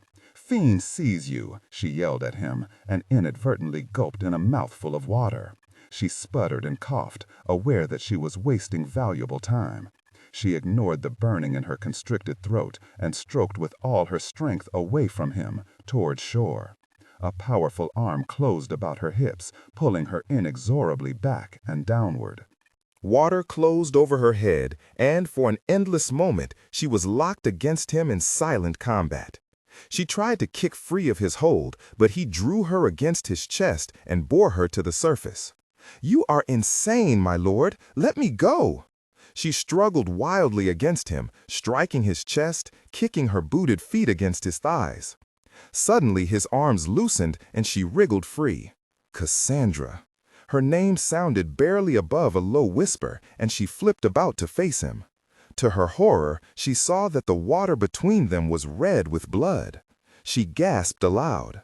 His head disappeared beneath the surface of the calm water. She saw him struggling, his arms thrashing weakly. He did not have the strength to bring his face above water. She turned frantic eyes to the yacht. She saw Scargill, Mr. Donnetti, and half a dozen other sailors lowering a longboat. They would never reach him in time. He would drown. "You fool!" she yelled at him. He floated near the surface, face down, in a widening pool of his own blood. She swam back to him and clutched him under his arms, but she did not have the strength to raise his face above the water. She locked her arm beneath his chin and pulled him back against her chest, forcing his head back and up. She looked frantically toward the approaching longboat. Her legs felt leaden, but she forced them to keep pumping. She feared she would drown with him if they did not hurry. "Row harder, Mr.Donnetti," shouted as he flung off his cloak and boots. He was on the point of diving overboard when Scargill stopped him. "Nay, Francesco, she may lose her hold." A slight smile broke his grim expression. He could hear Cassie cursing the Earl as they approached, berating him in broken sobs for his stupidity, his ridiculous stubbornness. Mr. Donnetti muttered under his breath, "It makes no sense. She shoots him, then saves his life." "It would not be in her character to do otherwise," Scargill said, but Mr. Donnetti paid him no attention. The Earl stirred. "Hold still, damn you, else we'll both drown." Mr. Donnetti and several other men slipped over the side of the longboat and freed Cassie of her burden. It took them some moments to pull him into the boat. She heard the Earl's voice, weak but fiercely commanding. "Save her, Francesco, quickly, before she loses her strength." Mr. Donnetti grunted and grabbed Cassie none too gently around her waist. He lifted her toward the boat, and several hands closed about her arms, hauling her upward. Cassie crouched down at the stern of the boat and wrapped her shivering arms about her knees. A sailor threw a cloak over her shoulders, but it did not warm her. The men huddled around the Earl, and no one seemed to pay her the slightest attention. If she had had the strength, she might have slipped over the side of the boat before any of them noticed. She tried to see the Earl, but Scargill and Mr. Donnetti were crouched in front of him, blocking her view. She heard Scargill tell him not to move. 4 sailors, 2 on each side of the narrow longboat, rowed furiously back toward the yacht. Cassie gazed toward the Cassandra and marveled at how quickly the sails had been lowered.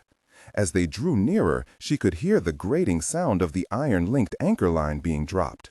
She strained forward at the sound of the Earl's voice. "Damn it, Scargill, none of you is strong enough to carry me up the ladder. I'll climb it myself. Francesco, stay close to me." She could not believe that he would try to climb the ladder himself. She wanted to yell at him not to be such a fool, but his foot was already on the bottom rung, his face forbidding in his determination. She watched with held breath as the Earl slowly and painfully pulled himself upward. A cry tore from her throat when he nearly lost his grip halfway up the ladder. Joseph drew a relieved breath once the Earl was finally hauled over the railing onto the deck. He turned to her and said crisply, "Now it is your turn, Madonna." She shook her head mutely, for her arms felt like useless sticks of wood hanging at her sides. He misunderstood her. "I'll not let you escape, Madonna, and you haven't now a pistol to shoot me." She licked her lips. "I cannot, Joseph." He studied her exhausted face and, without another word, hauled her over his shoulder and climbed the rope ladder. He set her down upon the deck.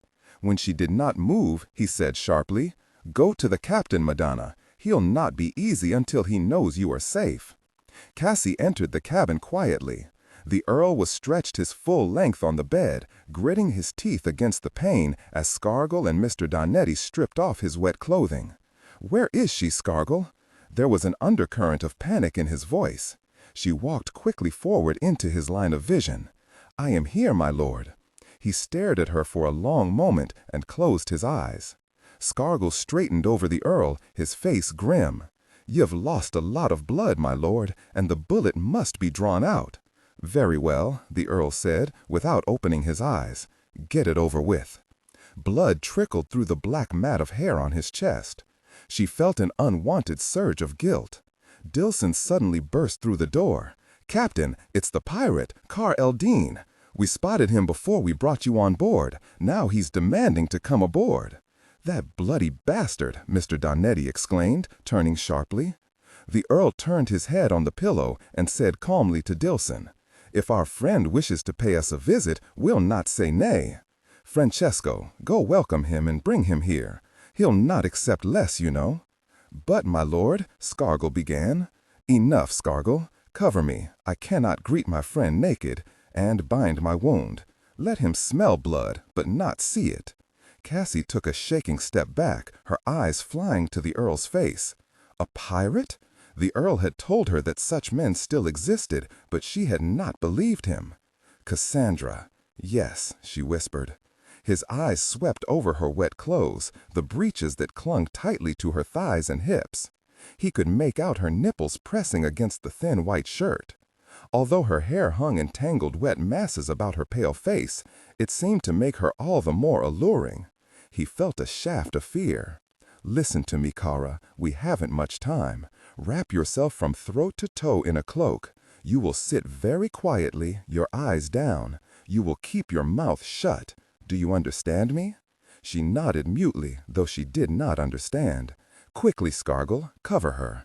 Cassandra, we are not in England. Trust me in this."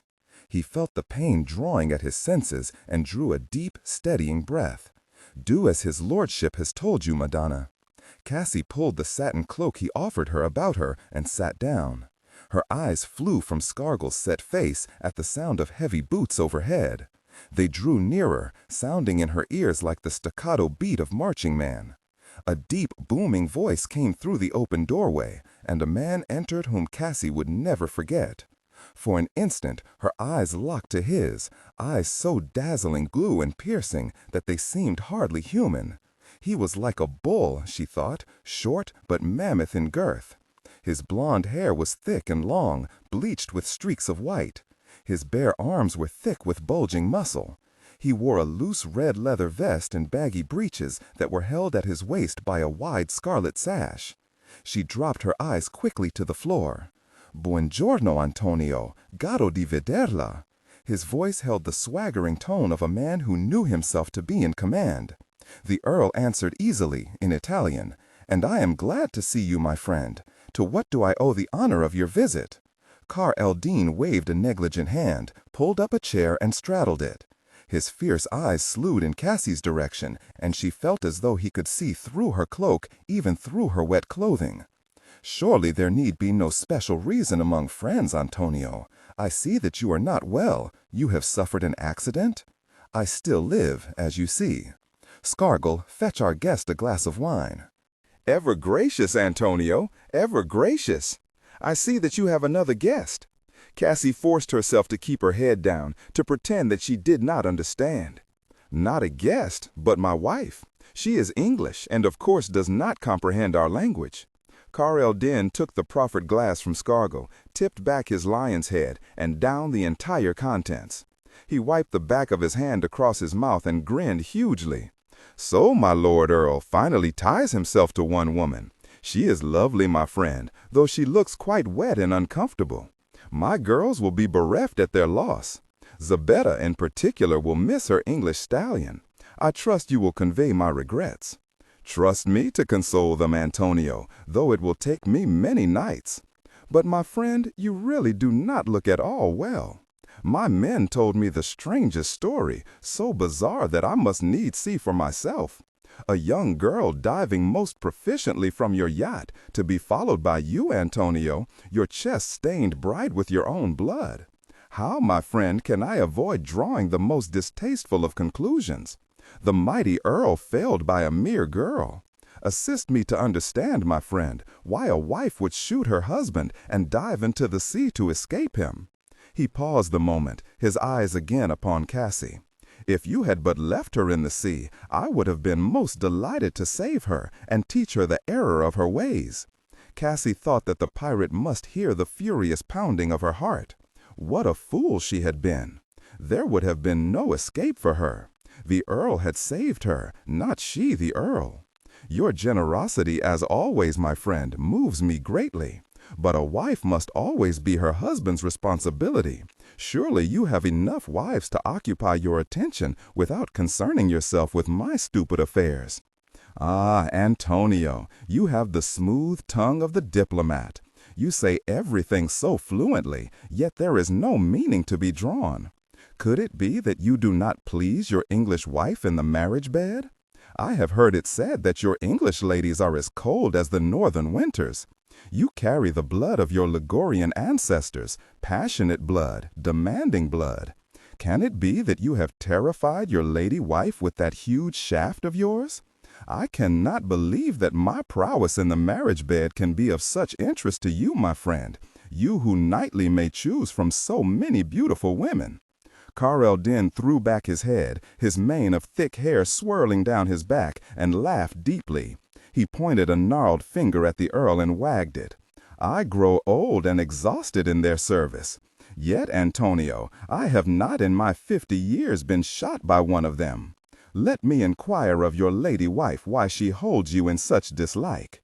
Cassie felt his pale blue eyes resting intently upon her and kept her head down. She was startled into looking up into his leathered face when he said in slow, precise English, "Give me your attention, girl. Your husband is a gentleman and thus skirts my every question. You had the courage to shoot him, and I must ask myself why. If it is your wish to leave him, my pretty one, you have but to tell me. I will willingly help you. You really do not have to render your lord husband dead, you know." Cassie licked her dry lips. She did not look at the Earl, for she knew that he could not help her. She was aware that in her fear she was rocking slightly back and forth in her chair. An idea came to her. She said in a vague, soft voice, "My husband but tries to protect me, sir." Carl Den leaned toward her, his eyes glittering. "Protect you, my beautiful child? Not from you, sir, but from myself." Her voice held a peculiar sing-song quality that made the pirate start. Cassie felt a wet strand of hair fall over her cheek. In a slow, deliberate motion, she licked at the strand until it fell into her mouth. "Yes," she said, her eyes going wide and vacant. "He does not wish others to know of my madness. He promised many years ago that he would wed me. He saved me from Bedlam, sir, by taking me from England." Carl Den shifted angrily in his chair and spat at the Earl. "What inane jest is this? Do you take me for a fool?" The Earl only nodded, wearily. Cassie wrapped her arms about her waist and began to rock in huge dips in her chair. She mumbled an old nursery rhyme from her childhood. Carl Den swiveled back in his chair toward her, and she saw doubt narrow his eyes. "I am not always so, sir," she said in a high child's voice. "They called me a witch with evil powers, for I made a man die because he dared to touch me. I cannot be certain that it was I who was responsible, but he died so quickly afterward, choking to death over his wine." Carl Den thrust his empty wine glass into Scargill's hand. He drew back from her, and Cassie saw in his eyes that he believed her to be evil, mad. He rose quickly and stared down at the Earl's drawn face. "You are a fool, Antonio, with your English honor. Let me drown her for you. 'Twill most likely save your life. I knew a woman like her once, afflicted with the same madness. I had her stoned before she could devour men's souls." The Earl's growing pain kept the tempted smile from his face. "Nay, my friend, as I told you, she is my responsibility. I will take her to Genoa and hide her away. No one need ever know." The pirate looked at her once more, and she forced a wide smile to her lips. How could such a beautiful, innocent face cloak madness? He shook his head and strolled to the door. "May Allah protect you. I hope to hear of your speedy recovery, my friend. Adio. Arrivederci." None of them moved or spoke until Mr. Donnetti appeared in the doorway. "He's gone, Captain, and by the look on his face, I'd say he had seen the devil himself." "He has just made the acquaintance of a witch, Francesco," the Earl said. The smile on his lips turned to a grimace. "Well done, Madonna," Scargill said, beaming at her with approval. He turned briskly back to the Earl. "Ye can explain to Francesco later, my lord. Now I must draw out the ball." "I cannot eat more, Scargill," Cassie said with a sigh, and pushed her plate away. The little food she had eaten lay heavy in her stomach. She glanced toward the Earl, stretched on his back, a light cover drawn to his waist. The white bandages over his shoulder were stark against his deeply tanned body and the black hair on his chest. How long will he sleep? If we are lucky, until morning. Thank the Lord that the ball wasn't deep. If there is no infection, he should be quickly on the mend. No thanks to you, his eyes told her. She rose, shook out her skirts, and walked slowly toward the door. Scargill's sharp voice forestalled her. "Nay, Madonna, I promised his lordship that I'd not let ye out of the cabin. It's here you'll stay until he tells me otherwise. You think I would jump overboard in my skirts? I wouldn't have thought that ye had shot him, Madonna. Nor would I have believed that wounded like he was, he'd still have gone in after ye. She felt drained, both emotionally and physically. Was I so very wrong, Scargill? What would you do, pray, if you were held against your will and saw an opportunity to escape? I did not want to shoot him, but he tried to stop me. Aye, he would. But do not try to draw me into an argument with you, Madonna, for it will gain you naught. He began to clear away the plates from the table. Cassie walked slowly to the settee and sat down. She closed her eyes and leaned her head back. The events of the day, jostled and fragmented, whirled through her mind. She heard the deafening report of the pistol, felt her arm beneath his chin as his weight and her fatigue threatened to pull them both into the depths of the sea. She saw the pirate, Carl Din, his fierce blue eyes boring into her. Can I trust ye alone with him? She shook away her lie of madness and saw Scargill standing uncertainly at the door. You believe that I would smother him with a pillow? Scargill ignored the irony in her voice and allowed a faint smile to crease the corners of his mouth. No, it was a foolish question. After all, ye could have left him to drown, but ye didn't. We will hope that that is what the men will remember, and not your shooting your captain. Go to sleep now, Madonna. It has been a long day. I'll be in during the night to check on his lordship. He turned away from her, and she heard him turn the key in the lock. Yes, she thought, her eyes again on the Earl's motionless body.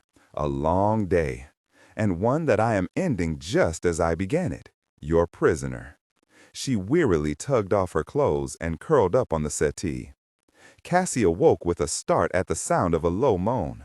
She shook the sleep from her mind, pulled her dressing gown about her, and sped to the Earl's bed. Dull shafts of early morning light shone through the narrow windows, bathing the cabin in soft gray. She laid her hand on his forehead and gave a sigh of relief. There was as yet no fever. She gasped in surprise when his fingers closed over her wrist. Cassandra. His voice was low and slurred from the effect of laudanum. I am here, my lord. For a long moment, his dark eyes searched her face.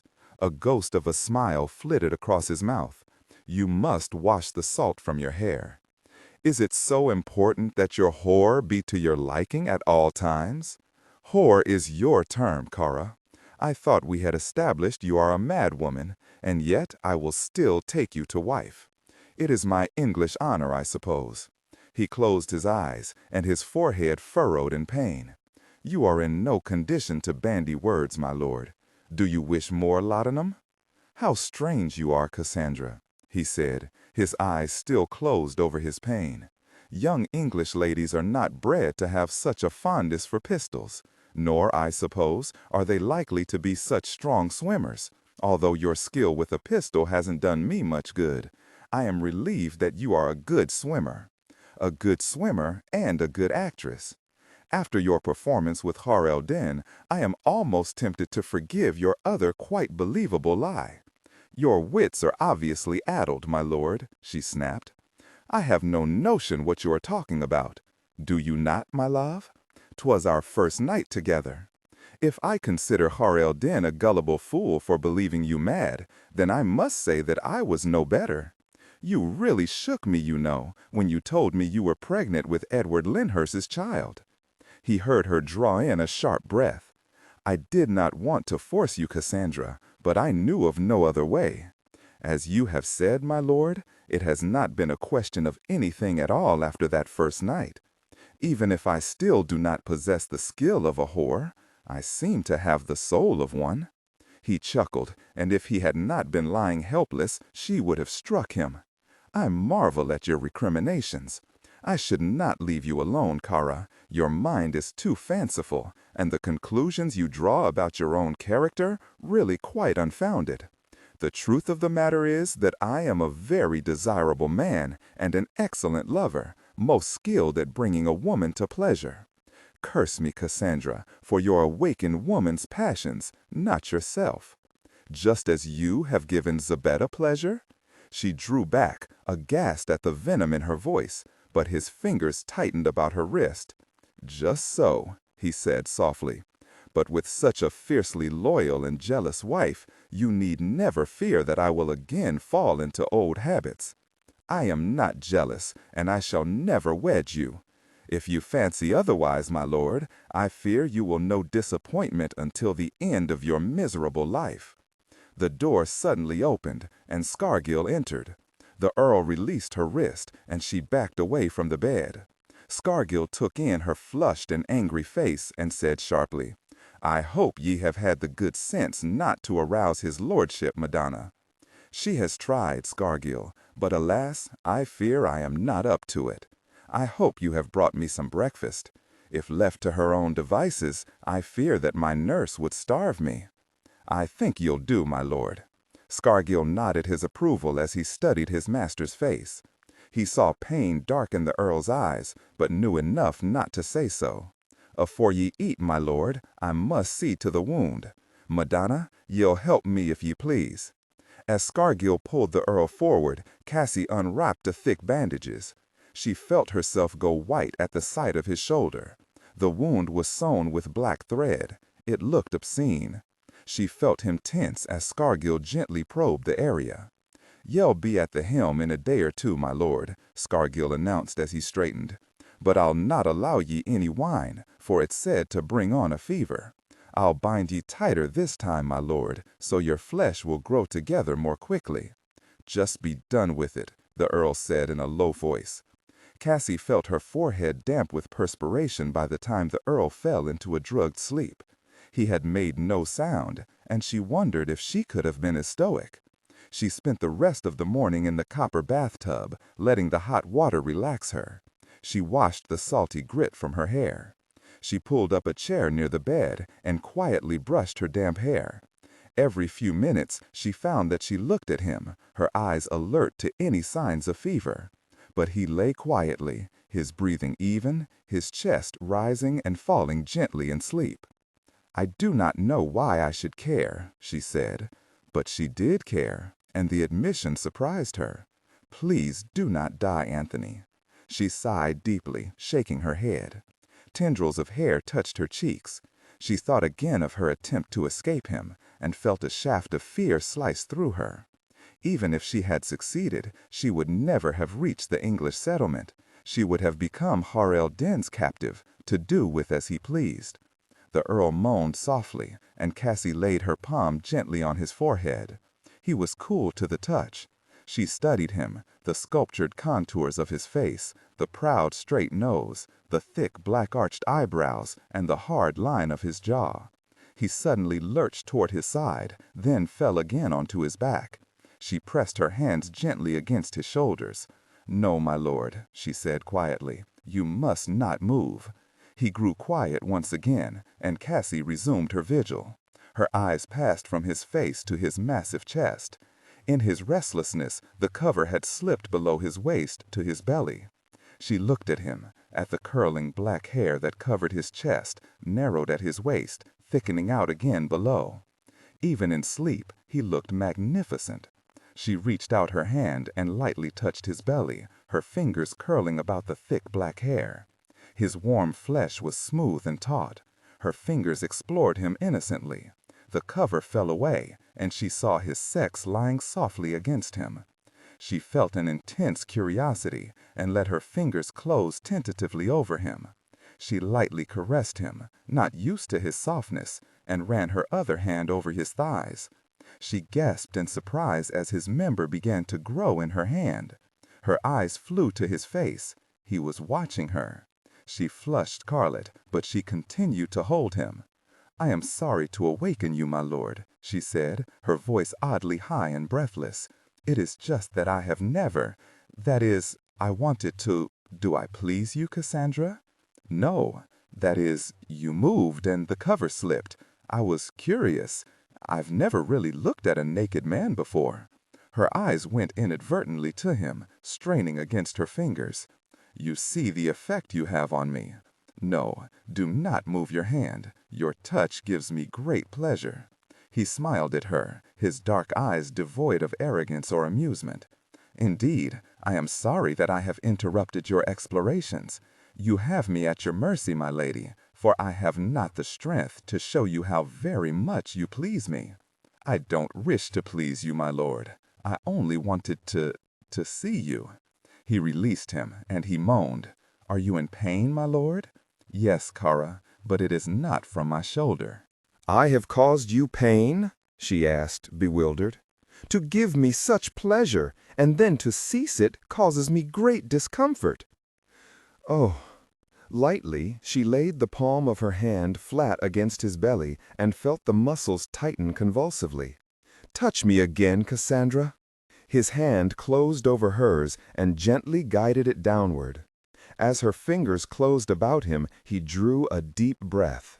She blurted out, "I wanted to touch you to try and understand why you make me feel as you do." "And do you understand?" She was silent for a moment, and her eyes roved back to his belly. "I can scarce hold you." As if suddenly aware of what she was doing, Cassie drew back her hand and clasped it in her lap. She shook her head, and he heard confusion in her voice. "No, not really.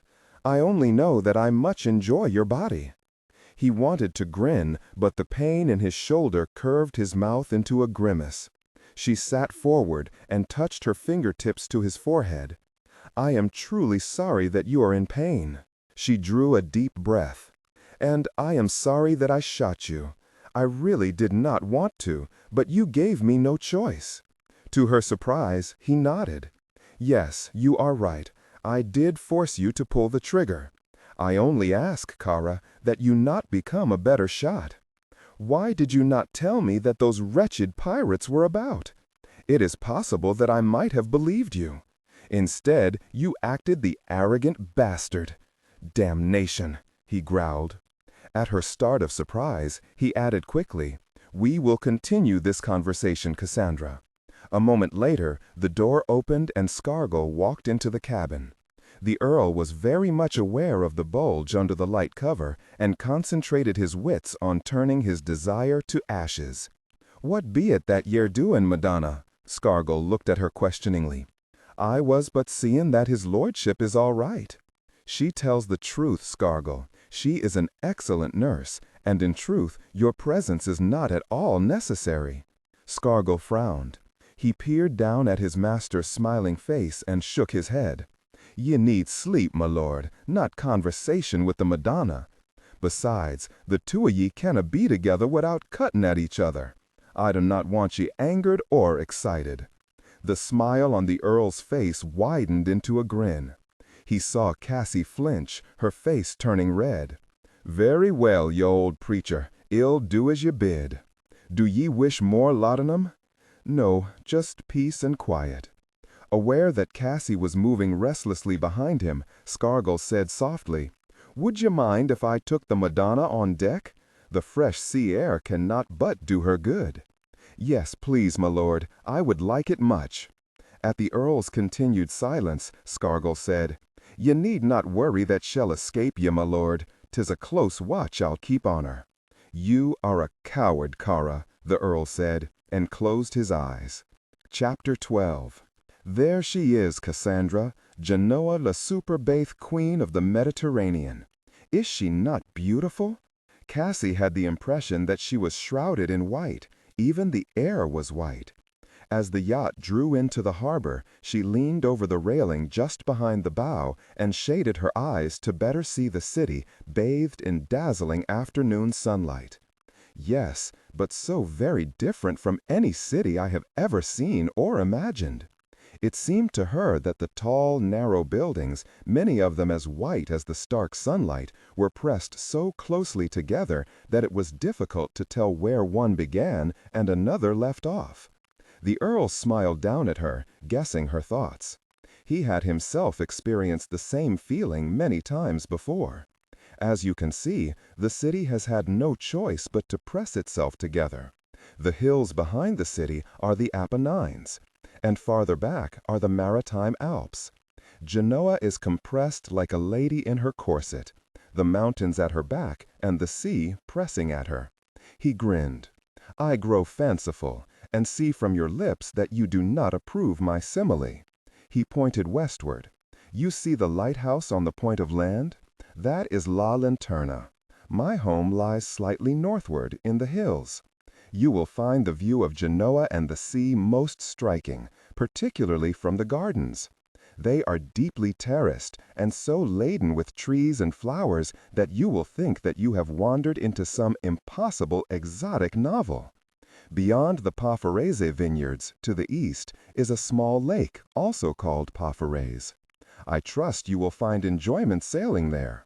Cassie thought of her small sailboat crushed at his order against the rocks. I don't think I shall, she said. We shall see, he said. He turned and flexed his shoulder. She saw a frown of pain briefly narrow his eyes. It had been but 4 days since she shot him.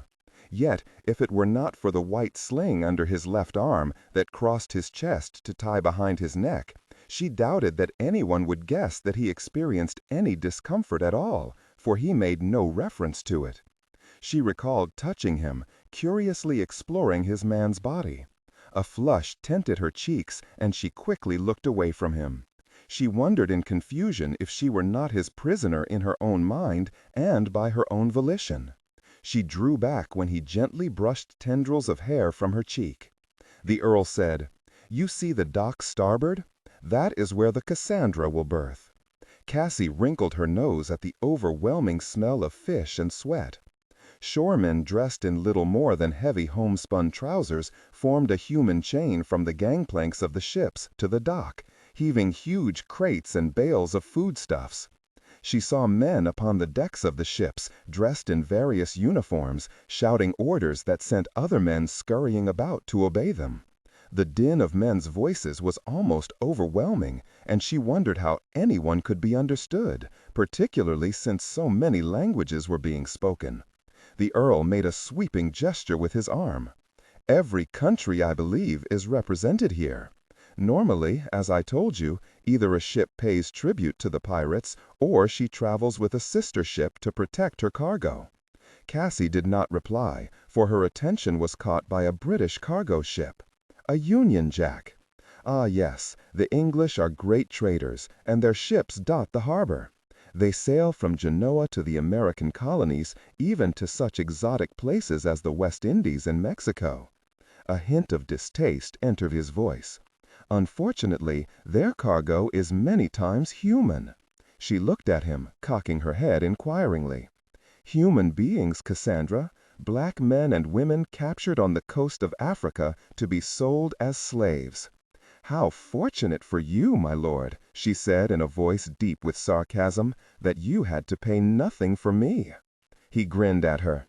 "You are really quite mistaken, Kara. My payments will be endless. I will see that they are." He laughed and said in an amused drawl, "Don't look so hopefully at the British ships, Cassandra. For the most part, the men who captain them are scoundrels. Traders in general have few scruples. If you offered your striking person aboard one of those ships, you would likely find yourself in a harem in Constantinople. We are, however, back to civilization, my lord." Her voice was clipped, inviting no response. He gazed at her and shrugged, wincing as the untoward movement brought pain to his shoulder. He said easily, "We will ride in an open carriage through the city. I trust it will give you enjoyment to see Genoa. Scargill will follow with our luggage to my home, the Villa Pafarese." She nodded, her attention drawn to the filth that floated in the harbor, refuse, she supposed, from the many ships. She saw a dead seabird and swallowed convulsively. "Excuse me, Cassandra, but I must see Mr. Donnetti." She watched him make his way to the quarterdeck to where Mr. Donnetti stood, legs apart like a hovering lean eagle, shouting orders to the men. Those sailors who were not securing the rigging and pulling the lines tight stood at the railing waving to people on the dock. True to the Earl's word, the Cassandra moved sleekly into her berth, her masts, like those on other ships surrounding her, standing tall and bright in the sunlight. Men climbed nimbly down the port ladders to the long wooden dock and moved easily to catch the lines tossed down from the deck. She heard the heavy anchor drop overboard and made a note to herself to ask the Earl the depth of the water in the harbor. The wronged gangplank was lowered, and Cassie walked quickly to port. She looked up to see the Earl striding toward her, a knit shawl in his hand. "My lady, he said in a lazy voice. "I see that I must take care of you." He handed her the shawl and with a great show of ceremony escorted her down the wooden gangplank. All she heard now was Italian, and she imagined, from some of the curious looks darted at her from assorted men at work along the harbor, that she was the subject. She frowned, for there were many phrases she did not understand. The Earl guided her past scores of bare-chested fishermen, yelling at each other amiably as they mended their nets, to an old barouche harnessed to a slope-shouldered bay mare who looked as ancient as the open carriage. "Yours, my lord?" she asked, an eyebrow arched as she ran her hand over the cracked black leather seats. "Do not be uppity, Cassandra. I am guaranteed that the wheels will not fall off." As the barouche moved ponderously from dockside to the Via Gramsci, the Earl said, "This street is one to be avoided unless one is accompanied by several hardy protectors. It is every bit as notorious for its villains and cutthroats as the wharf areas in London." They turned onto the Via San Lorenzo, and Cassie sucked in her breath. The cobblestone street was narrow, dangerously so. Pressing against the street and against each other were tall, narrow houses and enormous mansions, sumptuously appointed, and to Cassie's eyes, outlandishly out of place. The barouche climbed steadily, avoiding streets that were so narrow that three people could scarce walk side by side. When they turned onto the Via Balbi, the Earl said, "The famous Genoese architect Bartolomeo Bianco designed this street. The palaces are renowned throughout Europe, particularly number 10, the Palazzo Reale. The Balbi family commissioned this palace as well as the street in the last century." He would have continued, but he saw that Cassie, enthralled by the exotic sights, was not heeding him. He smiled and leaned back in the carriage, content to watch her and to see Genoa through her eyes. The air had cooled perceptibly when the barouche finally rolled off the narrow cobblestone street just outside the western gate of the city. La Lanterna, the Earl had called it. The road veered sharply northward and quickly became a rutted path, with wheel tracks so deep in the hardened dirt that the barouche lurched constantly from one side to the other. Cassie's attention was drawn to the wild profusion of colorful flowers that grew among the bushes along the roadside. She drew a deep breath, savoring the fragrance. She had always thought of the English countryside as being as neat as a well-made bed, with its lovingly tended verdant fields surrounded by well-trimmed hedges. It seemed to her that nature was allowed to express itself more freely here, without man's interfering hand. There were so many odd trees and flowers the like of which she had not seen even in books. If her companion had been anyone but the Earl, she would have been full of questions. They were high into the hills when Scargill pulled the bay mare to a halt in front of a weathered wrought-iron gate. Carved at the top of the arch were the words, "Villa Perese." A young black-haired boy, his face a deep swarthy hue, suddenly appeared at the side of the barouche. His dark eyes assessed the occupants, but an instant before he pulled off his leather hat and bowed deeply. "Buongiorno, Sordello," the Earl said, leaning toward the boy. "You have grown. It's nearly a man you've become." "Si, signore," the boy said proudly, his lips parting into a wide smile. "Welcome home." He turned quickly to Cassie and bowed again. "Welcome, signora." It was on the tip of Cassie's tongue to correct him, signora indeed, but he had moved away to open the huge gates. "Sordello is the son of my head gardener. He is a bright lad who has already the lust for the sea. In a year or so, I will turn him over to Mr. Danetti, who will teach him the skills of a cabin boy. How very polite he is, too. Did he not greet my wife with all due deference?" "I hope your tongue may rot off," Cassie said through her teeth. "Ah, but my tongue gives you such pleasure, cara." The carriage moved through the gates and onto a graveled drive. A lush green lawn stretched beyond either side of the bordering trees and hedges, more in the English style, Cassie thought, unconsciously nodding her approval. Set toward the middle of the lawn to her left stood a fountain carved of the purest white marble. About its circular basin were carved statues of sea gods, Neptune and his minions, Cassie supposed. The drive curved slightly, and when the barouche emerged from the thick foliage of tree branches, Cassie saw before her the Villa Parese, a great white stone edifice built in a square and rising 2 stories. For an instant, she was aware only of the severity of the white in contrast to the incredible array of surrounding color. Blood-red roses climbed trellises to the second-floor balconies, where they wrapped about black iron railings. Full-blossomed hibiscus, geraniums, and other flowers she couldn't identify, colored bright yellow, purple, and pink, lined the top of the railings and low wooden window boxes. On the front of the facade was a heavy cornice, supported by solid corbels, giving the whole, to Cassie's reluctant eyes, a dignified simplicity. 2 huge columns rose from the marble front steps, and the brilliance of the sun made the myriad windows appear as sparkling prisms. It was so very different from the weathered gray stone of Hempill Hall, where few but the hardiest flowers survived the battering wind from the channel, and the heavy salt air was so pervasive that one had to lean close to a blossom to smell its fragrance. "Does the villa please you, Cassandra?" As she remained silent, he added with a smile, "No, you needn't say it. I know that it is very different from England. As you can see, the villa is set into the side of the hill, and the gardens are terraced into many levels, both up the hill and down." He drew a deep breath. "The smell is so sweet, unlike any place I have visited." Cassie nodded silently, and allowed Scargill to assist her from the carriage. A man and a woman, both dressed in rather somber black, emerged through the large Gothic arched portal. The man was quite short and nearly as wide as he was tall. The woman was tall and gaunt, her complexion swarthy. Her full lips were drawn into a thin line. She had the look of a Puritan woman whose portrait Cassie had seen in a neighboring house in Essex. Even as the Earl greeted them in his soft, musical Italian, Cassie was aware that she was being scrutinized to the tips of her sandals. She shifted her weight to her other foot and tried to avoid the woman's darting gaze. "My dear," the Earl continued in Italian, drawing her forward, "I would like you to meet Marina and Paolo, who keep the Villa Parese running smoothly with or without my presence. Signorina Brugum," he added smoothly, acknowledging her maiden state. Cassie mumbled her heavily accented buongiorno, aware that a flush rose to her cheeks at the widening of the woman's dark eyes. She wondered crazily if Marina's scalp did not hurt, so tightly was her hair pulled back into a severe black knot at the nape of her neck. "Welcome, Signorina," Marina said stiffly, lowering her eyes from Cassie's face.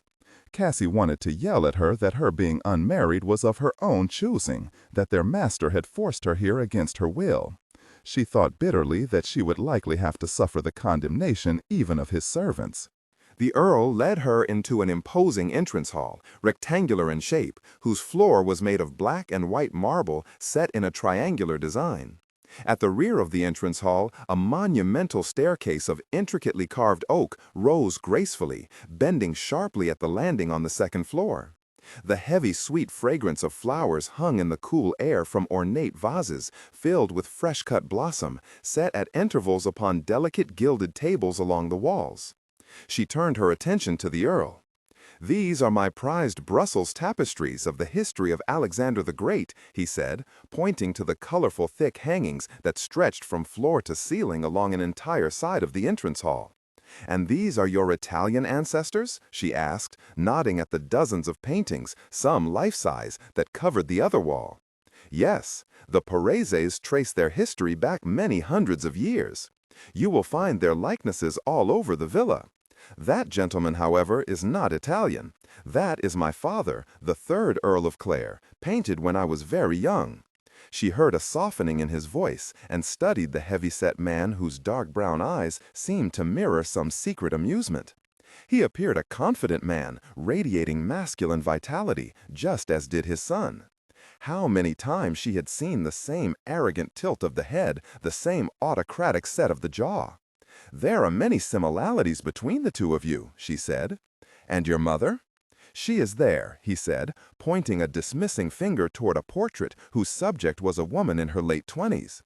Creamy white shoulders rose above a gown of severe black.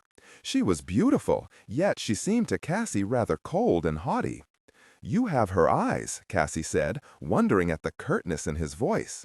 "I trust that the eyes are the only trait I inherited from her." She cocked her head at him questioningly. He shrugged and said only, "She was far from a loving woman. She did not care much for my father, or for me, his son. She wasted no time remarrying after his death. Indeed, she had not the taste to last out her widow's year. Her son, my half-brother, will doubtless come to visit us soon. He is a likable enough fellow, charming and gallant with the ladies, and with an incurable penchant for extravagant finery." Cassie started, for he had not told her of a half-brother. Before she could ask him more about this hitherto unknown relation, he said, "Come, let us go upstairs, and I will show you our room." She flinched at this reminder of their intimacy. She walked stiffly beside him up the wide staircase, while he told her the classical themes of the colorful frescoes upon the white stucco walls, and pointed out more Perret's ancestors, who were displayed in what seemed an endless procession from the earliest century. The brightly polished oak stairs made not a sound as they ascended. She smiled, remembering the groaning of the stairs at Hempill Hall when the slightest weight was on them. The Earl turned at the top of the stairs and addressed Scargill, who stood in quiet conversation with Marina and Paolo in the entrance hall. "Bring up the luggage when it arrives, Scargill." "Aye, my lord." Scargill nodded and turned again to the woman. Cassie heard a sudden sharp tone in his voice, but could not make out his words. The Earl chuckled. "If I am not mistaken, Scargill is likely upbraiding Marina for her overt disapproval of you. No doubt he is telling her that you are to be treated as a valued guest in the villa, and not some foreign nobleman brought here from my dissolute pleasures." He patted her stiff shoulder. "I dare say, Cara, if you consented to wed me, she would unbend toward you immediately." "I don't want her to unbend." Cassie turned away from the carved oak railing to walk quickly down an imposing corridor. There was carpeting under her feet now, of thick, dark blue wool, touched as if with an artist's brush with small circles of white. They passed many closed doors, bedchambers undoubtedly, and Cassie would have preferred any one of them to sharing a room with the Earl. He paused before a wide double door, turned the ivory knobs, and said grandly, "Our bedchamber, Cara, and my favorite room in the villa." She stepped past him into an awesomely large room, more nearly the size of a ballroom than a bedchamber. The white stucco walls were only rarely broken by portraits, giving the room an even greater feeling of airiness and space. Gold brocade curtains lined the opposite wall. At either end of the room were white marble fireplaces, adorned with swags of fruit and winged cherubs. The oak floor was strewn with several brightly woven carpets, each individual in color and design. There was an open arch at the southern end of the room, and as she neared it, she realized the room was even larger than she imagined, and in the shape of an L. She turned to the Earl, who stood watching her intently. "It is impressive, my lord," she allowed. She looked a question toward the heavy brocade curtains. "Now you will see why this is my favorite of all the villa's chambers." She watched silently as he walked to the end of the curtains and tugged on a velvet cord. The gold brocade material slowly opened upon floor-to-ceiling windows that extended the length of the room. She stared out to a terraced garden filled with exotic flowers, thick ivy, and many kinds of trees. To the north, beyond the highest terrace, were rolling green hills that rose to meet the sky. She tightly clamped her tongue over an exclamation of delight and walked through the arched portal. Genoa spread out before her to the south, its distance only adding to its startling grandeur. The Mediterranean glistened in the afternoon sun, and she could see the tall masts of ships bobbing up and down in the harbor. The Earl suddenly turned a latch on a window, and it became a door that led to a long, narrow balcony. Its white stone railing was covered with a profusion of flower boxes that made the air redolent with their scent. There were pink and white carnations, dazzling white camellias, jasmine, and even orange and oleander trees standing upright in pots at either end of the balcony. She leaned over the railing to look down into the terraced gardens and saw white marble statues of men and women in classical poses, surrounded by bowers of orange and myrtle blossoms. She heard the cool, tinkling sound of water and saw on a lower terrace a graceful fountain shaped like a huge cup covered with ivy. A statue of a small boy, a water jug over his shoulder, stood upon it, pouring a steady stream of water into the fountain. Cassie drew a deep breath. "It is lovely. Indeed, I have never seen so beautiful a scene in my life. It all seems to fit together perfectly." "Yes," he agreed, leaning his elbows on an open stretch of railing next to her. "If it were not for the more restrained customs that prevail here, I would never miss England." At her questioning look, he continued, "The Genoese are a very thrifty people. Indeed, many of the gowns I bought for you would be seen as ostentatious here. If you see me dressed frequently in somber black, it is because I wish my Genoese brothers and colleagues to see me as one of them and not some foreign nobleman." He paused a moment and shook his head ruefully. "There is one item that the Genoese do not consider extravagant, and that is the wig." "But you never wear a wig," she said, smiling up at him despite herself. "True, and I never shall. But the Genoese as a rule adore them and the most outlandish concoctions.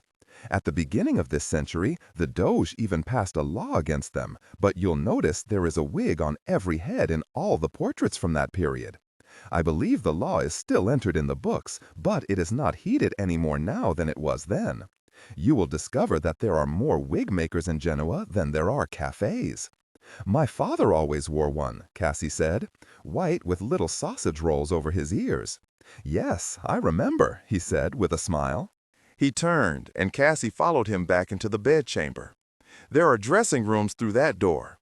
Even as he pointed toward the far end of the bedchamber, he was aware that Cassie was not looking at the dressing room door, but at his giant bed, which was set upon a dais, its 4 thick posts carved with fat, naked cherubs.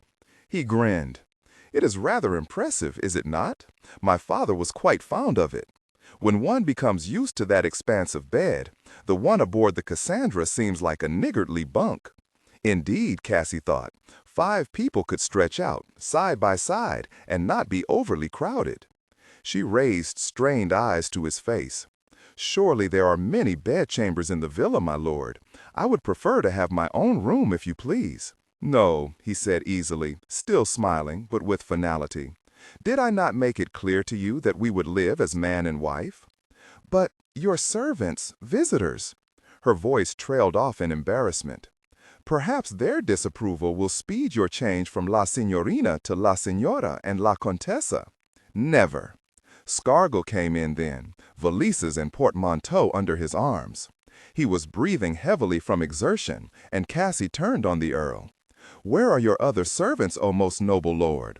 Must poor Scargill do everything?" "Paolo is seeing to the return of the barouche, I doubt not." "As I told you, Cara, the Genoese nobility are a thrifty lot. Paolo and Marina see to the house and stables. Scargill looks after me, and I will have Marina bring in one of her many female relations to be your maid. The gardens, though, require more attention than we mere mortals. You will meet Sordello's father, Marco, and his 3 minions in due time."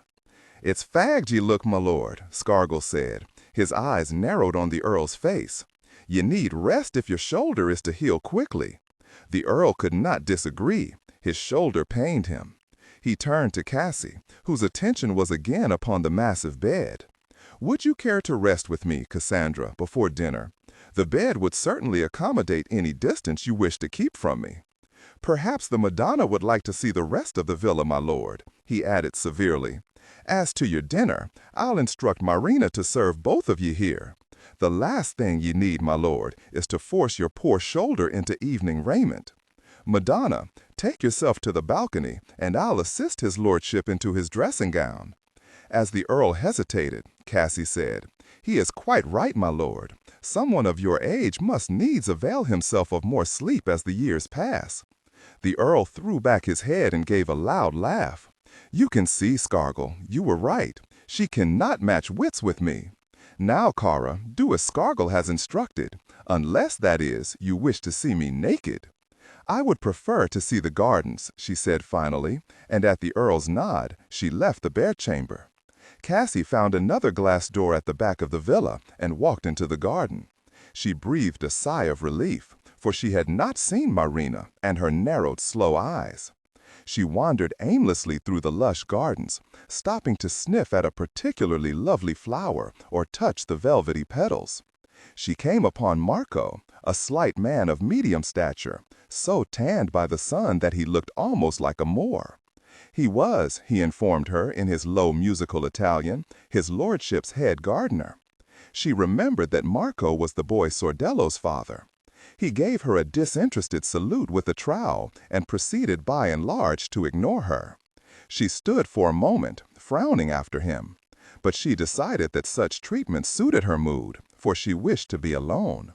She found that she repeatedly drew up with a start at the realization that she was in Italy, firmly installed in the Earl's villa.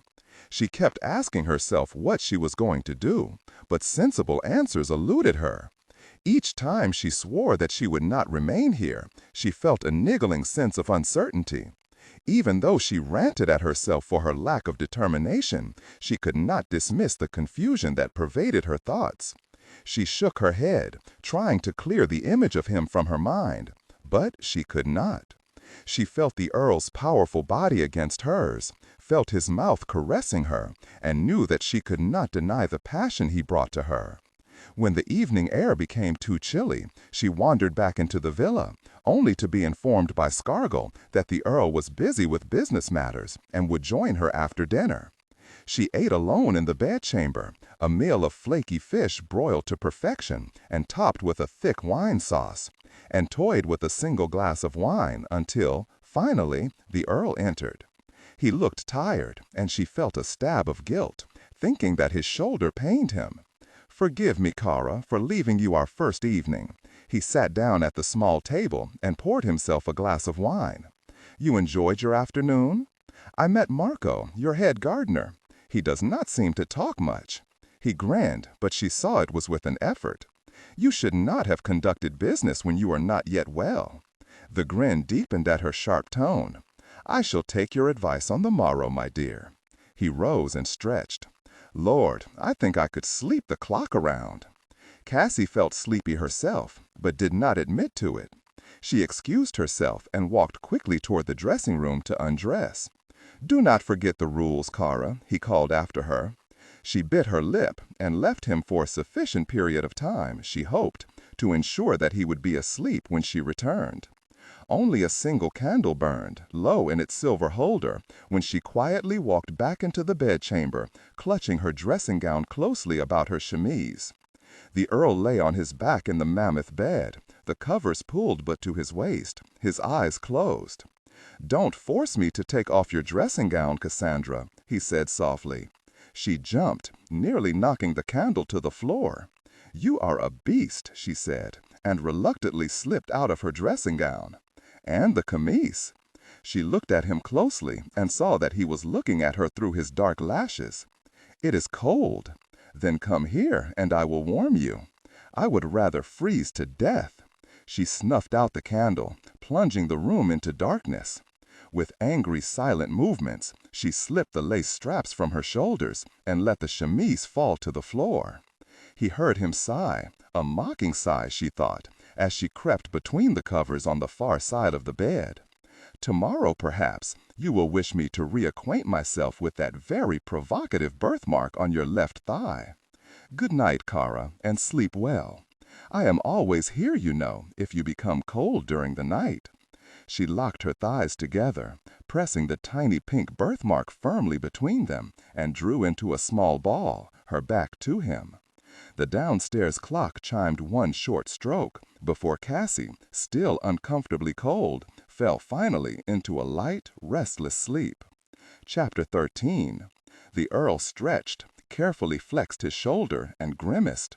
He cursed softly and gingerly shifted his left arm into its sling. "You need more time, my lord. Perhaps another week afore you've got your full strength back." "I believe your telling me that, Scargill, was quite unnecessary." Scargill chuckled, shaking his head in a bemused fashion as he gathered up his master's discarded dressing gown. "May I ask the reason for your display of humor?" the Earl asked as he sat down to have his boots pulled on. It wasn't the pain that galled him, but rather being so damned helpless.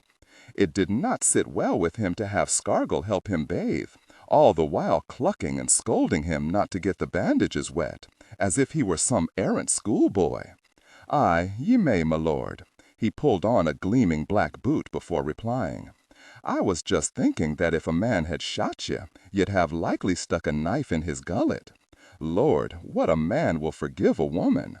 The Earl shot him a frown beneath his arched black brows. He could still picture Cassandra's white, strained face, her shock at what she had done etched in her eyes the instant after she fired the pistol. And yet ye beat her for an offense that harmed ye or anyone else not one whit. Much must be forgiven, since she did save me from drowning, my friend. And her quickness of wit with Car Elden surely must impress even a literal dour Scotsman. Remember, Scargill, her only motive for shooting me was to escape. I cannot fault her for trying. Incidentally, she was not out of your sight yesterday afternoon, was she? Nay, not for a moment. She spent most of her time wandering about the gardens or simply sitting staring at those immoral naked statues ye have scattered about. I had the feeling she knew someone was watching her. The Earl nodded and rose. Joseph will be coming to the villa the day after tomorrow. Cassandra has a certain fondness for him, I believe. When I am not able to be with her, it will be his task to watch over her. I am fairly certain that she will fling her fury at me when she discovers his purpose, not him. Ye will rest the next couple of days, my lord, will ye not? Yes. If my shipping and banking interests have suffered in my absence the past 5 months, a few more days will make little difference. I have been thinking also that we should hold a dinner party in, say, a week. I will be able to conduct any pressing business matters with the gentlemen present, and Cassandra can meet the cream of Genoese society. Will the wee lass meet them as a senora or a signorina? I dare say that Cassandra Brome will remain Cassandra Brome. I can ensure her obedience in some areas, Scargill, but I cannot put a gag in her mouth. There will be some who will not be pleasant to her, my lord. Ye've already seen that prude Marina's reaction to her. Rest assured that I told her the truth of the matter, but she did not believe me. I could tell by her unappealing snort of disdain. 'Tis ever the woman that suffers, you know, regardless of the circumstances. And I ask myself, my lord, why ye want the Madonna to mix with Genoese society? Do ye not fear that she'll denounce ye in front of your guests? The Earl gave him an engaging smile. Do you take me for a fool, Scargill? I have, as a matter of fact, given the matter much thought. I am fairly confident that by the time of the dinner party, she will have no wish to complain to our fiendish behavior. Scargill wanted very much to ask his master the source of his confidence, but he realized that such an inquiry would be impertinent. I hope that ye may be right, my lord, was all that he said. Trust me, my friend, the Earl said. Now, if you will ask Marina to fetch up breakfast, I will awaken Cassandra. The Earl walked quietly across the long expanse of his bedchamber and drew up to the side of the bed. Cassandra lay on her side, so close to the edge of the bed that he imagined any sudden movement on her part would send her toppling to the floor. Her thick hair fanned about her face on the pillow. She had drawn herself into a tight ball, her knees close to her chest.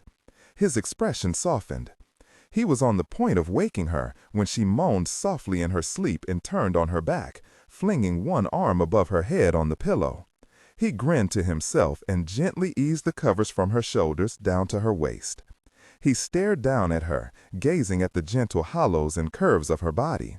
She was almost too slender, he thought, pulling his eyes away from her breasts to the outline of her ribs and her waist. He pulled the covers lower. Her thighs were slightly parted, but he could not see the small spot of pink skin he had teased her about the night before. He lightly laid his flattened hand over the smooth hollow of belly.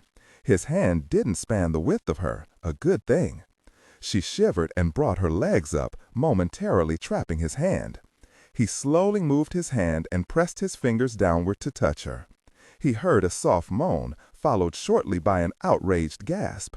"How dare you!" She struggled frantically away from his hand, rolling away from him to the center of the bed and pulling the covers about her. He grinned engagingly at her and gingerly sat down beside her. "I was just returning your favor, Cara. You were enjoying my touch, I believe, before you decided it wasn't ladylike to do so." The final webs of sleep fled Cassie's mind, and she sat up, drawing the covers about her like a shield. "I was asleep." "I know," he said. That altogether encouraging moan was woven from an erotic dream, no doubt. For a moment, Cassie's tongue lay leaden in her mouth. He always seemed to be able to twist her words and their intent. "You were looking at me." "True, and a most pleasing sight you are, Kara. Now, as much as I regret it, our breakfast will be arriving shortly, and I fear that Marina would be shocked to the soles of her rather flat feet were she to see you tousled and quite naked in my bed." He rose leisurely and fetched her dressing gown. "Here, Cassandra." He tossed her the dressing gown, turned and walked to the other end of the room to sit himself in front of the small table. And not a moment too soon, he thought, gazing at Cassandra from the corner of his eye as she struggled into the dressing gown. "Entree," he called. Marina walked slowly into the bedchamber, her arms laden with covered dishes, and her full lips drawn into their now familiar tight scowl. Although Marina did not wish to, her eyes slewed in the direction of the bed. The young foreign lady, she thought, did not in Marina's eyes appear to be undergoing any cruel treatment from her master. She did look rather flushed, and rightly so, in Marina's opinion. Perhaps the girl did have some shame. "Buongiorno, signore," she said stiffly, forcing her attention back to her master's face. "I have brought your breakfast." "Mille grazie, Marina. O appetito." Il signore said something in English to the girl, and she moved reluctantly toward the table. He turned to Marina. "Grazie," he said shortly, and waved his hand in dismissal. She curtsied stiffly and walked from the bedchamber. The Earl said, between mouthfuls of warm toast, "I am at your disposal for the next couple of days, Cassandra. There are many places for you to see and, I trust, enjoy. You can begin to accustom yourself to Italian sights, people, and living before you meet Genoese society." Cassie said coldly, still smarting from the Earl's provoking hand and Marina's pursed lips, "You mean that after a couple of days I am to be spared your presence, my lord?" "Oh, never that, Kara," he said cheerfully. "Surely you would not believe me so ungallant. But I will need to spend some time in Genoa, though I do conduct most of my business from here." He paused a moment, then said meaningfully, "Joseph will be arriving shortly. He will watch over you when I am not here." "What you mean to say is that poor Joseph is to be my guard." "Perhaps, if you wish to view his presence in that light. I trust you will not try to shoot him." He softened his tone. "Your life is with me now, Cassandra. I pray that you will soon accustom yourself." "I think not," she replied, quite softly, and rose from the table. "If you will excuse me, my lord, I wish to bathe and dress now." "As you will, my love," he said easily, and moved to pull the bell cord. "I will have Paolo fetch your bath water." The day passed pleasantly enough for Cassie, though she did not admit it to the Earl. She became acquainted with the palm trees, whose bizarre layered trunks and wide serrated leaves lined the perimeter of the terraced gardens, and the odd gray weathered olive trees that seemed content in the most arid soil and climbed up the steeper slopes of the hills in neat layered rows. All the marble statues had titles, and each a fascinating story. When the Earl showed her a colossal statue of Jupiter, framed by a rose-covered marble bower in a lower garden terrace, he said with a grin, "Each time I see old Jupiter, I think about another statue of this esteemed god, built over the tomb of a dog given by Charles V to Andrea Doria, who was, incidentally, one of my illustrious ancestors. The story goes that for his maintenance of the tomb, he received the Principality of Malfi.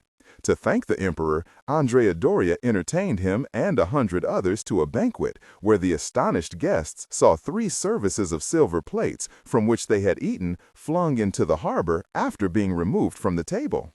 Andrea Doria, in the true Genoese spirit of thriftiness, achieved this magnificent gesture without being a penny the poorer. He stationed fishermen with nets below the terrace to catch the plates as they fell."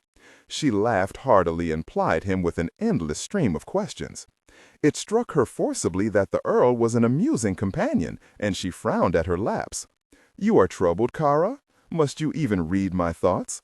She sat down on a marble bench that faced another fountain. "But, dear one, have I not told you that we are to be as one in all things?" As she stared stiffly ahead of her, he added softly, "I do thank you for sitting down. As you have said, my advanced years compel me to rest. "Is your shoulder paining you?" she asked, unaware that her eyes narrowed in sudden concern. "A bit, perhaps, but I shall survive.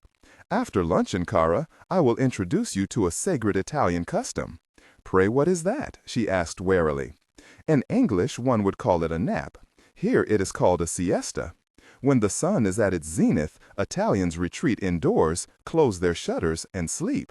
It is, of course, a marvelous opportunity for other pursuits as well." He closed his hand over hers and caressed her fingers. "When will you believe that I have no such demands of you, my lord?" She tried to jerk her hand away, but he held it fast. "I will believe that, Cara, when you cease to find pleasure in my arms." He rose and drew her up with him. "Let us have lunch, little one." Perversely, Cassie was a trifle peeved when the Earl made no sexual demands on her when they returned to the bedchamber after a light luncheon. Yet she found that she quite enjoyed the siesta. Clothed only in her chemise, the curtains drawn against the hot afternoon sun, she stretched out on the large bed and was soon asleep. She was awakened by the gentle touch of a hand on her bare arm. An angry rebuke rose to her lips as she opened her eyes. To her surprise, she peered up into the fresh round face of a young girl who was staring curiously down at her. "Voglia scusarmi, signorina," the girl said in a soft musical voice. Cassie shook English words from her mind. "Who are you?" she asked in Italian, struggling up on her elbows. The girl grinned at the heavily accented Italian. "I am Rosina, signorina, niece to Marina. I am to be your maid. Il signore asked that I help you to dress. He wishes to see you in the library." "Very well," Cassie said, and swung her feet over the side of the bed. Rosina, she saw, was dressed in somber black, her glossy black hair pulled straightly back from her round face in as severe a nut as that worn by her aunt, Marina. She looked quite young, perhaps 16. Cassie became aware that the girl was staring at her. "Well, what is it?" she asked, thinking the girl would be as sour-minded as her aunt. "It is your hair, signorina. It is like spun gold and so thick. I have occasionally seen hair of a fair color, but not like yours. I am said to have an ability with hair. If you would allow me, signorina, I would be most honored to dress yours." Cassie felt instantly guilty at her rudeness and said in a friendlier voice, "Thank you for your compliment, Rosina. I would be most pleased if you would help me." Rosina nodded her head and smiled. Two deep dimples appeared in her plump cheeks. "I will fetch you a gown, signorina." Cassie rose and walked to the commode in the dressing room to splash cool water on her face. When she returned to the bedchamber, she stood for a moment watching her new maid. She looked to Cassie to be a gentle creature, her dark brown eyes guileless. Cassie wondered whether she would ever see Rosina's placid expression replaced by tight-lipped disapproval. "You are very young, Rosina," Cassie said as her new maid helped her into a light muslin gown of pale blue. "Si, signorina," she answered brightly, motioning Cassie to be seated before her dressing table. "The nuns told my mother that I was too efficient a servant to waste myself getting married just yet." She shrugged philosophically. "Perhaps when I am 17 I will want a husband and babies." As she brushed and arranged Cassie's hair, she continued in her soft voice, "It is honored I am, signorina, to be allowed to come to the Villa Perese. Il Signore is an honored and much admired nobleman, despite the fact that he is—" A flush rose to Rosina's plump cheeks. "Despite the fact that he is half English," Cassie finished, smiling. "Si, signorina, though most do not think of that now. It is only that he is just returned from England that makes one remember." She paused for a moment, concentrating on the thick plait she was braiding. Cassie, who had little liking for braids, frowned, but held her tongue, waiting to see the result. In a very few moments, she stared at herself in the mirror, startled and quite pleased with the style Rosina had created. The maid had fashioned her hair in what Cassie thought of as a Roman style, with a coronet of braids atop her head, and the remainder of her long hair falling from the circle down her back. "It is lovely, Rosina," she said, and shook her head to feel the mass of hair swinging free. "I could never achieve such a result." Cassie saw a gleam of pleasure light the girl's dark eyes, and added, "I must thank your aunt for bringing you here." Actually, the last person Cassie wanted to see was Rosina's aunt. But Marina stood at the bottom of the staircase, her eyes narrowed at nothing in particular, a dust cloth in her hand. "Che cosa le ha bisogno, signorina?" Cassie pursed her lips at the rude tone. What did she want, indeed? It was time, she decided, squaring her shoulders, to put this thorny woman in her place. Cassie stopped on the bottom step purposefully, so that she towered over the housekeeper, and said coolly, "I would like you to fetch me a glass of lemonade, Marina. It is to be cold, mind you, and not too sweet. I shall be in the library with Il Signore." Marina had very small, crowded front teeth, Cassie observed dispassionately, teeth unsuited for snarling. "I am really quite thirsty, Marina. Now, if you please." She walked around the rigidly silent housekeeper. "Mille grazie." She drew up after several steps, a bit of devilment burgeoning, and asked in the blandest of voices, "Voglia scusarmi, Marina, but are you a signora or a signorina?" "Signora," Marina snapped. She turned on her heel and disappeared through a door on the far side of the entrance hall. Cassie was still smiling at her minor triumph when she reached the great oak doors of the library. She held the griffin-shaped knob and cocked her ears. Either the Earl was talking to himself or there was someone with him. She stood quietly for a few more moments before chiding herself not to be a timorous fool. Whoever was with the Earl could not be more disapproving than Marina.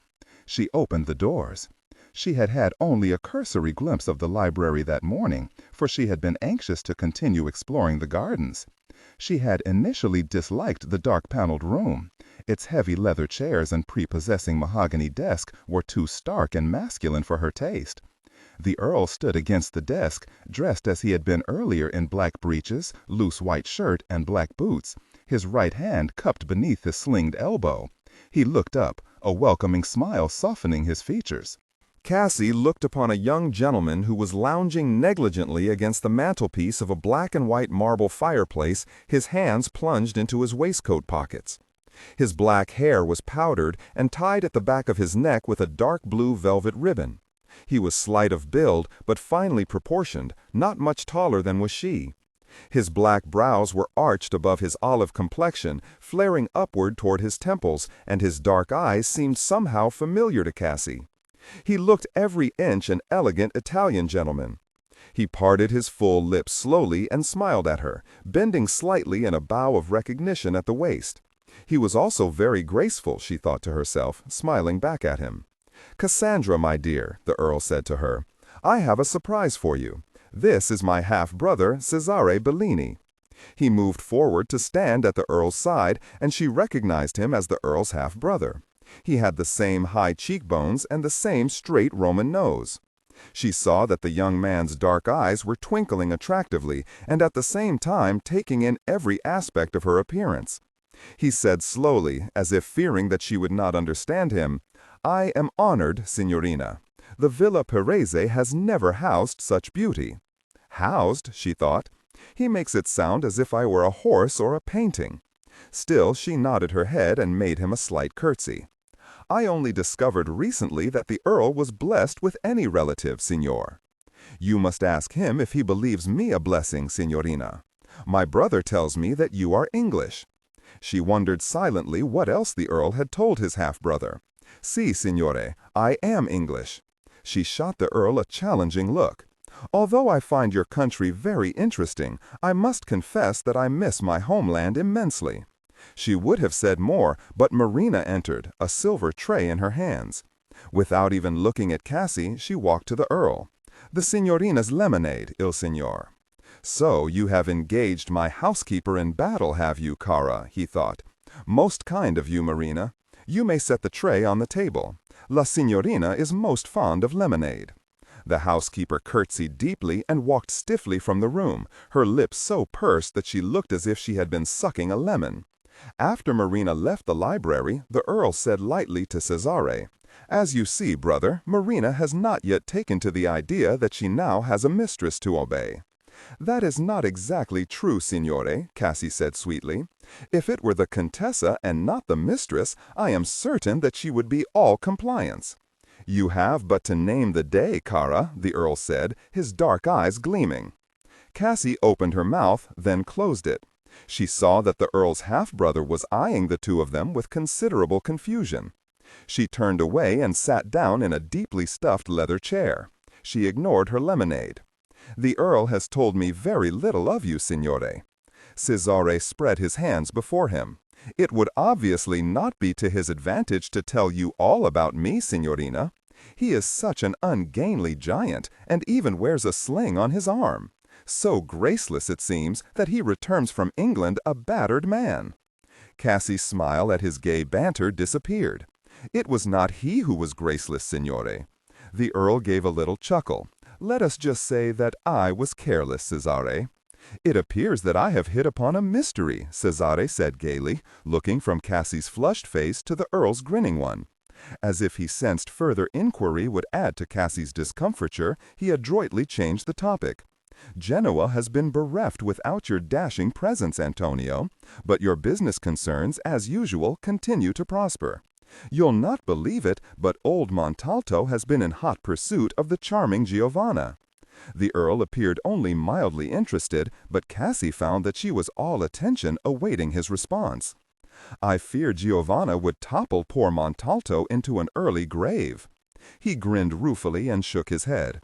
"For a man so astute in worldly matters, it is a surprise that he would succumb to the charms of a woman half his age. Cesare, will you share a glass of wine with us? We can toast Montalto's success with the fair Giovanna." Cassie experienced a twinge of disappointment when Cesare regretfully took his leave. He gallantly raised her hand to his lips and lightly kissed her palm. "You must insist that Antonio invite me more often to the Villa Parese, Signorina." "You know that you are always welcome, fop," the Earl said, and gave his brother a light buffet on his immaculate shoulder. Cesare shot him a mischievous smile. "But Antonio, with but your company to sustain me in the past, I really had no enduring interest. All is different now. I will look forward to seeing you again soon, Signore," Cassie said, and meant it. "May we always be in such agreement, Signorina." He proffered his half-brother a mock bow, and gave Cassie a droll smile when Marina came into the library to see him out. In the evening, as the Earl and Cassie ate their dinner in a small protected veranda that overlooked the gardens, she lowered her fork to her plate and said in a silky voice, "I find myself wondering, my lord, what your very kind half-brother would do if I told him of your infamy.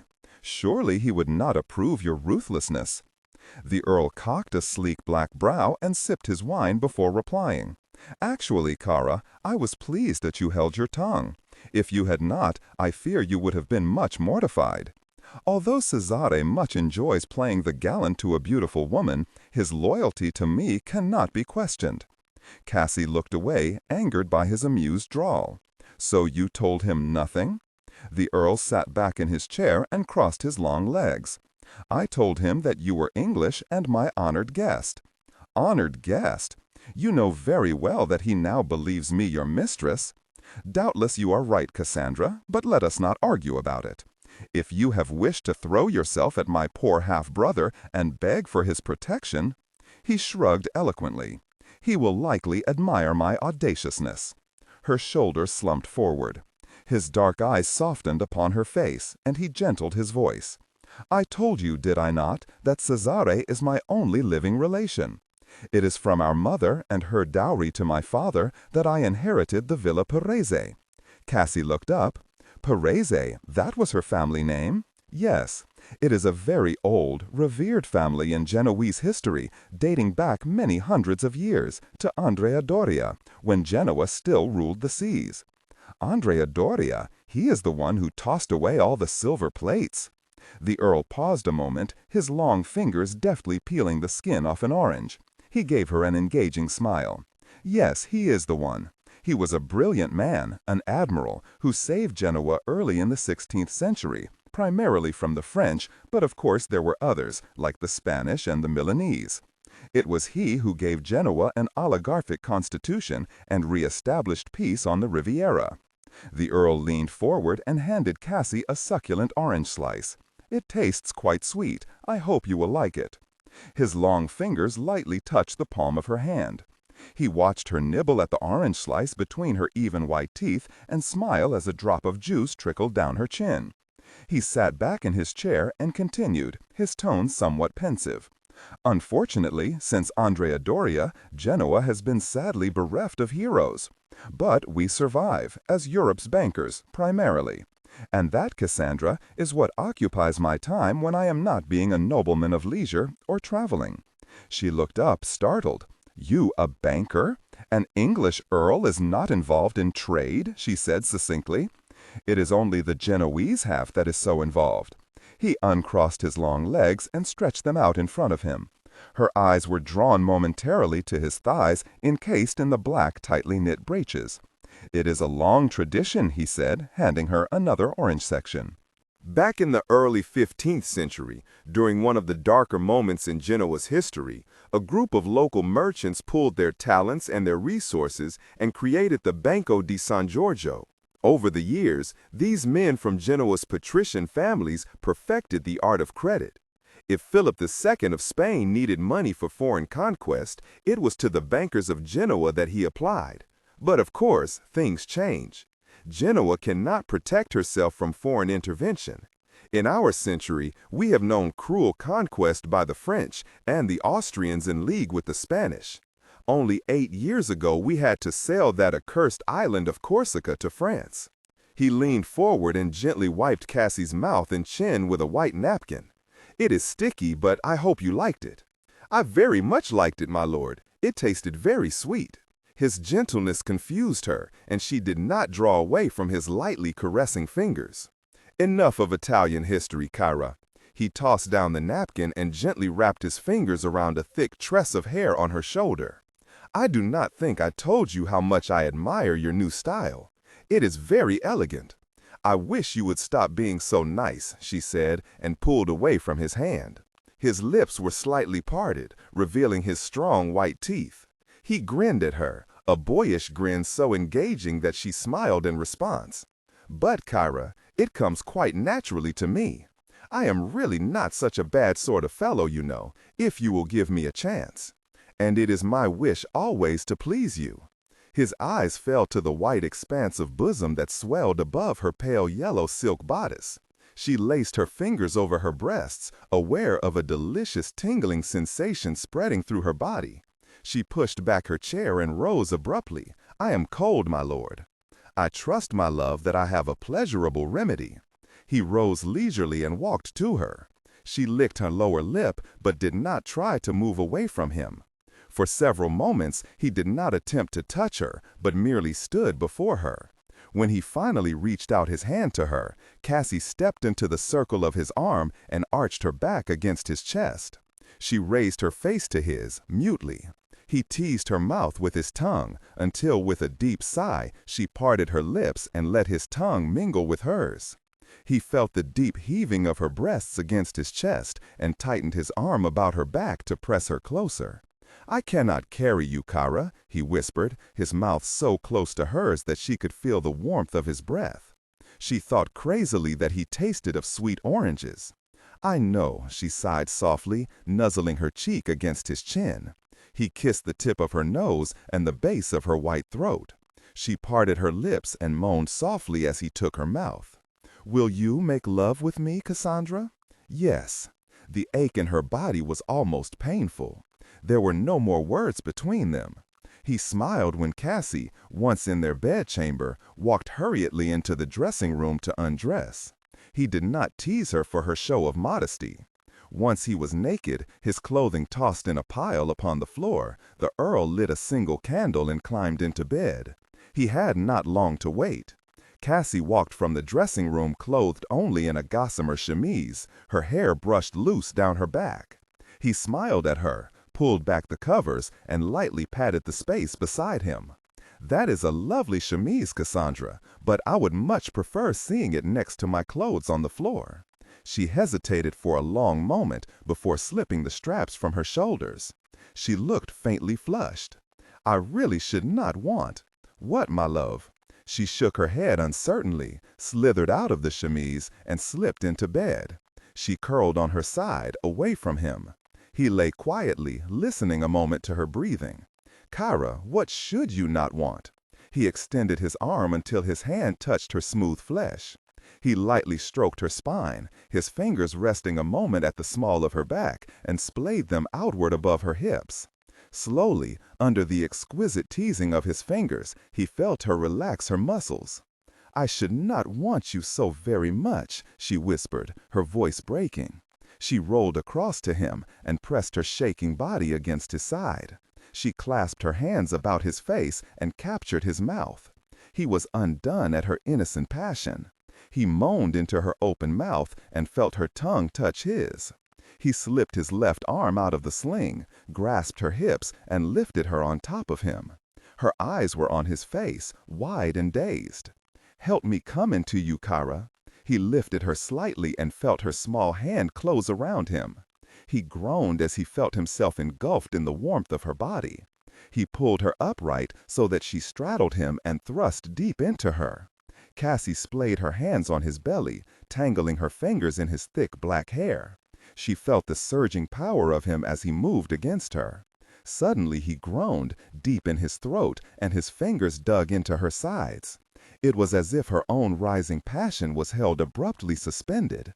She felt him shudder beneath her, and her eyes flew to his face. For an instant, she did not understand.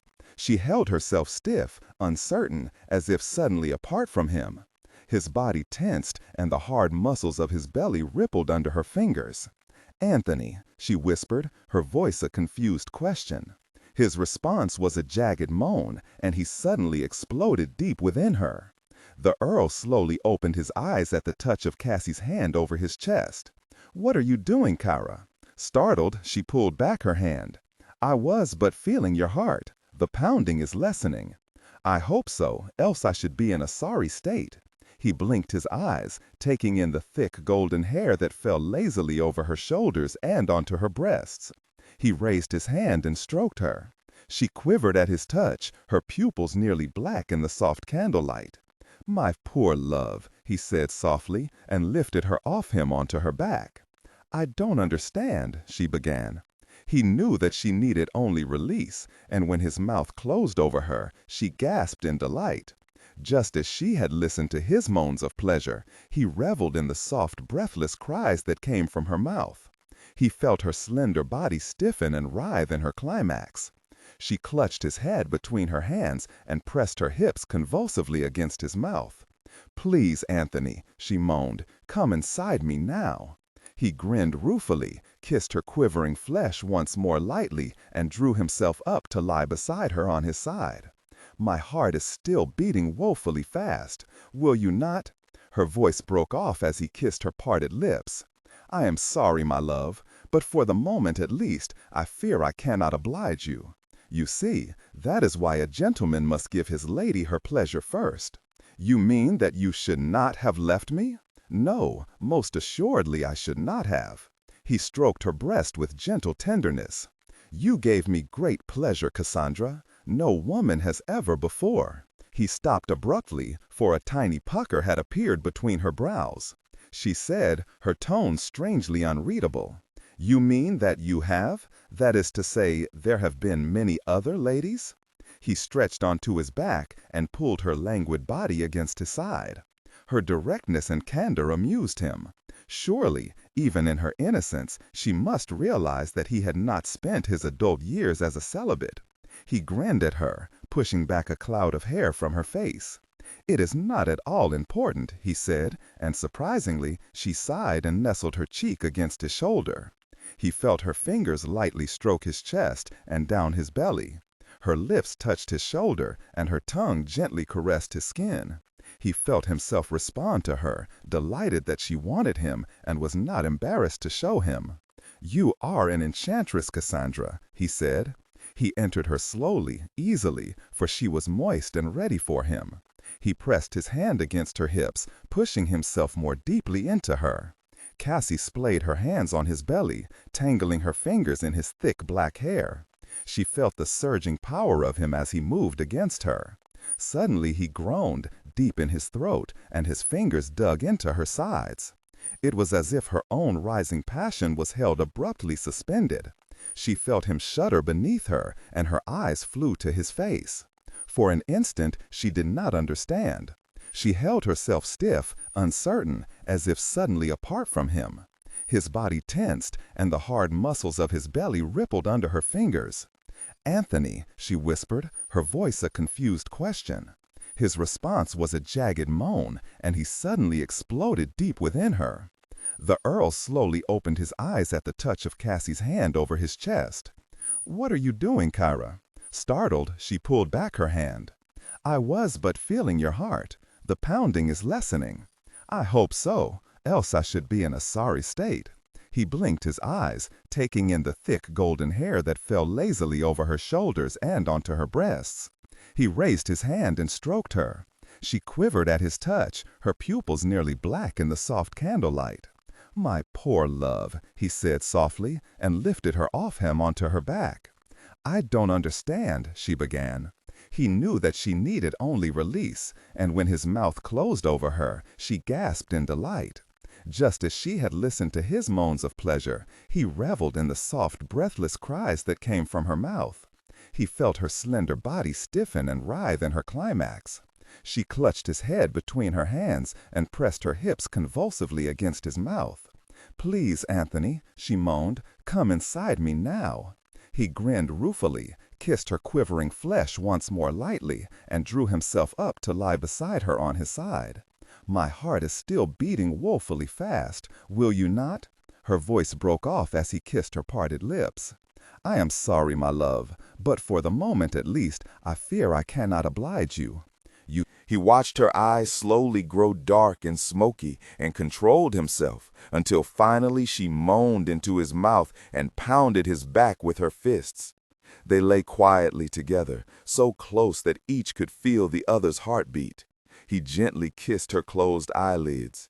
"I love you, Cara," he said softly, "and I want you and need you. I know that it is difficult for you to trust me and give yourself over to me. Believe me, I did not want to hurt you, but I could not let you wed another man. I had to take you away, give you the chance to come to care for me as I do you. I would that you cease thinking of me as a cruel, ruthless villain. I want your happiness, Cara, and I want you to be my wife, my partner, my lover." His gentle words, spoken without arrogance or demanding, touched her deeply. She sensed for the first time his vulnerability. For a brief instant, she wanted to respond to him. She struggled to understand herself. Was her passion so powerful a force that she was willing to forgive him all that he had done to her? Slowly, regretfully, she shook her head against his cheek. "If you truly want my happiness, my lord, then you must grant me a very simple request." His dark eyes narrowed on her face, but his voice remained soft. "Yes, my love. Allow me to write to Elliot and to Becky." "And to Edward Lyndhurst?" She felt his pain through the sudden harshness in his voice. "Yes. The answer is no, Cassandra." She pulled away from him. "I do not understand. Why, my lord? Are you afraid that Edward will come here and take me away from you?" "I must admit that it would be awkward for him to arrive unannounced in Genoa," he said calmly, his voice now devoid of gentleness. "At least let me tell them that I am alive. If you insist upon it, my whereabouts will remain unknown." He sighed deeply. "The answer is still no. You will write your letter only after you are safely wedded to me and are the Countess of Clare. I will not have Edward Lyndhurst searching Europe for his lost love when she will never be his. It would be needlessly cruel." "Cruel? You think it less cruel that he believes me dead?" "Yes, for he must forget you. When he finally hears that you have wed me, the result will be the same. You will no longer be a part of his life." Cassie sat up, pulling the covers over her breasts. "How can you profess caring for me when you will allow me no freedom? If you want me to be happy, then give me choices. Let me go." "I cannot and I will not surrender to you." She shook her fist at him. "You think it's your God-given right to possess me, to add me to your worldly possessions as you would a house or a carriage? I will tell you, my lord, I belong to myself, and never, do you hear, never will I let myself become a chattel." "I said nothing of chattel, Cassandra," the Earl said, growing anger breaking the calm impassiveness of his voice. "Then let me go. To the world I am naught but your current mistress, worthy only to be slighted. Your precious half-brother doubtless believes me the loosest of women, a harlot, a slut. Perhaps Italian ladies cower at your masculine arrogance and are seduced when you coat your words with honey, but I am not. You are tangling yourself in an argument that makes no sense. I do not want to own you. I want to cherish you, to love you. Huh, you are being unreasonable, Cassandra. She sucked in her breath, so furious that she wanted to strike him. But she held in her anger and said in a cold, taunting voice, "You have told me, my lord, that I do not have a harlot's instincts. Therefore, I must assume that your only claim to me is your talent in the bedroom. If I have wished to please myself with your body, I shall so inform you."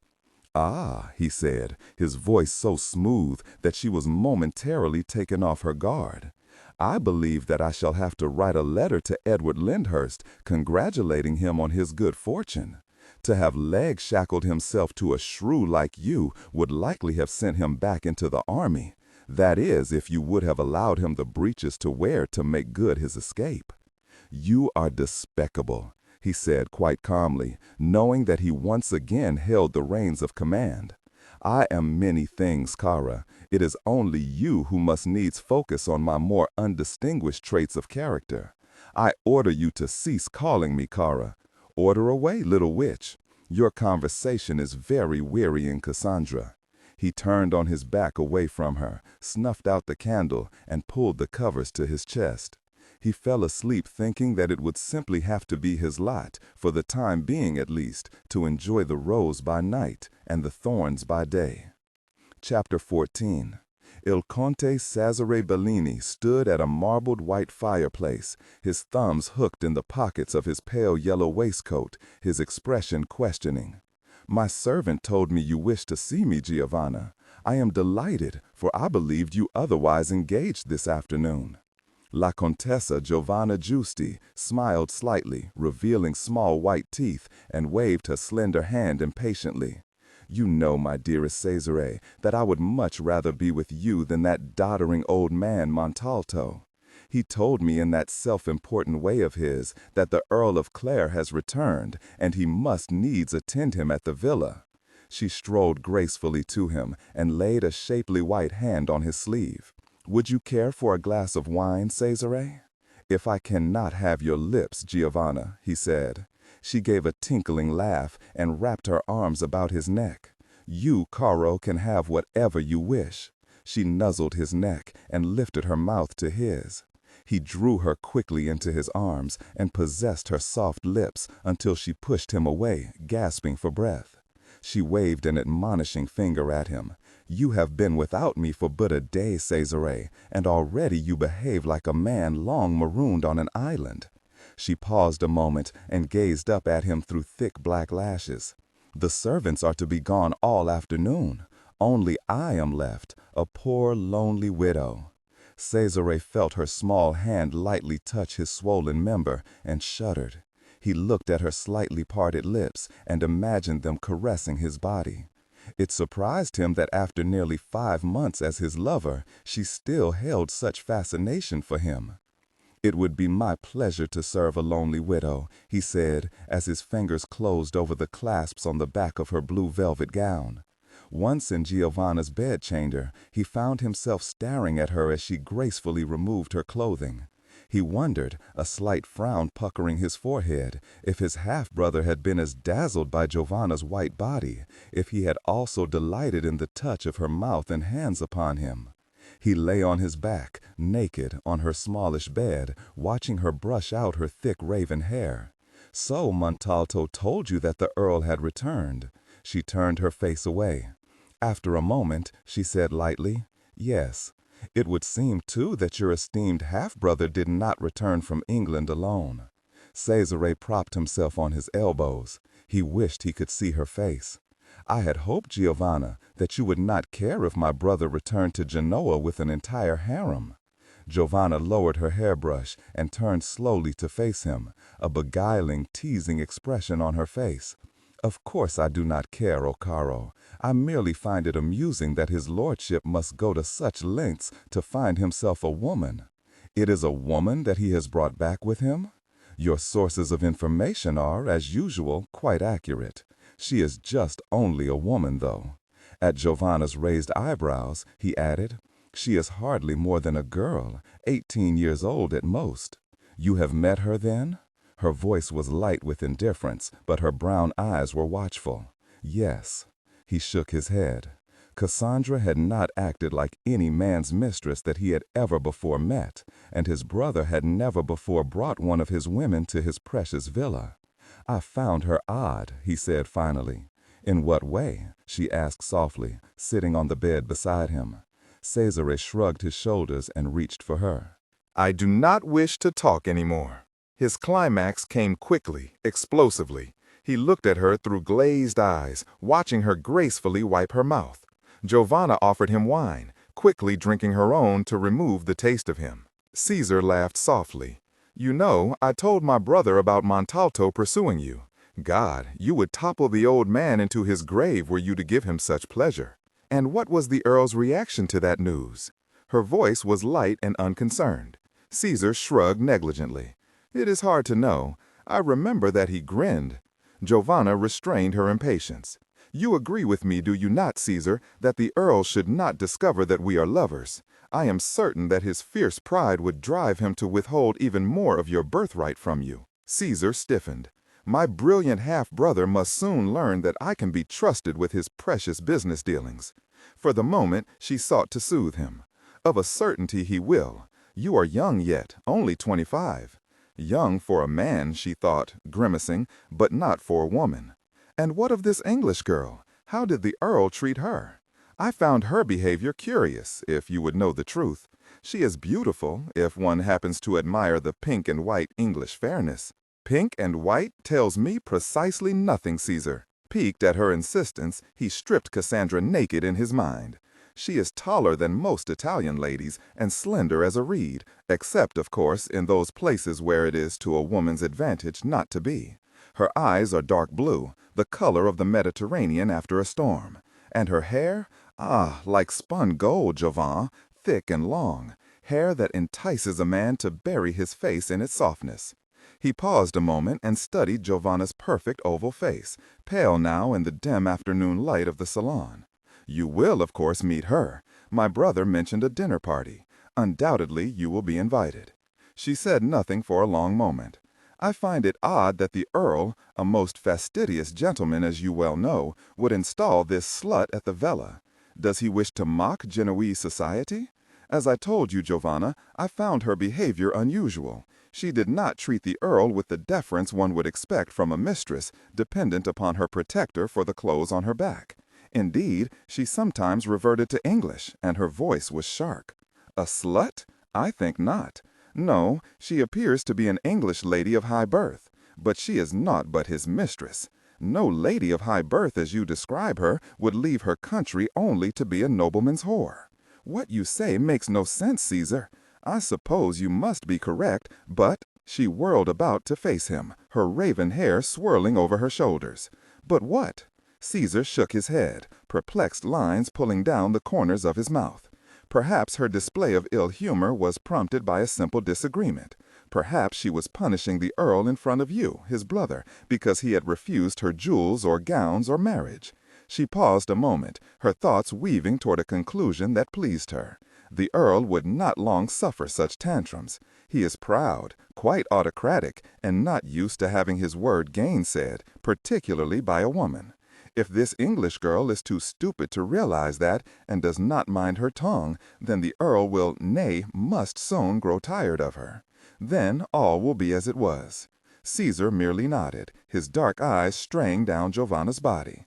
Enough of the Earl, he said thickly, and reached for her. Cassie walked quickly around the east side of the villa, from under the thick shade of magnolia and acacia trees toward the large iron gates of the entranceway. The young boy, Sordello, who usually attended the entrance to the Villa Perez, had but moments before been in the gardens in conversation with his father, Marco. Although she did not expect simply to walk away from the villa and from the Earl, she wanted to test the bounds of her confinement, to discover if she was being watched and by whom. Her sandals were soundless in the grass alongside the narrow gravel drive, and her senses revealed nothing to her but the disconcerting sweet fragrance of the blooming roses. She quickened her pace when she sighted the gates, and turned her head briefly to look back at the villa. There was still no sign of pursuit. Perhaps, she thought sourly, the Earl in his sublime arrogance no longer concerned himself that she would try to escape him. He had not an hour before closeted himself in his library, leaving her to herself. Her hand closed about the iron latch, and she gave it a mighty tug.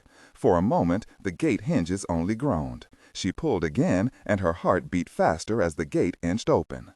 Why had she not had the sense to take money and pack a small bandbox? She looked up and down the dry, rutted road, parched and dusted by the relentless sun. She was on the point of slipping through the gate when she heard a familiar voice behind her. She froze in her tracks and whipped about, the look on her face ludicrous in its dismay. "You should have told me, Cassandra, that you wished to explore. Ah, hellfire! I had thought you well occupied, my lord, in the library." He walked toward her, a self-assured smile on his lips. She swallowed a curse, turned, and slithered through the opening in the gate. Even as her sandals whipped up the dust about her skirts, his hand closed over her arm. "Really, Cassandra, those shoes are hardly suitable for a stroll down the road. Come along to the villa with me. I have a surprise for you." "It is simply a matter of time, my lord," she said in a low voice, "and you are a fool if you believe otherwise." The Earl smiled down at her flushed face, and his hand moved down her arm until his fingers laced themselves through hers. "I am many things, Cara, but I do not think that fool numbers among them." She fell into stiff step beside him. "Since you are a merchant, my lord," she sneered with a fine display of the English aristocrat's scorn of trade, "and must attend to your shopkeeping, I will have many opportunities to escape you. That is, unless you intend to keep me locked up." Her words appeared to have no effect on him. Indeed, she wished she could see his face, rather than his profile, for she suspected there was a twinkle in his eyes. She found it galling that he did not even have the grace to respond to her insults. "Since I lock you in my arms each night, Cassandra, it would appear that my problem is what to do with you during the day. Thus, my dear, the surprise I promised you. I beg you not to be overbearing and rude to him, for poor Joseph really has no choice in the matter. He is fond of you, you know, and I am certain that you would not wish to make him feel uncomfortable." Joseph. She remained silent for several moments, but when he gazed down at her, his expression serene, she could not help herself. "He is to be my keeper, my guard." She fell silent again, contemplating the blackness of his character. "No insults, Cara? I would that you hurl all your venom at me, and save only your winsome charm for Joseph. Yes, he will be responsible for you and your safety when I am not available to be." A gentle breeze whipped a strand of golden hair across her cheek, and without thought the Earl raised his hand to smooth it away. She frowned at him and walked quickly toward the villa. The Corsican stood in the entrance hall where the Earl had so abruptly left him, his woolen cap in his hands. He looked, Cassie thought, strangely out of place with the marble floor beneath his feet. "It is good to see you again, Joseph," she said in her starchily accented Italian, which brought a smile to the Earl's face. "I fear, though, that you will be bored, since, I presume," she directed this to the Earl, "when you are not my companion, you will have little else to do." The Earl interposed smoothly. "If Joseph yearns to return to the sea, my love, we will simply have a changing of the guard, so to speak." "Madonna, it is my pleasure to be with you again," Joseph said finally, his voice uncertain. Cassie smiled at him despite herself. It would be churlish of her to treat him badly, since he was here at the Earl's order. "I hope your stay will be pleasant," she said at last. "Excellent," the Earl said, rubbing his hands together. "Your first outing with Joseph will be to the lake, Cassandra. I trust you will not mind my accompanying you, for I have another surprise for you." Joseph saw the young mistress stiffen and regard the Earl warily. She said something, sharply, in English, which he did not understand. "Another surprise, my lord? Have you built a wall around the far side of the lake so that I will not swim away? I am sorry to disappoint you, Cara, but I have not had the time to construct so formidable a structure. Are you ready, my dear?" Cassie's curiosity got the better of her, and she nodded through her frown. The Paris Lake, a narrow, serpentine body of water, lay nestled in a small valley between the rolling hills, surrounded by long branched trees whose thick leaves cast oddly shaped shadows over its calm blue surface. Cassie had visited the small lake but once, and had foregone the pleasure of wading into its inviting water, for the Earl had been with her. When they broke through the thick line of trees that bordered its perimeter, Cassie had an almost overpowering urge to strip off her clothes, now sticking uncomfortably to her back from the bright afternoon sun, and swim in its cool depths. As if he guessed her thoughts, the Earl smiled. "Not now, Cassandra. Just think of how embarrassed Joseph would be to see you as naked as a sea nymph." She made no reply, for moored to the end of a narrow dock was a sloop, its graceful lines and rigging so like her sailboat in England that she stood, open-mouthed, staring at it in dumb surprise. Painted on its stern in small black letters was the name Fearless. Joseph brought her from the harbor this morning. "See, Madonna," Joseph continued, waving proudly toward the small vessel. "The men have worked day and night to complete her for you." His voice contained a hopeful question, and Cassie, reeling in surprise, turned to Joseph, not the Earl, and gasped, "Oh, Joseph, she is beautiful. You have worked wonders. How very kind of you." Cassie picked up her skirts and sped down the dock to her new sloop. Joseph called after her in an embarrassed voice, "No, Madonna, 'twas not I. The captain drew her plans. I but supervised the building." "It matters not, Joseph," the Earl said quietly, taking pleasure at the joy in her eyes. The two men stood watching her as she explored every inch of the sailboat, from the curved hull to the thick wooden mast. "She will breathe life into it," Joseph said. "Yes," the Earl said with a thoughtful smile. "And it is also likely that I will have to restock the lake every year. She loves to fish, you know." Joseph was silent a moment, his eyes still on Cassie. "Have you met other English ladies like the Madonna?" "No, my friend, I have not." Joseph chewed thoughtfully on his lower lip. He had known the answer to his question before the Earl had replied. He studied his master's profile, remembering how he and the other men had believed that he had gone mad, kidnapping a young girl off the coast of mighty England and forcibly bringing her to Genoa. As a Barbary pirate, he had seen women captured on raids and ravished until their captors' appetites were sated, and it had not surprised him, for as a young man, his sexual lust had equaled his bloodlust. But that the captain, an English nobleman despite his Ligurian blood, would capture his own wife made him shake his grizzled head. So young she was, spirited, like an untamed colt. He thought of his own young wife, Maria, dead before her 20th year at the hands of mountain bandits. He felt no pain now, for too many years had passed. Cassie's crow of delighted laughter rang in his ears. "Watch your footing, Cassandra." The Earl suddenly ran forward. Cassie, who had been perched precariously, examining the clue on the canvas sail, straightened suddenly at the sound of his voice and lost her footing. She clutched frantically at empty air and fell backward into the water with a resounding splash. The Earl was on the point of diving in after her, when her head cleared the blue surface and he saw that she was laughing. He frowned down at her, hands on his hips. "Damn it, woman, you must be more careful. That you could be so graceless leads me to believe that it is a nursemaid you need." The Earl did not see the twinkle in her eyes when she asked him in a subdued voice, "Will you not help me, my lord?" She swam close to the dock and held out her hand to him. He closed his fingers about her wrist, unaware that she had positioned her feet against the pilings.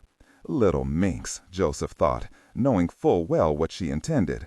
He could not prevent his shout of laughter when Cassie's limp muscles suddenly tensed and she pulled the Earl face forward into the water. Joseph saw a tangle of arms and legs and heard her crow of triumph. When the Earl's dark head rose to the surface, she pressed her hands down on his shoulders, using all her weight, and pushed him under again. Cassie was still laughing when the Earl grasped her legs and dragged her down. When he finally released her, she broke to the surface, gasping for breath. Her golden hair streamed about her, and a slimy water reed hung limply over her forehead. "And you accuse me of being clumsy, my lord." He swam to her and pulled the water reed off her face. "No, my girl, I am only guilty of trusting you." Her eyes were alight with mischief, and he grinned. "Are you ready to return to land?" "Ah, yes, my lord, now that I have given you your comeuppance." Joseph hauled both of them, dripping wet, onto the dock. Cassie was still smiling as she pulled her thick mantle of wet hair over her shoulder and wrung it out. Joseph eyed her curiously. She certainly did not appear to hold his master in dislike now. Indeed, she appeared carefree. "Why did you name her Fearless?" Cassie asked as they walked back toward the villa. It seemed appropriate. He paused a moment and continued lightly, "I have finally done something for you that you approve?" "Indeed you have, my lord," she said, pushing a heavy mass of wet hair from her forehead. "She is beautiful, so sleek. Would you subscribe, my dear, to the notion that one good turn deserves another?" She drew up a moment and gazed up at him warily. "You mean, my lord, if you scratch my back, I'm to scratch yours?" "I desire a promise from you, Cassandra." As her eyes gleamed suspiciously, he added with a smile, "Nothing in any way final, I assure you. Merely a stated agreement from you, of one evening's duration." She pursed her lips, arguing with herself, and to his relief she finally nodded. "Very well," she said slowly. "I suppose that I must take your word at some things. What is it you wish me to promise?" "I am planning a dinner party this Thursday evening, and have invited the cream of Genoese society. Since you are here with me, in Genoa, I ask that you attend the party, meet my friends, and conduct yourself with propriety." She looked up at him, her lips tightened. "So I am to pay the piper for my boat? You have planned this quite nicely, my lord. I hope you do not expect me to thank you for your deviousness. Surely it is not so much to ask, Cassandra. You are a villain, my lord." She hunched her shoulder at him, gathered up her sodden skirt, and walked toward the gardens. During the next few days, Joseph wondered if he would spend the remainder of his days guarding his master's English lady, so sharp was her tongue around the Earl. He knew it was only a matter of time before she approached him to help her escape. She did so on a lazy afternoon, when they were fishing aboard her sloop in the middle of the lake. "The fall months in England are beautiful," she began, her voice soft with sadness. The fall months are beautiful most everywhere, Madonna, save, of course, in northern Africa, Joseph maintained a stoic countenance, knowing what was to come. "But I am English," she said, her voice sharp now, "and to me there is nothing to compare to the crisp, cool air and the changing color of the leaves." Her hands tightened around her fishing pole, and he sighed. She laid a hand on his woolen sleeve. "Joseph, you know that I do not wish to be here, that I am naught but the Earl's prisoner. Will you not help me?"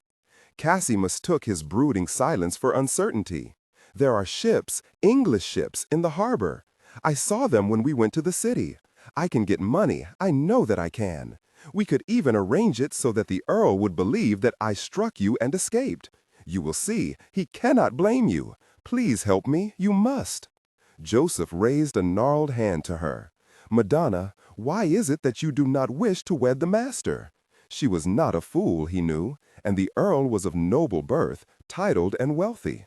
Certainly all the ladies he had observed appeared to find the Earl most desirable. All the ladies save one. "I have no wish to see my name inscribed in their precious golden book, and certainly not next to his. I will never wed him." "But why, Madonna?" "Your master, Joseph, kidnapped me the day before I was to be wed. He feigned friendship not only with my brother, but also with my fiancé." So there was another man who held her heart, he thought. Of a certainty there had not been sufficient time for her to forget. "I suppose that many would see the captain's actions as ruthless, but I think, Madonna, that his going to such lengths is proof of his feeling for you. You will not help me?" "No, Madonna." Cassie nodded dully, and the subject was closed between them. It came as something of a shock to her to realize she had come to hold Joseph in great affection. He was unflaggingly patient, and never judged her even when her temper broke its bounds, merely regarding her in gentle silence, his brown eyes clear and untroubled behind his bushy gray brows. Her temper had flared at him just the day before, because he had not allowed her to visit the harbor. She knew that he had acted on orders from the Earl, but she could not contain herself. She wished now that she had not visited the city, though she had enjoyed seeing the shops, watching the flower girls weave bouquets of startling beauty, and drinking a cup of the thick Italian coffee underneath a sidewalk umbrella on the Via Balbi. Joseph had pointed out the Palazzo Reale, a magnificent structure, only one of many handsome palaces that lined the street, and had described its sumptuous rooms, the glowing colors of the tapestries, and the pastel delicacy of the frescoes. There was a sudden tug on her fishing pole, and she turned from him abruptly. Ah, a nibble! She hauled in the line. She stole a glance at his profile from the corner of her eye as she thrust the still wriggling trout into her basket. She had been unfair to him. "Joseph, please forgive me. I have acted like a beast to you." "Only at times," he said calmly, turning to help her paddle back to shore. "But we will say no more about it, Madonna." They worked the sail for some minutes in silence. Cassie said finally, "I know, Joseph, that you are Corsican. The Earl has told me of the strife between Corsica and Genoa until the Genoese ceded your island to the French. How is it that you consort with an enemy of your people?" His leathery features took on a thoughtful expression. "My loyalty is to his lordship, Madonna, not to the wretched Genoese merchants who have tried for years to break the pride of my people." "Why does he merit such loyalty?" "Ah, 'tis a long story, and one that is not, I think, suitable for your innocent ears. If you will not tell me, Joseph, then I shall simply have to ask the Earl." The petulance in her voice amused him. "That is your prerogative, Madonna. As for his lordship," he shrugged, "it will also be his prerogative to choose to tell you about it." She frowned at him, but said no more. They secured the sloop at the dock and walked back to the villa. She left Joseph at the front gates with the boy, Sordello, who openly worshipped the older man, and made her way to the gardens. Chapter 15. Cassie sat before her dressing table, clad in her petticoats and wrapper. Rosina stood behind her, powder box in hand, on the point of sprinkling her golden hair when the Earl's voice stopped her. "No, Rosina," he said, walking with negligent grace to stand behind Cassie, "I do not wish for you to powder your mistress's hair. A classical style, I think, but no white powder to hide her natural color." Cassie, who had herself been looking balefully at the powder box, turned in her chair and said sharply in English, "Do you wish to direct everything that I do, my lord? Must you even interrupt me with orders whilst I am dressing?" He allowed a black brow to wing upward in surprise. "I happen to know, Cara, that you have no liking for the powder box. I thought you instructed Rosina to apply it simply because you believed it would please me." Cassie did not bother to respond, for she had turned around in her chair and was distracted by the sight of him. He looked resplendent in his rich black velvet evening clothes. Layers of frothy white lace fell from his throat and wrists, and his black hair was powdered white as his lace and pulled back at the nape of his neck, held with a black velvet ribbon. Even to her jaundiced eye, he looked like a king. "I am delighted that you approve my appearance, Cassandra." "You are passable, I suppose," she said, and turned back to her mirror. He seated himself near her, crossing one elegant leg over the other, and watched Rosina deftly style her hair into a braided coronet atop her head, through which she drew out a long, thick tress. When at last Cassie was dressed in a low, square-necked lavender silk gown, he rose gracefully and drew a long, flat box from his waistcoat pocket. "You may leave now, Rosina," he said to the maid. "I shall complete your mistress's toilette." "What do you mean, my lord?" Cassie asked warily after her maid had left the bedchamber. He answered her by withdrawing a long rope of pearls, lustrous and exquisitely matched. Before she could respond, he doubled the string of pearls and fastened the clasp at the back of her neck. She stared at her image in the mirror for a long moment and drew a resolute breath, her fingers touching the clasp. "They are lovely, my lord, but I must refuse them." "I will not be bought," he said lightly, his hand closing over her fingers. "Nay, Cara, they are not for you to refuse, for I have not offered them to you. I do not seek to buy you, simply to enhance your beauty. You will, of course, return them to me at the close of the evening." "I would rather wear nothing." The gentlemen present this evening would be much pleased, I doubt not. However, I would prefer to have them only guess at what lies beneath your gown. You wretched man, that is not what I meant, and well you know it. Guilty, he said with a quick smile. I do apologize for teasing you, Cassandra. Would you do me the great honor of wearing the pearls just for this evening? She regarded him suspiciously for several moments, but as the expression on his face remained serious, and indeed he appeared to be contrite, she slowly nodded. Very well, but only for tonight. She added with ill-concealed bitterness, I suppose that if I must be put on display, it is only fitting that I look the part of the expensive harlot. His thick black brows drew together. I have told you, Cassandra, that it is not you on display this evening. My friends are here for your inspection. I would not hold this dinner party if I thought you would be slighted. No, I do not suppose that you would, she sighed. It would make no sense. However, you will admit that my perceived position at the Villa Perez is not enviable. And you will keep your promise? You mean that I am not to stand upon the dinner table and shout to your guests that I am your prisoner? Precisely. Is it time to go downstairs, my lord? As he made no reply, she added lightly, You have more promises to wring out of me. Take care, my lord. It was but one sailboat that you gave me. He smiled and shook his head. No, little one, no more promises. There is, however, something I should tell you. One of our guests this evening will be the Contessa Giovanna Giasti.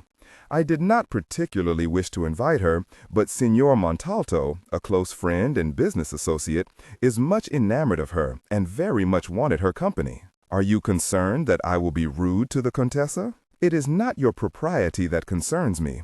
If you would know the truth, the Contessa was once my mistress. I, of course, broke off our affair before I left for England. Your mistress? The Earl smiled, clasped her arms in his hands, and dropped a light kiss upon her closed lips. Yes, but she needn't concern you. I only tell you to give you fair warning that Giovanna might not be all that is pleasant. Thank you, my lord, for the warning. Her voice was clipped and flat, and he wondered what the devil she was thinking. He drew her hand through his arm and escorted her from the bedchamber. To lighten her mood, he said, Cesare will of course be here. You will, I trust, enjoy his company. Of a certainty I shall, my lord, she said, but her voice was cold.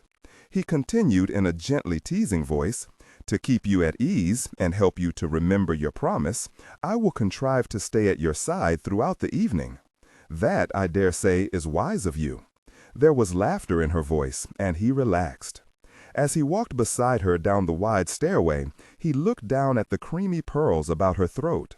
The pearls had belonged first to his grandmother, then to his mother. They were bride's pearls, the only jewelry allowed to a young lady before and during her first year of marriage. Once downstairs, the Earl nodded in satisfaction to Scargill, who was dressed in butler's wear and surrounded by 3 young male servants hired for the evening. Don't look so pained, Scargill, the Earl said. All of us must occasionally make sacrifices. At Scargill's grunt, he added with a wide smile, Just ensure that your men keep the wine flowing, and your success is assured. Cassie gazed about her with pleasure. Fresh flowers overflowed from vases that lined the walls of the wide entrance hall, and branches of candles had been added, making the villa as dazzling bright as if it were day. The knocker sounded loudly, and Scargill motioned one of the footmen to the door. It would appear, my lord, that you have approached this evening with quite a flair, Cassie said behind her hand as the wide front door swung open to admit Cesare. I hoped that you would approve, Cotta. Ah, my dear brother, you are a vision to behold. He pumped Cesare's outstretched hand. As ever, Antonio, it must be I to carry on the Parisi tradition of elegance.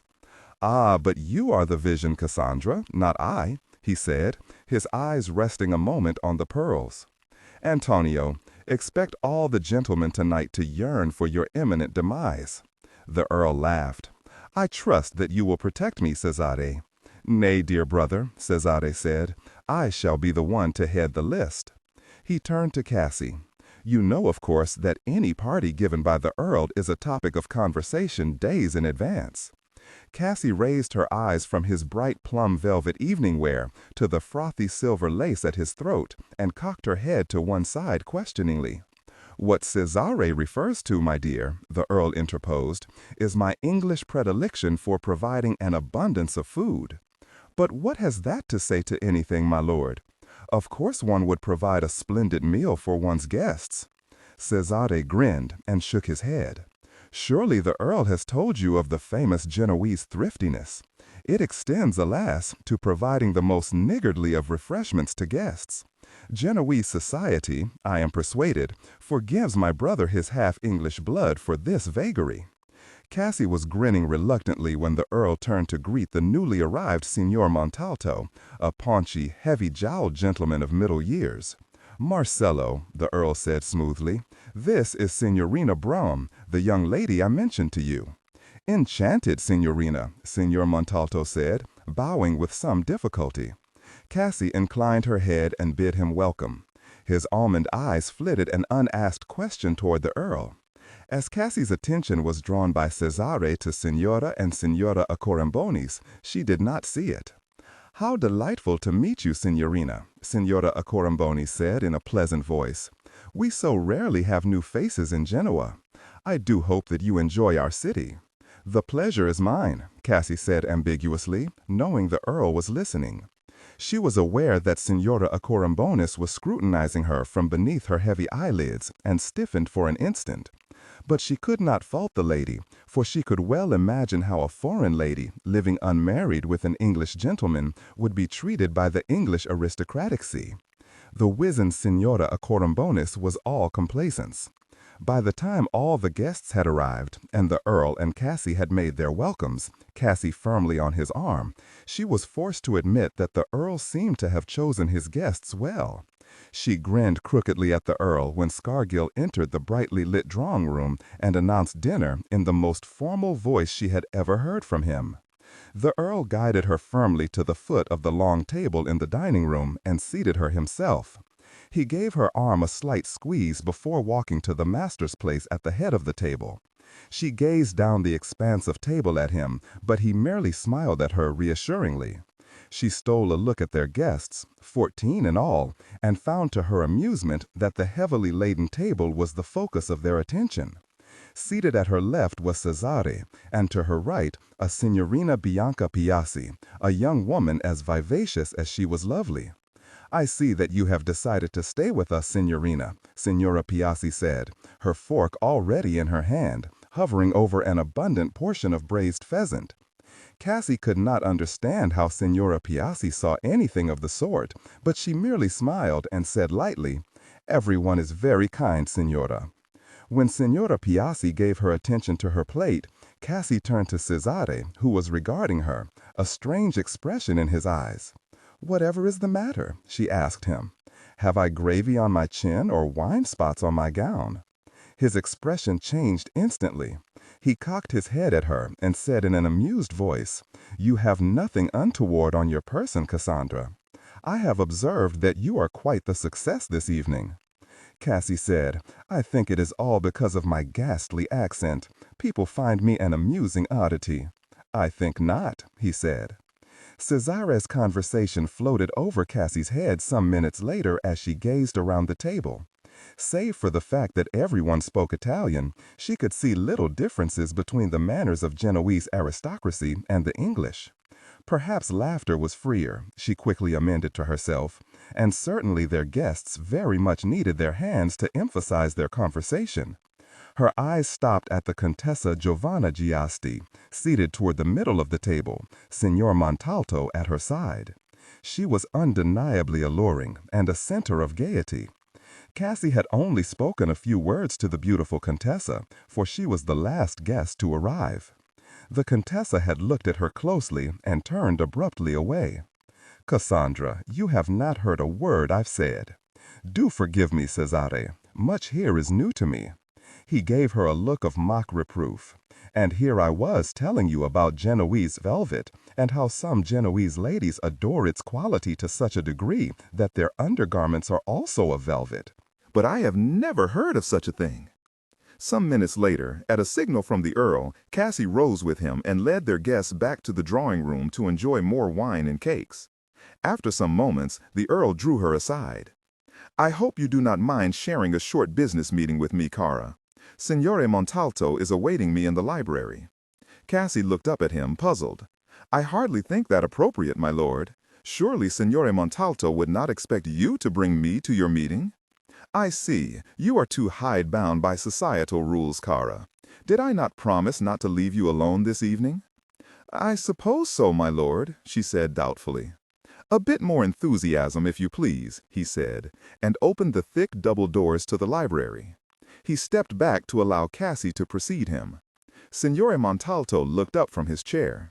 Clearly startled, he looked to the Earl, expecting him to peremptorily dismiss the girl. But the Earl appeared unperturbed at Signore Montalto's stiff countenance and planted a guileless smile on his face. "You are enjoying the party, I trust, Marcello," he said easily. "You, of course, have made the acquaintance of Signorina Brum."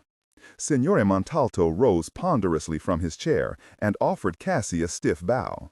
"You will share a glass of sherry with us, Signore?" The Earl added smoothly, an imp of mischief compelling him.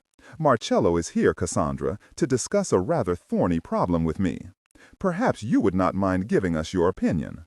Much to his delight, a slight smile indented the corners of her mouth, and she inclined her head in graceful assent. "I would be delighted, my lord, to provide you whatever assistance I can." She graciously accepted a chair held for her by the flustered Marcello, settled her heavy skirts about her, and sipped the sherry the Earl offered her. The Earl said, "It involves a Dutch shipping group trading with the southern colonies in America, which has recently suffered rather large financial losses. The losses are, unfortunately, much my concern, since I provided much of the capital. A Dutch representative has brought Marcello a proposal that he believes will pay us handsomely. You may tell La Signorina Marcello." Cassie turned her eyes from the Earl's sardonic expression and fastened them on Signore Montalto's heavy-jowled face. He seemed to struggle with himself to speak, and Cassie barely managed to suppress a grin of amusement. "As you know, Signorina," Signore Montalto began ponderously, imagining full well that she knew nothing at all, "England's southern colonies are exporting more cotton and tobacco by the year. Even their timber is gaining an importance as the English denude their own forests." Cassie tried to curb her impatience at his condescending tone. "Your point, Signore." Signore Montalto tugged uncomfortably at his black waistcoat. "The Dutch trade has been primarily with the West Indies. Pirates and Caribbean storms have brought them and his lordship substantial losses, and thus their recent shift to trade with the colonies. A logical course, it would seem to me, Signore." "Ah, but there is more, Cassandra." The Earl waved Marcello to continue. Cassie was aware that the Earl was regarding her intently, and she grew more alert. "For every cause, there is an effect," Marcello said grandly. "The southern colonists have constant need of labor for their cotton and tobacco plantations. The Dutch proposal, a proposal, I might add, that meets with my approval, is simply to capture African savages, transport them to the colonies, and sell them to the plantation owners. Immediately, there is a sizable profit. Cotton, tobacco, and timber could be brought back to England and Europe, and thus the profit is doubled." "I am not certain that I understand, Signora," Cassie said. "You believe that we should encourage, through our financial backing, the capture of people to be sold as slaves in a foreign country?" "People," Marcello scoffed. "They are naught but savages, dear lady. Their only value is that they breed at an appalling rate and work well in the fields. And how does one go about capturing these savages, Signora? Are they trapped?" "Oh no," Marcello hastened to correct her. "Trapping would mutilate them and lessen their value at auction. They are like children, Signorina, and can be herded together quite readily with but one musket shot over their heads." "How odd it is that you now liken them to children. If it is true that they live in a state of primitive innocence, like children, then they should be protected from predators." "Perhaps calling them children was unfortunate," Marcello ground out. He shot a silent plea toward the Earl, but received only an ironic smile. "Everyone buys and sells these black beggars. Even the church is not certain that they have souls. And of course, they do not speak the civilized Italian tongue, do they, signore? No, 'tis gibberish they utter. One can make no sense of them at all. Cassie slowly rose from her chair. As Signore Montalto was not a tall man, she was very nearly at his eye level. So it is your proposal, Signora, that we should agree to the capture and sale of innocent men and women to fatten our coffers? I have told you, Signorina, that they are animals, uncivilized savages. It is very curious, you know, Cassie said. I was very near to believing that the Italians held no claim to civilization, since they do not speak the English tongue and do such barbaric things as locking their female children away in convents. But look how very wrong I was. Signore Montalto turned a mottled red, and the Earl intervened. So, Cassandra, we will agree to leave the Africans to other, less scrupulous men. However, my dear, our financial problem still remains. The Earl knew he was placing her in a situation that called for experience she did not possess, and he was on the point of rescuing her when she asked abruptly, "Is it not true that there are vast, unpopulated lands in the colonies?" Signore Montalto had learned painfully not to patronize her, and thus responded cautiously. "Yes, Signorina, it is so vast that all of Europe and England would fit on the eastern seacoast." Cassie chewed furiously on her lower lip and turned to the Earl, a hint of apology in her voice. "I ask that you forgive my ignorance, my lord, but since there is so much unused land, would not free men and women do just as well as slaves?" "What do you mean, Cara? Could not the Dutchmen transport Englishmen and Europeans to the colonies? Men and women who want to begin a new life on their own land. Would not such men and women swell the colony's population and increase the valuable export Signore Montalto speaks of? Perhaps I am being naive, my lord, but would there not be profit to be made from such a venture?" Silence fell, and Cassie shuffled her feet nervously. Signore Montalto wiped the look of surprise from his face and waved a dismissing hand. "A possibility, Signorina, certainly, and one that I have considered. However, there is little profit in such a notion," the Earl said thoughtfully, his long fingers stroking the line of his jaw. "The profits would not, of course, be as great, for such men as Cassandra describes have little money. And the Dutch would of necessity have to refit their ships, since their cargo would not be slaves but free men. But it can be done, Marcello. You will present the idea to the Dutch representative." "It would serve, perhaps, if you insist," Marcello said. "Excellent. Now that we have come to an amicable decision, I suggest that we return to our guests."